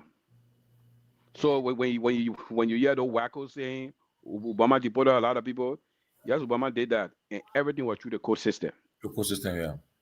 It was through the court system. They were not grabbing people from their homes. They went through the court system. They had an efficient process, and they went through the court system. Exactly. Deportation in America is a judge order. It's not an ICE order. You got to go in front of the immigration judge to be deported. Yeah, but a judge can deport anybody. But right now they are deporting thousands of people. We're all facing the judge. But let me share something with you. I come in Tomalin, and then what happened on Saturday, man? Look, let me tell you something. Minnesota, I don't know about where you live in Pennsylvania, but since I've been in Minnesota always had one of the highest voter turnout. These people here, like their civic duty, they don't take it for a joke. Even when it comes to school board election, because our school district here are not controlled at the county level. Our school districts are independent school districts. They are all controlled by a few cities. And so when you see these people out there, they don't once people don't like what happened in the community, they will get out there. They will get out there. They will not whisper about it. They will get out there. And Minneapolis, and these people are highly educated, successful people that just want to live in the city. They are very exposed globally. Culturally, globally, they are exposed. This whole thing will turn out bad for Trump. It already started turning out bad. You see, he called in Bevino to leave tomorrow. Yeah. And he said he sent another guy. It's going to turn out bad for him. But the thing is that one thing I know for the fact that why needy people in Minnesota are getting credit in this blazing and temperature, the weather, negative. The people brave the weather to be coming to court to make a statement. That's why I give them from But and that's something that if I heard today, one of the governor candidates resigned, he's dropped out of the race, right? Yeah, one of the Republican governor is a lawyer. He has his own little boutique law firm. He got a small little boutique criminal practice. He's a criminal defense lawyer. Very successful guy. You were running for governor. It's difficult for him to understand. But he said that anybody see a person getting that race. he said that I can't stand defending. So the only person who run for governor will be the Manpelo guy. The Manpelo guy running, and so he would defend it. They will be who running against him? Possibly it's the Senator Kobacha. Yeah, she filed her papers already to run for governor. Oh, she won't run for governor? Yeah, she'll be leaving the Senate to run for governor. But so who will run for that seat? We'll find someone run for that seat. Will win. But Minnesota that purple state, right? Where purple where? No, Tina Smith is currently a Democrat also, the other senator. Yeah, Tomalin.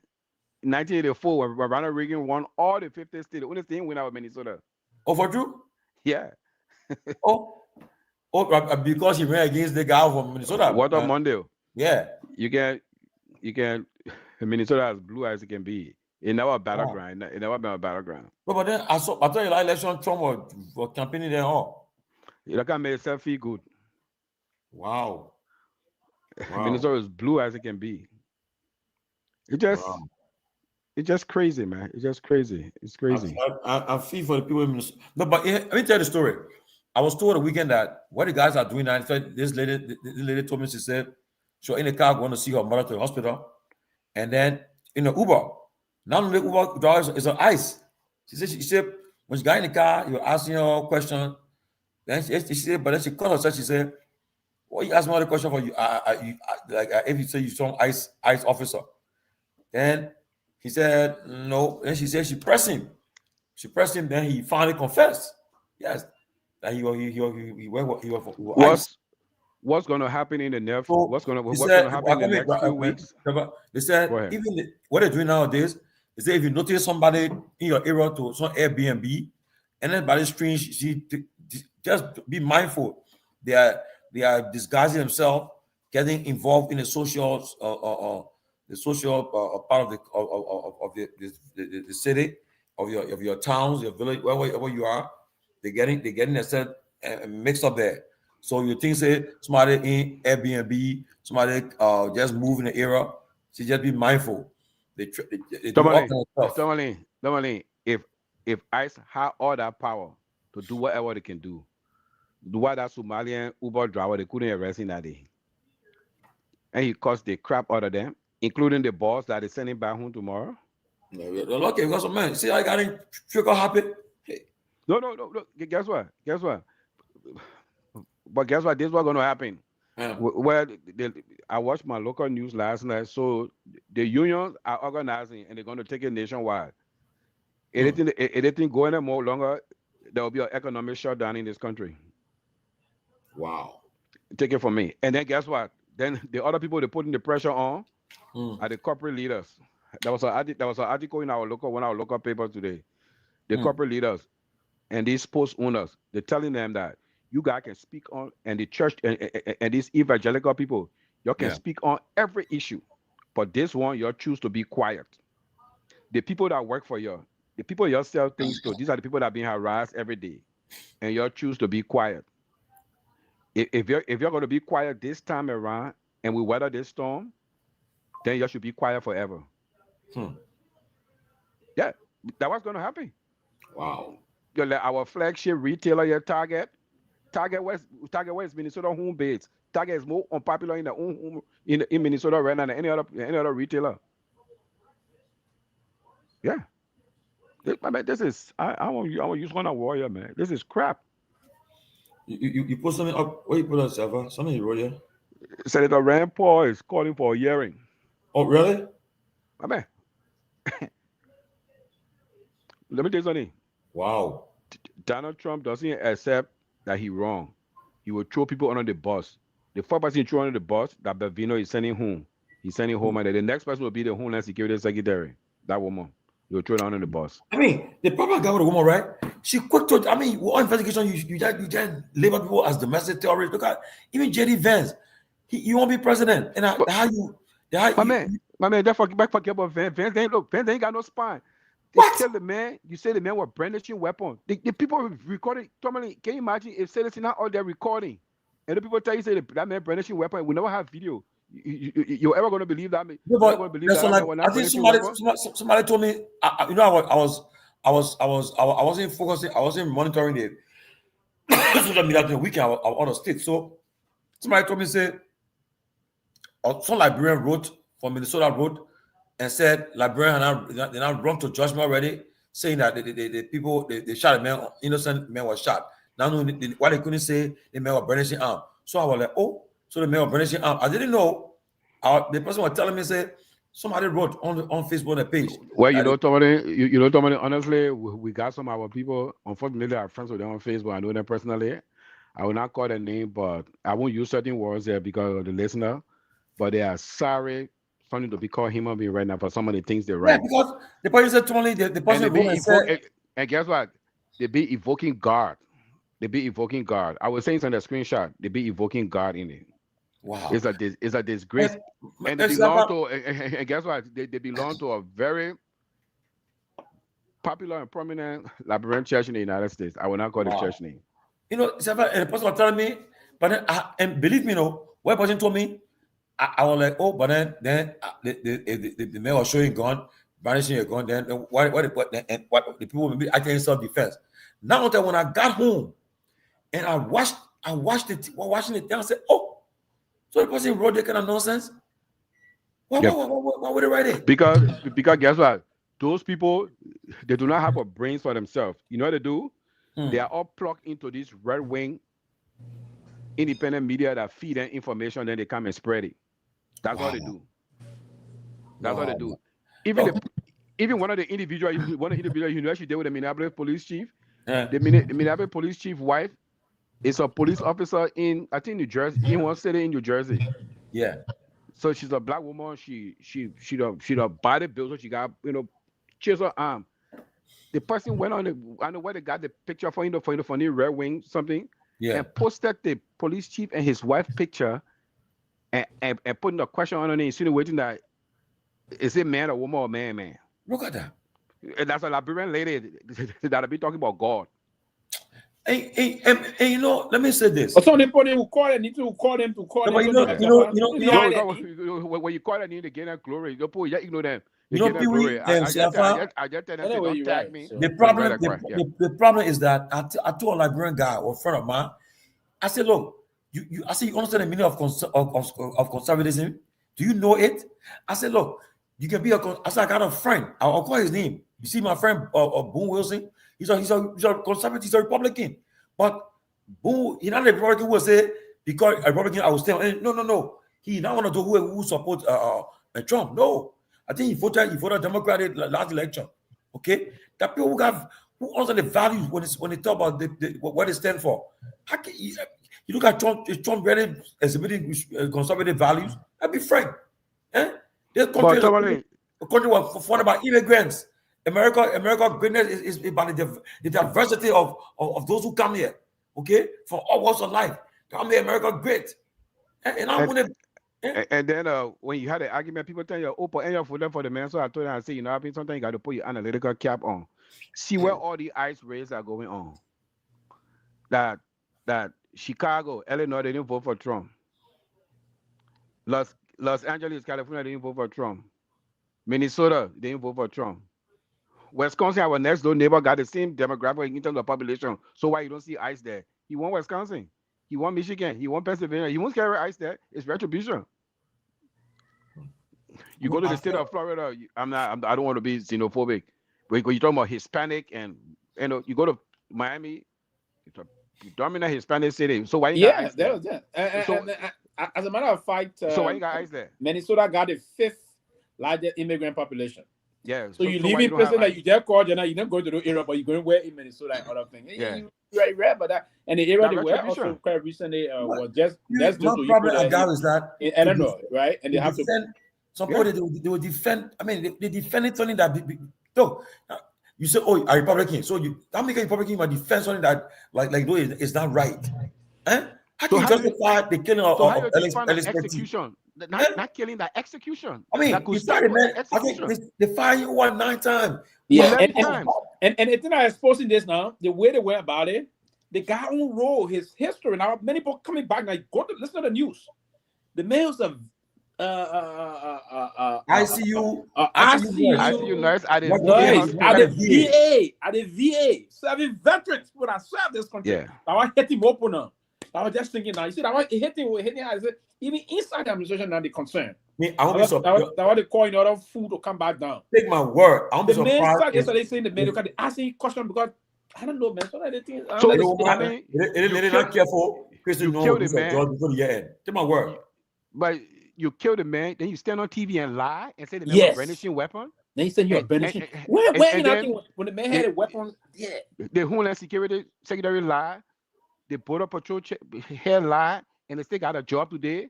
And then you got idiots defending it. They're calling God's name. So what God got to do with it? So God say eliminate people. Oh, let's pray for Trump. Let's pray for everybody. So pray for the men that the life was taken for no reason. I mean, I don't understand no more. Then they say when look at what CNN reporting now. It said Trump is facing increasing GOP backlash. Yeah. But this, imagine so in the party they want bad. They want what bad. They want what bad. You see that guy? But guess what? Tomalin, people, you see that joker on CNN? That on the other side, that one with the bald head, that one with the campaign chair. These people then put it on TV because right now they're all embarrassed because they were defending this thing from the get-go. When they killed that woman in that car, they said, "Oh, using the car as a weapon." They weren't not getting ready to know me. This Scott Jennings. Yeah. I be feeling they can pull, man. Look, I can check me, but it's yeah, but what's the NP? What's the NP? What's the NP?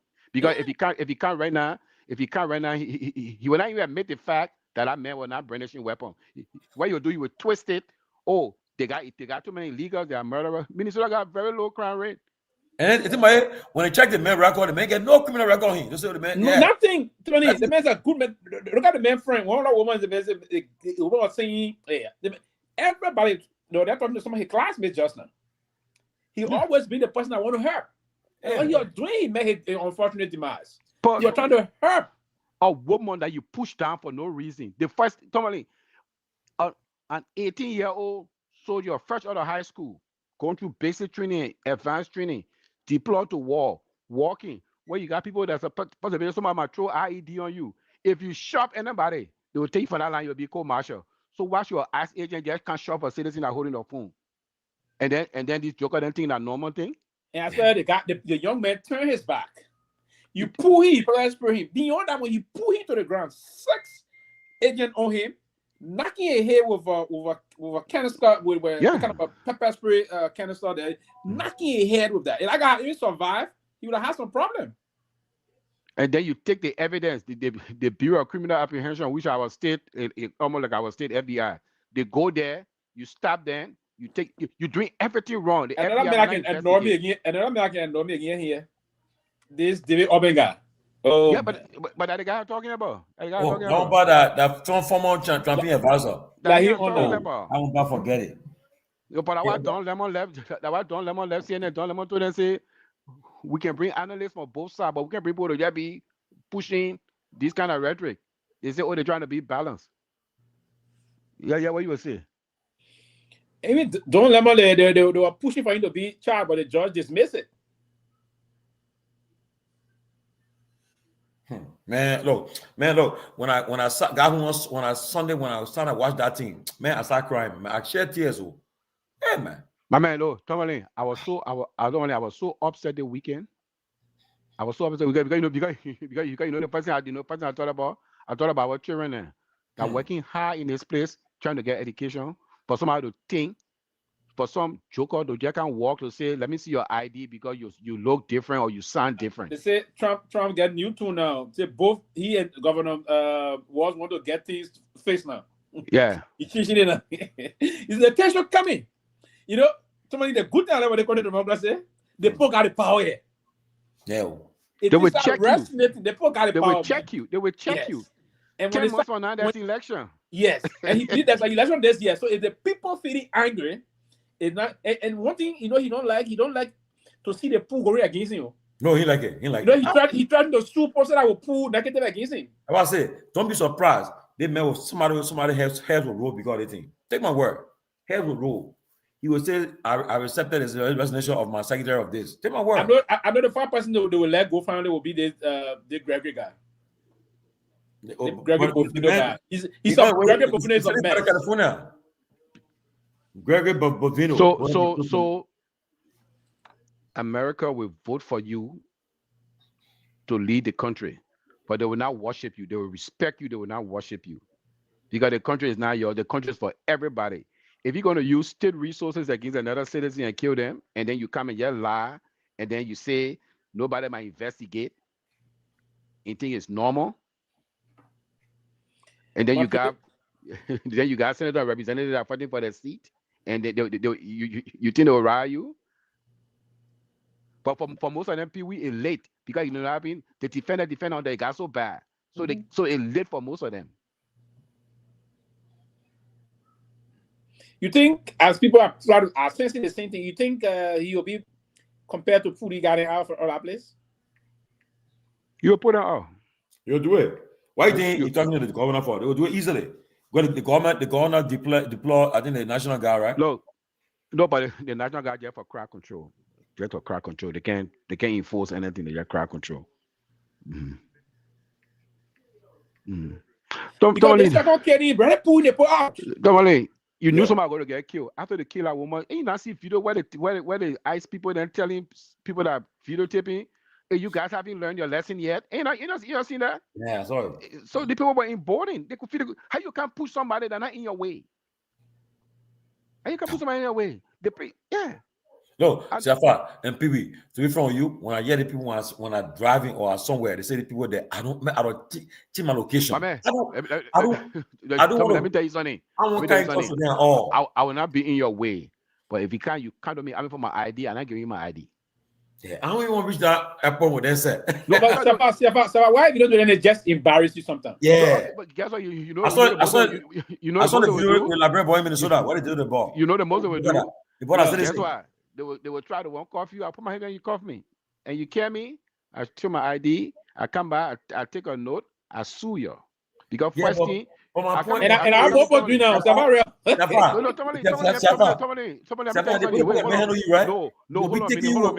No, hold on a minute. That's why today Trump tone is changing, because citizens stood up. For your own mindset, you might just succumb. When you just succumb, you think people will slow down.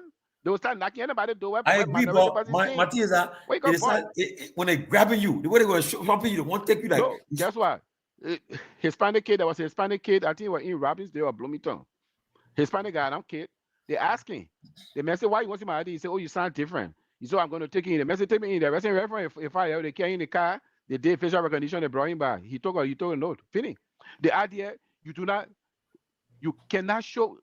have the right to ask for my ID. If police have my ID, I will show you. I agree. But for me, because these guys are for the 7 days, they went for the 7 days training. They're not following the law enforcement protocol. Pewee. The own thing. Tomalin, I will stand up with my hand visible until you say I'm not showing my ID. I will not lift my hand on anything. Yeah, Eddie Williams guy from CNN legal analyst was saying that this morning. The man said the issue if because you don't have no right to show them. If before you do that, you sue the federal government. That's dumb that they can pay. The most then you will say 10 around. The dumbest can be zero. No, but Pewee, my fear is the dumbest zero. What fear? Pewee, my late father just say you can't be on whip.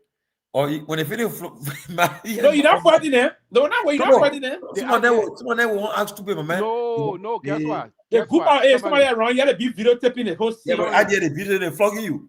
Tomalin, guess what? The idea are standing up. So let me ask you something. So why they didn't beat that Somalian guy? Why didn't throw him on the ground? The man spent 30 minutes with him. He said, I'm not showing none of my ID. And the boss making it, he said, I see you on TikTok. But guess what they were doing? You didn't watch the Somalian guy video? No, the one was he was cussing there. Yeah. What's that one? So what am I showing the ID? Because look, bro, let me tell you something. That's why we get dictator in Africa, because you just I want a mindset. It'll just succumb to power. Whether they step in your right, and you now get no right. and they're being emboldened by that. Yeah, they're being emboldened by that because of the silence of the people in Africa. But it's true because too many. They got even saying to the immigration law, even saying to the ONT, and the mayor was saying also that even those that are here on temporary protected status, they are here legally. You can just grab them and say you want to get in. He said, "I'm scared." My man, I'm scared. Bro, let me tell you something. Chance, brother. Bro, what I want to say, Jan, I lost you bought and flog you. You can't be on flog, you bought. So you see the guy that killed Alex Preddy and that woman. Yeah. The people that organize themselves, they got a signal group that they know the rules of engagement. If ICE or CIV or Border Patrol is arresting somebody, they will never interfere. They will just videotape, which is not wrong. You know what I mean? People have you seen the guy that interfere with any operation? No. They will just videotape. Yeah, now what he did. He just had his son in his hand. They will just videotape. Because guess what? If they go there to interfere with operation where they arrest somebody, they say, no, you can't carry the man, all that thing like that, then they are in the wrong. But there's nothing done that is interfering. You can't tell me, I'm not walking the sidewalk and videotape you while you're arresting somebody. You can't do that. It's simple.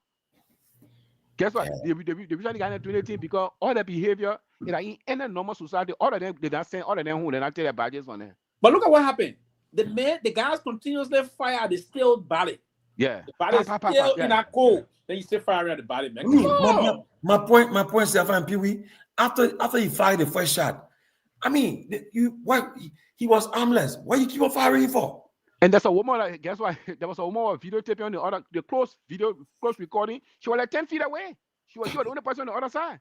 You know that there's a recording from across the street, and there's a close recording. She was 10 feet away. But there's another recording from the car. That's in a car. That's a live recording that exposed everything. Yeah. The car right there, that white Jeep. There's a recording from that Jeep. You get up from the car. The recording started coming small, so they put everything together now. No, that's why and that's one of the reasons why Trump is sending Tom Hoffman to that place.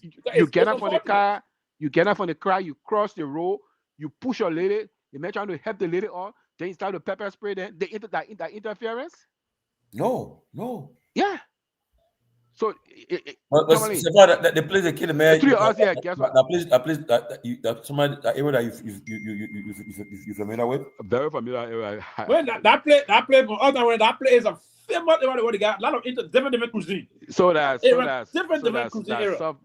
That soft side, but close to the uptown. It's called Nicola. I used to live like 4 or 5 blocks on that place, like some 20 plus years ago. Is that a lot of you got a lot of eateries. People walk their dog and do all the things like that during the summertime. They walk the street, they ride a bike, all that thing like that. Yeah, they got a lot of restaurants there. Yeah, it's about. Well, your poor Bravo. It was negative degree. You're in the street, my man. What? Tomalin, you know what? Rally and there's a call that they rally maybe tend to be national rallies. So guess what? Go on my Facebook page. I've been sharing article.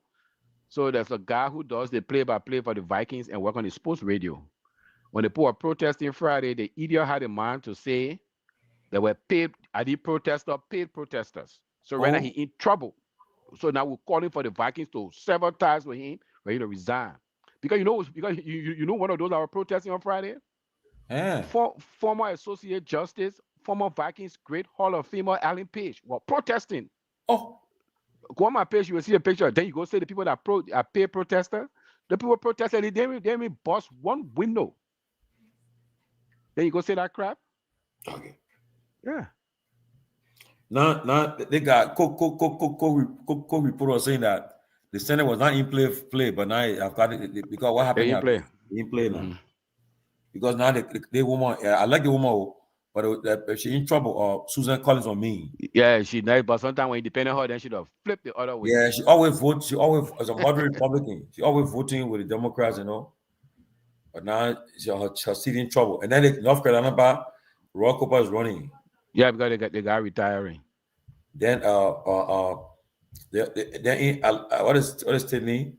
In Alaska, Yeah, Alaska is ranked. Governor. Is this she's running governor? She's running Senate now. Josh Moses is running Senate. Mm-hmm. Yeah, man. They're in trouble. Yeah, man. We hope to see. Yeah, my man. Look, that thing was so bad this weekend, and then the majority whip the majority whip of the House, Steve Scalise, go on CBS Sunday show talking crap. The Treasury Secretary say, "Oh, when I go to a protest, I don't carry a banner, I don't carry a gun, but I don't carry a rifle, I don't carry a firearm with me to a protest." So all this Sunday they were doubling down. They didn't know money was going to look like they. You know what I mean, Tony? Yeah, I money, said money, everything changed. everything. I said they put. I said they put the country. They get up on different angles. Look, I watched one segment. I said minute by minute the guy was describing the thing. He said, "You see that?" Then he stop the video. You see it? He taking the gun from this man, from Alex. Takes to Alex gun. Alex now armless. He said another second again. Alex on the ground. Alex firing Alex in your face. Oh my God! Woo! And then one thing, let's say one thing. Have you heard anybody anywhere to say, "Oh, sorry the man died, but at least he was not supposed to go there." You know, but you know, I would have how would have thought, right? Oh yeah. People giving the support. Yeah. You know, but yeah, the justification for that point, even that his First Amendment right here performing. Yeah. But going there. That's why I made public service. That's why when people get in government, they're aging government. They don't get fat when they get in government. They're age. But you stay active or reserve? Which one? No, my man. My man said 2003. Oh, you're done. Yeah, bro. While I was taking my oath, you were staying in Liberia 1994. What were you 1994 January? No, in Liberia, you were. So guess what? So guess what happened in my city? The news leaked last night that the driving range in our city is being used by ICE to practice shooting. And so we've been bombarding City Hall today. We went bombarding City Hall. Say you caught it or you caught it. It didn't caught it all the councilmen and the mayor, and they will not win election in the city. Okay. But maybe that's when happy. Maybe our man Russell win now. Russell Russell talking like brand party. Not forgetting happened to book what was he say you win. That's it. Russell launched a campaign on Saturday, right? Saturday, yeah. Oh, you gotta be playing major role in the other. I will hope that he get it this time. But he doesn't win this time around. No, he's gonna hang it just here. No, if I win, it was a close call. It was a close call. It was just 42 votes. So, which one he gonna be going for this time around? It's the state representative district. You know, the state of Minnesota. Who's challenging here again, Stefan? Well, he has an incumbent. There's a Kenyan woman that's an incumbent right now. Incumbent? Yeah. And the problem, the other Africans, I don't know. A Kenyan woman incumbent, and then so he's running for the representative district, and then within that district, the guy there's a senator that covered that district, other district. So the incumbent senator is supporting Russell. Oh, really? Is a congressional seat he fighting for or local seat? That's the state representative seat, the state legislature seat. Oh, I thought it was a congressional. That is state. Yeah, just a state. So that Liberians dominate in that era too? Yeah. Predominant Liberian, predominant Hmong, because the state senator, she's from the Hmong group. Susan Parr. That picture, remember when Musa came to Minnesota, the Asian woman Musa are meeting with? Yeah. Okay, yeah, Susan Parr, yes. So she's a state senator, but Russell running for state representative. So Russell representative district is forward in her senate district.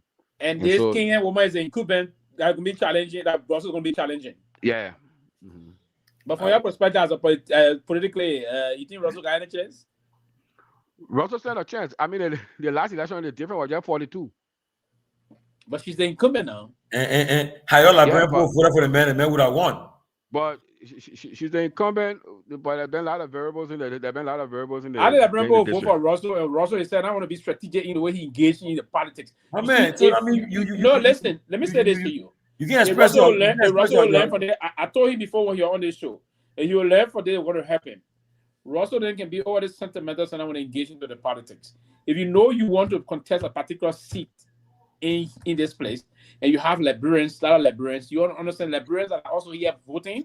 They got their own political interests back home in Liberia. So be measured. You have no direct intent to go and do politics in that place. Why you want to be attacking a major politician in the bro? When that politician got a lot of followers here. And about the era that we are popular in that era. So what it did that? Well, you have these county organizations that is very vibrant. Era. Like the Nima County, the Grand Juda County, the Bon County, the Uniboa Basa group. They got people there. They got the members that are very active. We got Liberian churches. I'm very optimistic for my man this time around. Yeah, he had a tune on the retro on weird. Oh, that's not a lesson learned. That's not a lesson learned. No, he still doing it. because he can still be doing it when you go and man pushes someone, he starts saying you forget. Yeah, now in the retro, we'll talk to our man there. Our man, we travel. You get it. Yeah, he forget about the brand party for that. Focus on his own and win it. Then we'll start going back to the brand party. He's a good man. No, but honestly, we need a seat at the table. Got good intent. I don't need a seat. I was talking to my man, Kehleboe, and talk to our comrades. I got most of the comrades that they got voting round. I know more than 20 of those comrades. Trust me, if I interact out with them, they come in and respond. People, I can talk to the people that will vote for him. But the last time I talked to them, they say, "Oh, they're making all be attacking the leader." My man, let me tell you. I'm going to for that man. The man to a ball is a man. We beg you, man. Come on. Yeah, man, clown the leader. Don't get me. I got simple philosophy. If I'm not going to vote for you, I will not destroy you. I will just sit down. But if you know the man, you can gather them. We can arrange a meeting with them at Russell. Yeah, man. Maybe I will encourage people to go campaign with Russell there. Oh yeah, Mira Fry is saying that the conversation with the president was good, but they both agreed that the situation cannot be the same. So the president has shown him that beginning tomorrow, some federal troops will be leaving. Yeah, the power of the people. The people is it the people power back? The people power. You sit down. People power. Hey, Minnesota police they stood their ground. What the money morality the Hennepin candidate they must say she will prosecute them. She said Moriarty, right? They must say I will prosecute them. I'm not. She said I don't care. She said you break state law, we will prosecute you. I don't care how long it takes. You know, and the thing is.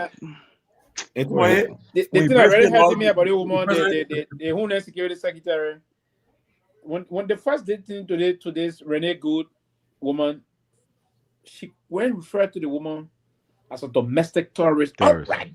She left She came back again and called this guy a domestic terrorist. Yep. Come on, man. You are mother of a children bearing mother, woman of a children. Come on. Yeah, domestic terrorist that had the intention to inflict harm on. Yeah, on that's why the former assistant Homeland Security Secretary under Obama, the woman Julia Kanye, and now CNN news analyst let her the woman describe. The woman says she's incompetent. She said she playing a super role. This guy, J.D. Benz, he'll be on a debate stage. He'll regret what he did. J.D. Benz. The probably in front of him said you support that. Tony, what you worry about J.D. Benz? J.D. Benz ain't going nowhere. J.D. ain't going nowhere. You see Marco Rubio playing. He very measure. He's scared. Nobody. The man is Secretary of State, so he can't talk anything. He's Secretary of State. He got a portfolio. Yeah, but you see, with the Venezuela thing, you are playing. You are trying to say, don't get it up for credit yet.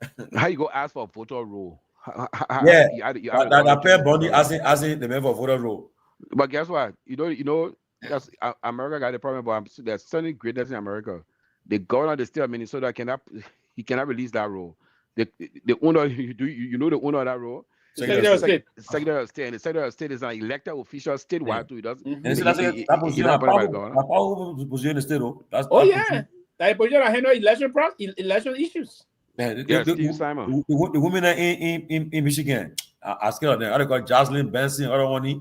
Yeah, they get thrown head down. They won't call it a criminal yesterday. She said the criminal administration. I said, wow, they both brave in the country. So wait, what, my man? That's why these corporate leaders they have no spine. I don't even know how they stand up. Oh, John Suin and JD Dama for $5 billion. He ain't been. Is it because when the 016 happened, they took him from their account? I mean, people like Jimmy Diamond, I care for them, dude. Yeah. So only in 2008, when we had a financial crisis in 2008. Yeah. When they were giving the banks all the money. The bailout. Yeah, they never had any problem. As soon Obama said we'll bail out the automobile industry and will not go through the regular bankruptcy because we got to save the people pension, they turn against Obama because they were saving the common man pension. You remember when Mitt Romney wrote an article saying, let Detroit go bankrupt? Yes. Yep. Now they kind of put the eye. I don't care for the poor, man. They kind of put the eye. Then you come, every time you screw up, you can't pay government for money, but government might not regulate you. Where you say in the world? Oh, too much regulation, but you always screwing up. And then you screw up, government give you money. Yeah, guys. All right, bro. Yeah, man. Good night. Oh, my man on TV. The former Homeland Security. Yeah, the former Homeland Security Secretary. Yeah. Who that? Yeah, Jay Johnson. Jay Johnson. Jay Johnson. And I was making some of these redneck vessels. When you see competent black man, efficient running entity, that Bush created that department. Eh? Yeah, after no, it was created after 9/11. Yeah, Bush created after 9/11. And what the first secretary? That your governor for Pennsylvania, Tom Ridge. Yeah. I said they men are historian. You know they got nothing now. That your governor, Tom Ridge. Tom Ridge. Mm. Wow. We'll see. Oh yeah, that guy had to drop out of the race. that guy's a respectable lawyer in the state of Minnesota. He must say that go defend that kind of thing. There's no way he would have done it. We'll see some strong they got some strong candidates coming up for the next election. We got JB Pritzker, we got Gavin Newsom, we got Shapiro, we got Marco Rubio, we got JD Vance, we got from the Democrat perspective, I've seen we got Nikki Haley will run. Prescott, JD Prescott from Illinois, and Shapiro, and Gavin Newsom from California, and out of Rock Cooper. These are the three. Rocco Senate, right?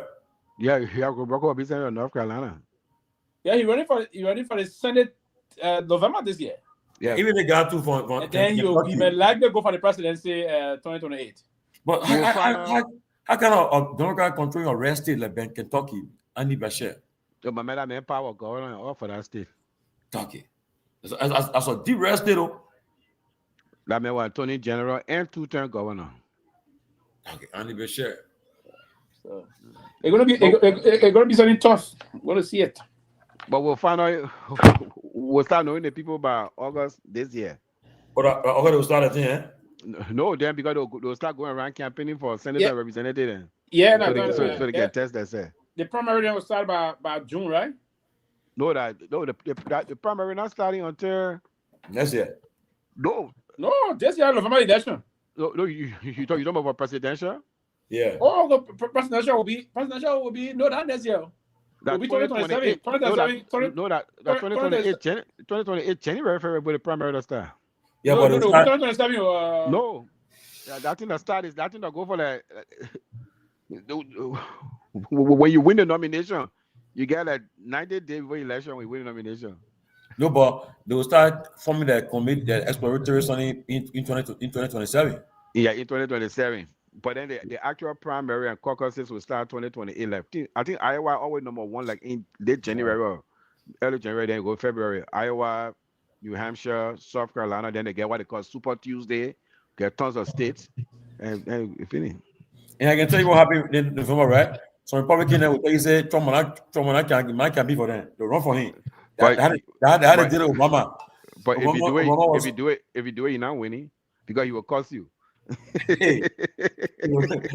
I said they asked the guy, what a many even one of the state Obama say Obama come here.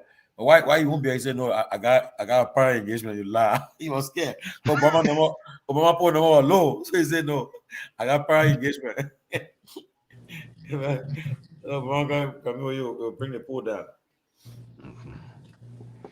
All right, fellas. Let me get about to work here, man. Okay, man.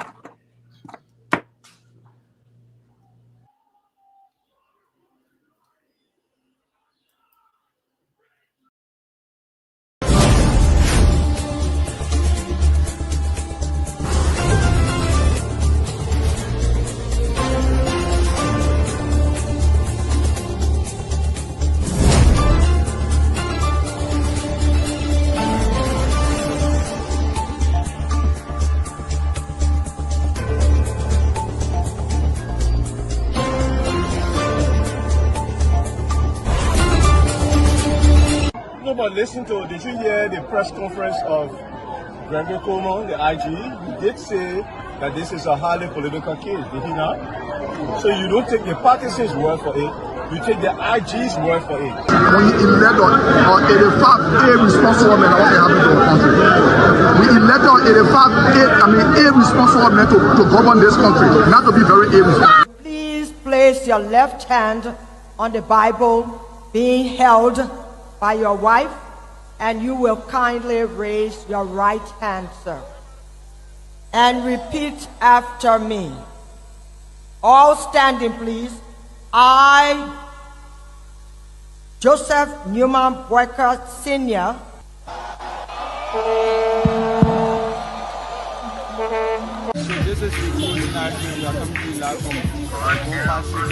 No secret now that your friend and former boss will be a candidate in 2029. With all of that you experience, all of that you know, and everything that you see unfolding in the country now, will you support him? Will you be part of the process? Will you give him the support? Do you think he can be a better president? So why you want to bring political Ben in it or not? Oh, but you political